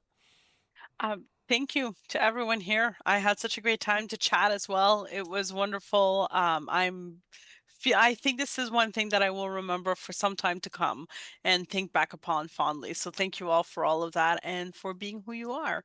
And I'm gonna be here next. That's probably where you'll see me, unless you're in Ottawa area, which I don't think many of you are. And even then, I am not sure where I'm going to be next. So I do have a book that came out just yesterday. It is very cool, very chaotic, lots of fun. It is Shadowrun. So please check it out. I just posted the link into chat. And thank you again. I there are no words. You are wonderful. Thank you. Thanks, Marie. And thanks for being a part of this as always. And last but certainly not least, Tren, any final thoughts, and where will the fine folks find you next? Final thoughts? No. Where will people see me next? Will be on Tuesday, right here. With Dragon for Bane. more Dragon Bane. I was like, Dragon something. We got so many dragon. Yeah, I am going to have Dragon things. Bane and Dragon Lance. There's going to be a lot of anti-dragon. Dragon Spear Yeah. in chat is going to be frustrated, but yeah. Yeah, more of that. So let's see. Before I forget, and it's early, but happy Father's Day. Thank you. And also to my dad. And after that, to me, happy birthday on Monday. Yes, Oh, that's happy right, Monday. birthday! Yeah. Mwah. And then Tuesday, Dragon Bane. Right. And then on Saturday, the 27th, you and I will pretend to meet up in thing. It'll look like somebody, photoshopping themselves in with Bigfoot. Like, I'm not this is saying which of clearly us is AI. Bigfoot. None of this is Yes, real. exactly, You can't believe right. any of this. Yeah, Exactly. Right. All will be well. No, wait, that's Oh God, from Curse of Strahd. yeah, The Curse of Baron. Strahd. All will be well. Oh man. Yeah. Dick. Anyway, yeah, that's about it. Yeah, I think. Mhm. Thank you all. I am going to, as I'm going to let you all go now, and I'm going to try to get those videos, try to do the videos in sequence as I do my outro here afterwards. So feel free to stop up to continue to watch if you wish, but I will let these folks go. Thank you all again. I cannot wait for Dragonlance, and I'm really appreciative of a wonderful campaign from one last time, the King's Citadel. Chat, can we get some love for Trent Sparks, Marie Bilodeau, Brandon O'Brien, Jen Brozek, and John Helfers. Thanks, everybody. Good luck with all endeavors and stuff, and I will see you folks soon. Bye for now. All righty. Good times. Very good times. Now, what I'm going to do, so in fact, we did actually go, this is great because this ran pretty much even a little bit longer than we might normally do. So that's perfect. That's exactly what I was hoping for. It's going to end up being about 3 hours and 45 minutes ultimately. But considering that we're summarizing literally a 5-year campaign and 20 levels, I'd say that's pretty good to get a postmortem and to get some questions answered and things like that. So it was a pleasure. And I'm wearing, of course, the Best Bad Idea We've Ever Had shirt. The back logo of which is starting to fade, alas, but my memory of this will not. So, and I appreciate everyone in chat having been a part of this too. So thank you, chat, for all that stuff as well. So before we do this outro, which is going to be 4 or 5 videos long, I suppose, I do want to thank Chrono Wolf, who did the music for this campaign throughout. And I want to thank Wholesome Horror Gaming, otherwise known as Mike Smith, who he and I came up with this idea of doing this as a sort of a seasonal exercise, where we would have different seasons of Eberron Oracle of War, and it worked out beautifully. It was exactly what I hoped it would be, and it was great. And so I'm really grateful for the awesome, excellent videos, and I believe we will have some good video work that's coming. Of course, I have someone in chat now who is taken over as the main video person and has done an amazing job with it, and no truth to the rumor. I may or may not be coming back to that person to ask about, Dragonlance very soon, possibly. But anyway, but this was a great time, and I cannot wait for Dragonlance to start up, and so glad that we got to do Eberron. It was a great time. If you liked what you saw and heard here, please follow the channel. Please check out my YouTube at !ArvTube. Discord is !ArvCord. Blue Sky is !ArvSky. Website arvaneleron.com. Yeah, that's good. A new video guy. You know what I'm talking? Would you have any knowledge of who I might be speaking of, Drew? Do you think maybe?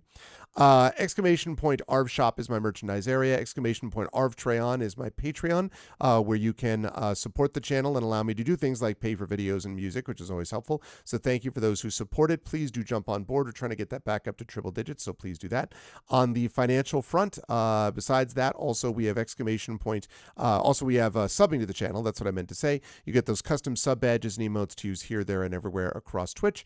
And of course, inspirations to help our tabletop players with both that and the Patreon. Also, exclamation point Icarus is to get you information about my graphic novel from Athos Arts. Exclamation point Library, my Tales and Tomes, The Forbidden Library, my 5e Adventure and Sourcebook from Alligator Alley Entertainment, and exclamation point Greyshade, that's my Greyshade IP, Greyshade Renegade and Heretic, the Grey Assassin trilogy, critically acclaimed, award-winning. You can get that from Athos Arts there. You can also get the audiobooks of Greyshade Renegade and Heretic, narrated by one Tren Sparks, about whom I have already waxed eloquent. And exclamation point Greyshade will also allow you to pre-order the tabletop role-playing game of Greyshade, coming to you from Brandon O'Brien and Alligator Alley Entertainment, coming very soon, so you can do that there as well. And as always, exclamation point BLM, Black Lives Matter, important to affirm and assert the significance and importance of Black lives. Exclamation point Help Now, the World Health Organization page on suicide prevention, important to reach out to others when you need help and reach out to others when they need help as well. And exclamation point Ukraine, UKRAINE, to help the people of Ukraine as they fight back against an illegal and illegitimate war with bravery and courage, and send the message will do so for others in that situation in the future. Ukraine is winning that war, but obviously at a cost, so please continue to fight the good fight, and we will continue to try to support you as much as we can. Same to the people of Minnesota, specifically Minneapolis, the people of Memphis, the people of Newark, New Jersey, all those who are continuing to fight against federal occupation and invasion and fascism, and doing so with bravery and courage. Please continue to do so. We're winning that fight as well, but it obviously continues to require all of us to keep banding together, but keep it up, and know that we see you, we love you, we respect everything you're doing, and it is inspiring to us, so please do that, because that would help. Otherwise, though, I want to thank everyone who made this an awesome stream. Thank you to Drew the Damager. Thank you to Prince Justin. Thank you to Triffity Mats. Thank you to the Rising Tides, the best mods in the business. Thank you to my Patreon supporters and subscribers, Drew, Prince Justin, Triffid. Thank you to Nonstop as well, being awesome as Patreon supporters and subscribers. And thank you to my wonderful viewers. Thank you to Brahms. Thank you to Gaia Shield. Thank you to Hugh. Thank you to Jagtress. Thank you to JD Metters, of course. Thank you to Light and Passion. Thanks so much, Light and Passion, for those dice again. Thank you to Marie Bilodeau. Thank you to Radio Johnny Panda, naturally. Thank you to Sunny Boy. Thank you to the Airmaster. And thank you to Trendane. And again, one more time, thank you to the Infinity and Beyond crew, who will return in Dragonlance, Shadow of the Dragon Queen. But thank you to them for the completion of Eberron, Oracle of War. It was a hell of a ride. Now, I'm going to try to do these videos, if I can, in some recognizable order, and I'm going to try to do all 5 of them if I can. This is a little bit streaming without a net, to be honest with you, so we're going to see if it works, but I'm going to try. Let me see if we've got this one, if this works. Okay, well, the good news is I've got it running, but I don't have sound yet, or at least not sound for me. So... okay. It all started with the dragons. Okay, question. Can people hear that? Great. Okay, in that case, I'm going to say good night to all of you lovely folks. I'm going to fire up this little outro scroll, and I'm going to fire up the banner for this. And I will see all of you folks. We're going to do these videos. We're going to do season 1 through 5. So you're going to get a chance to see these different videos. And I will see all of you lovely folks back here on Tuesday when we will be playing Dragonbane. And then one more time over on GOG.com for Pen and Pixels, playing some more of the Lamplighters League. And that'll be the last pre-San Francisco stream. Wednesday night will feature the Shadow Crew, Infinite D&D with Community D&D with the Shadow Crew, playing more of Dungeon of the Mad Mage. So that'll be happening on Wednesday. Then Thursday we will be off. As I say, I'll be in San Francisco. And on Saturday we have got Roleplay by the Bay, baby, with Zach Clay. That will feature a 10:15 start time, 10 a.m. really, is when the doors open. A.m. Pacific starting Pacific Daylight Savings Time time, and that will feature myself doing a first little conversation with 4 Damon Runyon Cancer Research Foundation scientists, followed by the actual adventure itself, and which is going to be a 2-hour one-shot adventure. And then I will be doing then I will we'll have a lunch break, and then Zach Clay will be doing an adventure for all of the a number of the teens, 4 teens, as part of the teen intern program that he does as the D&D program on the San Francisco Public Library. So that's going to be awesome. It's going to be happening on Saturday. We're going to try to live stream it. But if you were in the Bay Area, please do consider stopping by and checking it out. Let me see if I have. I do. That is the Eventbrite page. Please consider, if you're going to do it, if you're going to be in the Bay Area and you want to stop by, please do mark down, please reserve a spot. Tickets are free, but we do want to get a head count, and the numbers are going up fairly quickly, which is great. Let's hope that continues. So that'll be happening Saturday, and then the week after that, no idea. Playing it by ear. It depends on what my internet access looks like and all that good stuff. But normal streams will resume upon my return from ReaderCon. Might stream once when I'm at ReaderCon, I'm not sure. But normal streams will return upon my return. Normal streams will begin again upon my return from ReaderCon, when we will be back to normal for a few weeks before Gen Con. So that's the deal with that. Thanks everyone for being here. Much love. Stick around for those videos for a little bit of a walk down memory lane, and I will see all of you folks back here on Tuesday. Until then, happy Father's Day to all who celebrate or who happen to be a father themselves for tomorrow, Sunday, and I will see all you lovely folks back here on Tuesday. Until then, everyone be good to each other. Much love. Thanks to the Infinity and Beyond crew, and have a good night.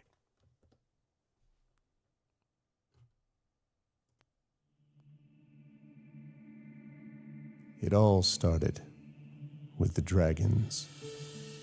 The progenitor dragons, Cyberus, Kyber, and of course, Eberron.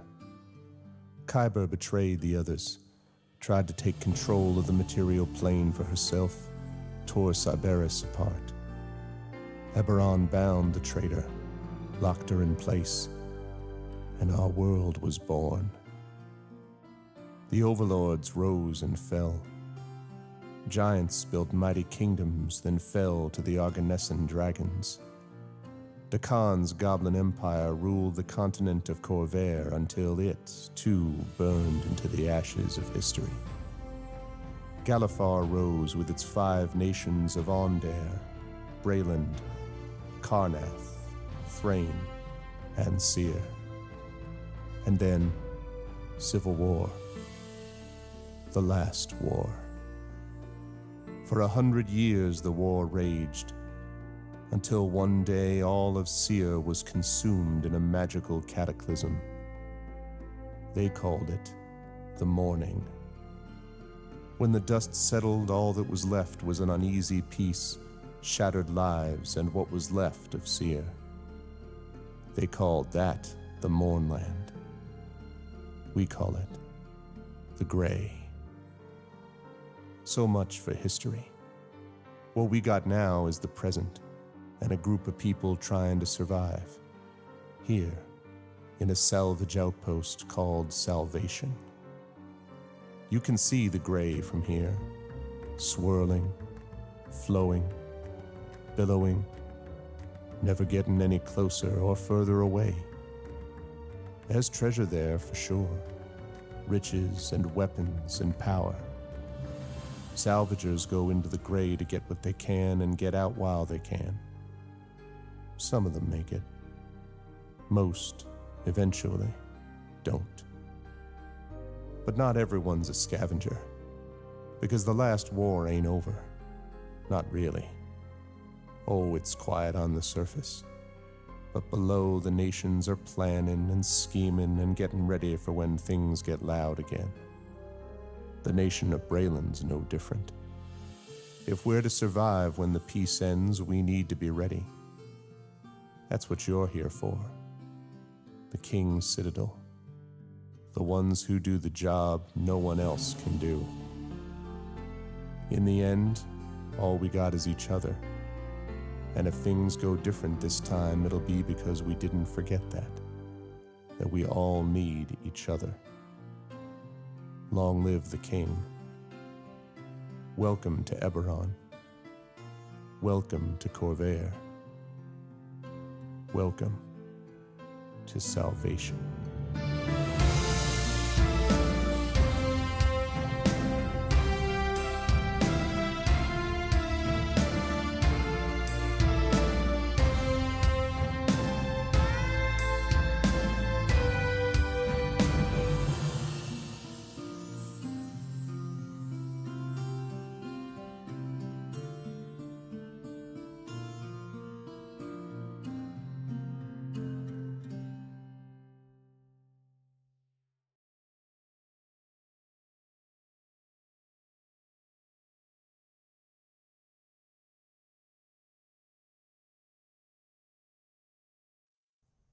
The King's Citadel.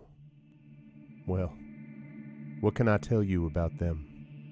About the ones who do the job no one else can do? Well, I can tell you this. Wherever they go, people notice. And wherever they are, hope follows. Eberron, the Shield. A star-forged Aegis who's lived a long time, who's seen war and peace, and will do whatever it takes to keep the first from falling into the second. Merime, the Sword. A Kalashtar bard whose dreams prophesy uncertain ends, but the wisdom of whose counsel and love for her sister are unquestionable. Tantin, the Brain.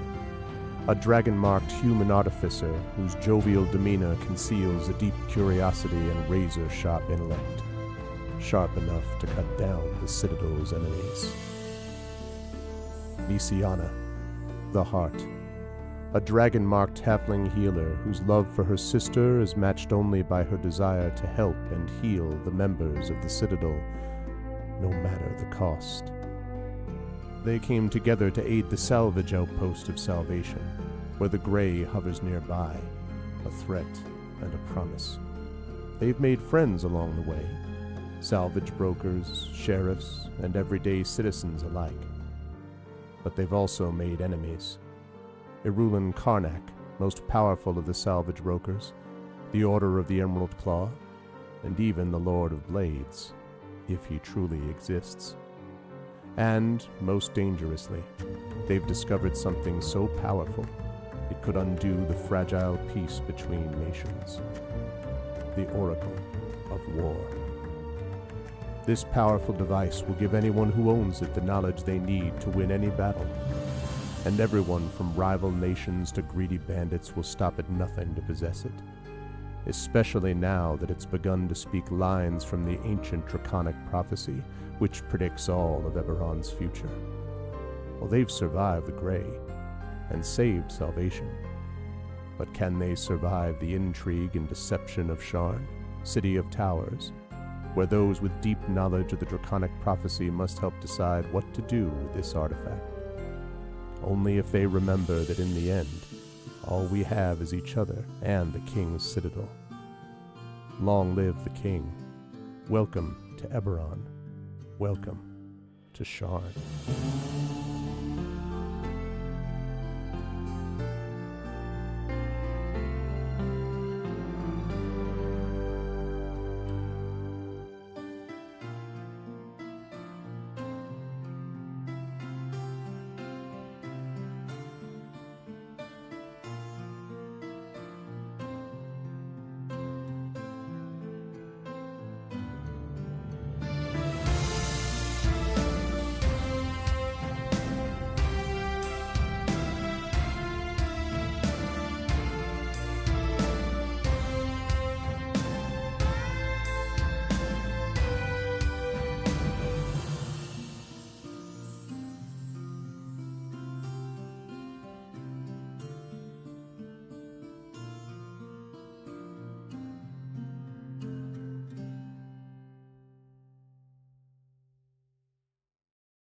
Salvation, on the edge of the gray.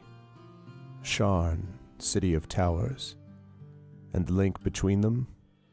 The King's Citadel. The ones who do the job no one else can do. Eberron, the shield. A star-forged Aegis who's lived a long time, who's seen peace and war, and will do whatever it takes to keep the first from falling into the second. Merime, the sword. A Kalashtar bard whose dreams prophesy uncertain ends, but the wisdom of whose counsel and love for her sister are unquestionable. Tantan, the brain. A dragon-marked human artificer whose jovial demeanor conceals deep curiosity and razor-sharp intellect, sharp enough to cut down the Citadel's enemies. Nisiana, the heart.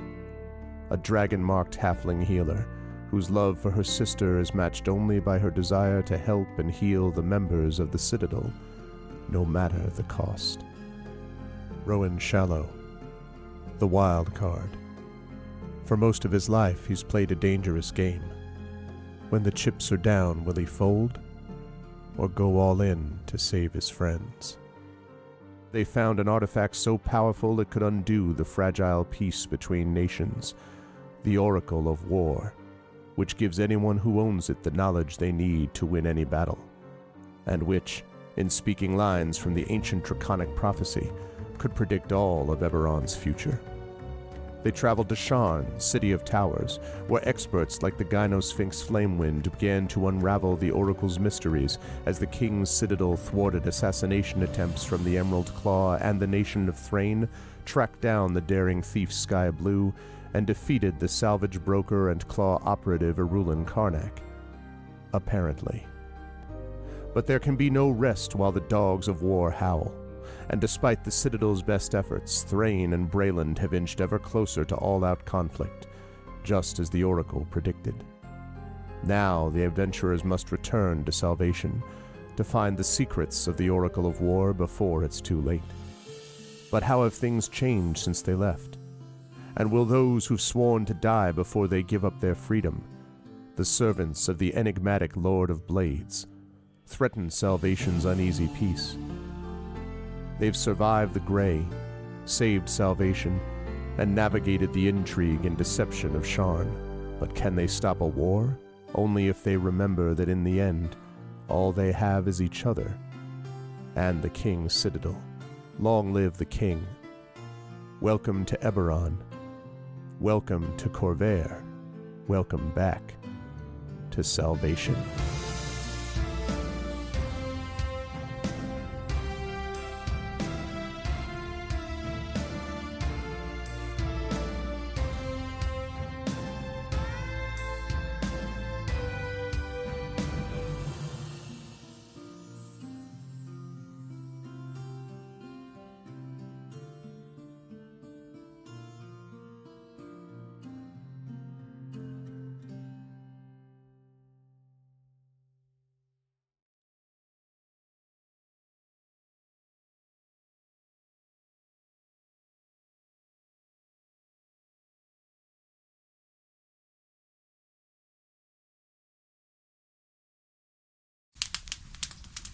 Most folks in Eberron live their lives hoping to survive and protect the ones they care about the most.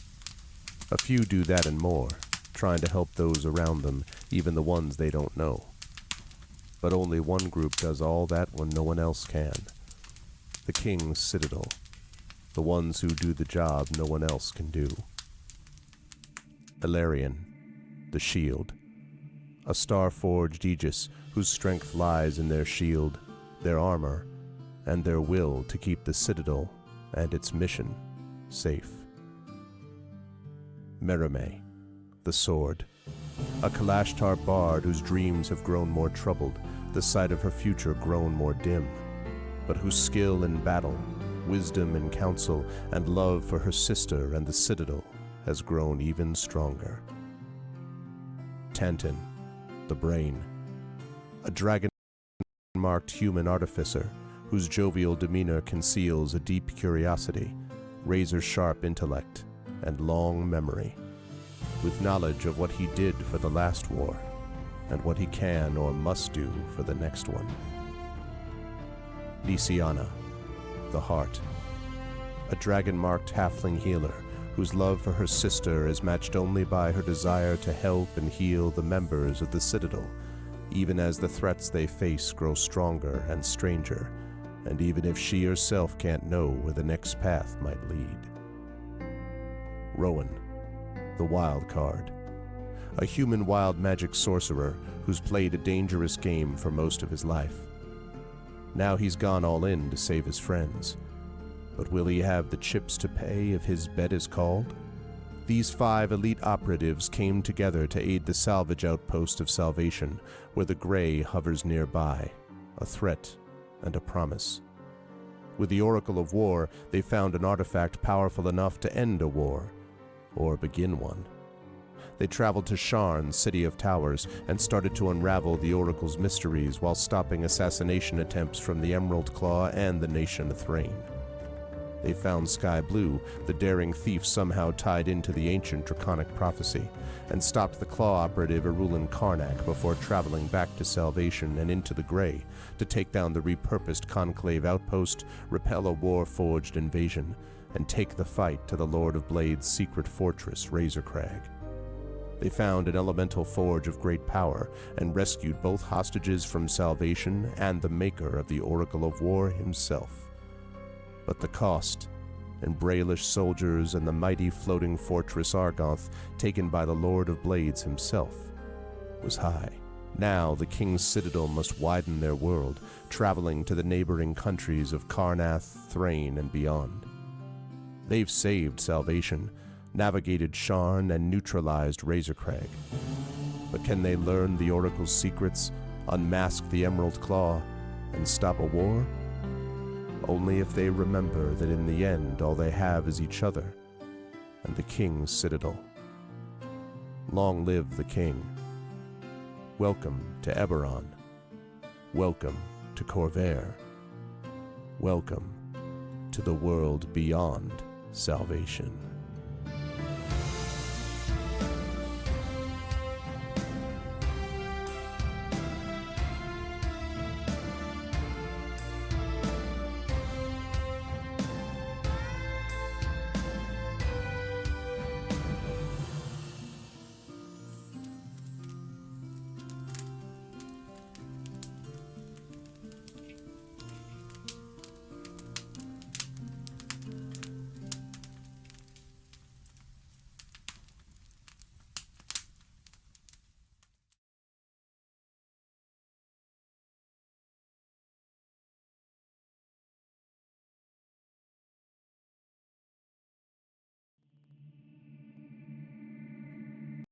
Most folks in Eberron live their lives hoping to survive and protect the ones they care about the most.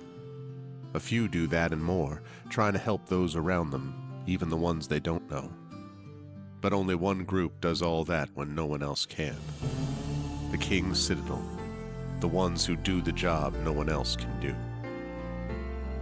Alarian, the Shield, a star-forged Aegis whose strength lies in their shield, their armor, and their will to keep the Citadel and its mission safe, no matter what the cost.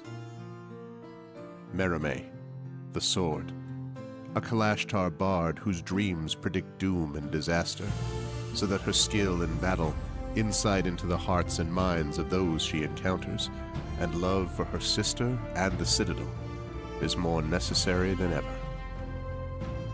Tantin, the Brain, a dragon-marked human artificer whose jovial demeanor conceals a deep curiosity, razor-sharp intellect, and long memory. He knows what he did for the last war, and he knows what it did to him, and how much worse the next war could be.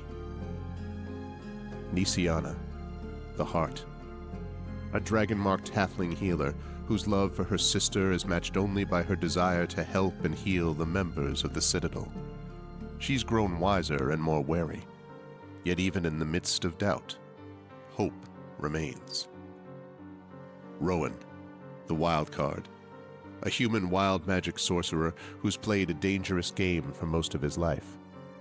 He's gone all in to save his friends, but they aren't the only ones sitting at the table. As the shadows gather, will he have the chips to pay if his bet is called? These 5 elite operatives came together to aid the salvage outpost of Salvation, where the Grey hovers nearby, a threat and a promise. With the Oracle of War, they found an artifact powerful enough to end a war, or begin one. They traveled to Sharn, City of Towers, to unravel the Oracle's mysteries while stopping assassination attempts from the terrorist organization known as the Emerald Claw. They found Sky Blue, the daring thief tied to the ancient draconic prophecy, and stopped the Claw operative Arulin Karnak before traveling back to Salvation and into the Grey to repel a Warforged invasion and take the fight to the Lord of Blade's secret fortress Razorcrag. Capturing one of the Claw's most powerful lieutenants and sent to negotiate peace with the nation of Thrain, they survived another assassination attempt and saved the Thrain's leader from the continent-wide vengeance of the Undying Court, only to discover they'd been betrayed by an ally who was not as she seemed. Now the King's Citadel must stop the Emerald Claw once and for all, using their new knowledge and new allies to finish the Claw and gain the information they need about the Oracle of War before it's too late. But can they learn the Oracle's secrets, stop the Emerald Claw, and discover the deepest plans of the Lord of Blades? Only if they remember that in the end all they have is each other and the King's Citadel. Long live the King. Welcome to Eberron. Welcome to Corvair. Welcome to the world within and without Salvation.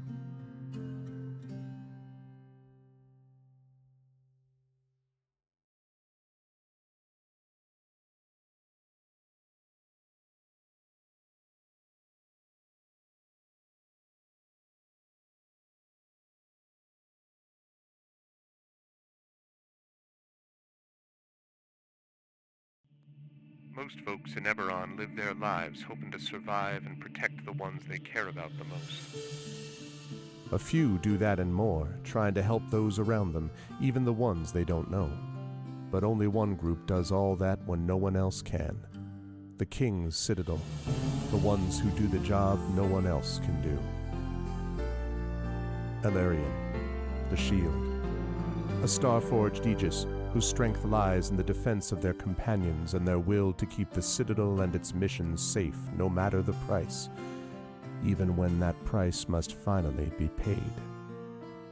Merime, the Sword, a Kalashtar bard whose dreams predict doom and disaster, and who has touched the mind of a god. Her skill in battle, insight into the hearts and minds of those she encounters, and love for her sister in the Citadel is more necessary than ever, if her divinely touched spirit does not waver. Tantan, the Brain, a dragon-marked human artificer whose jovial demeanor conceals a deep curiosity, razor-sharp intellect, and long memory.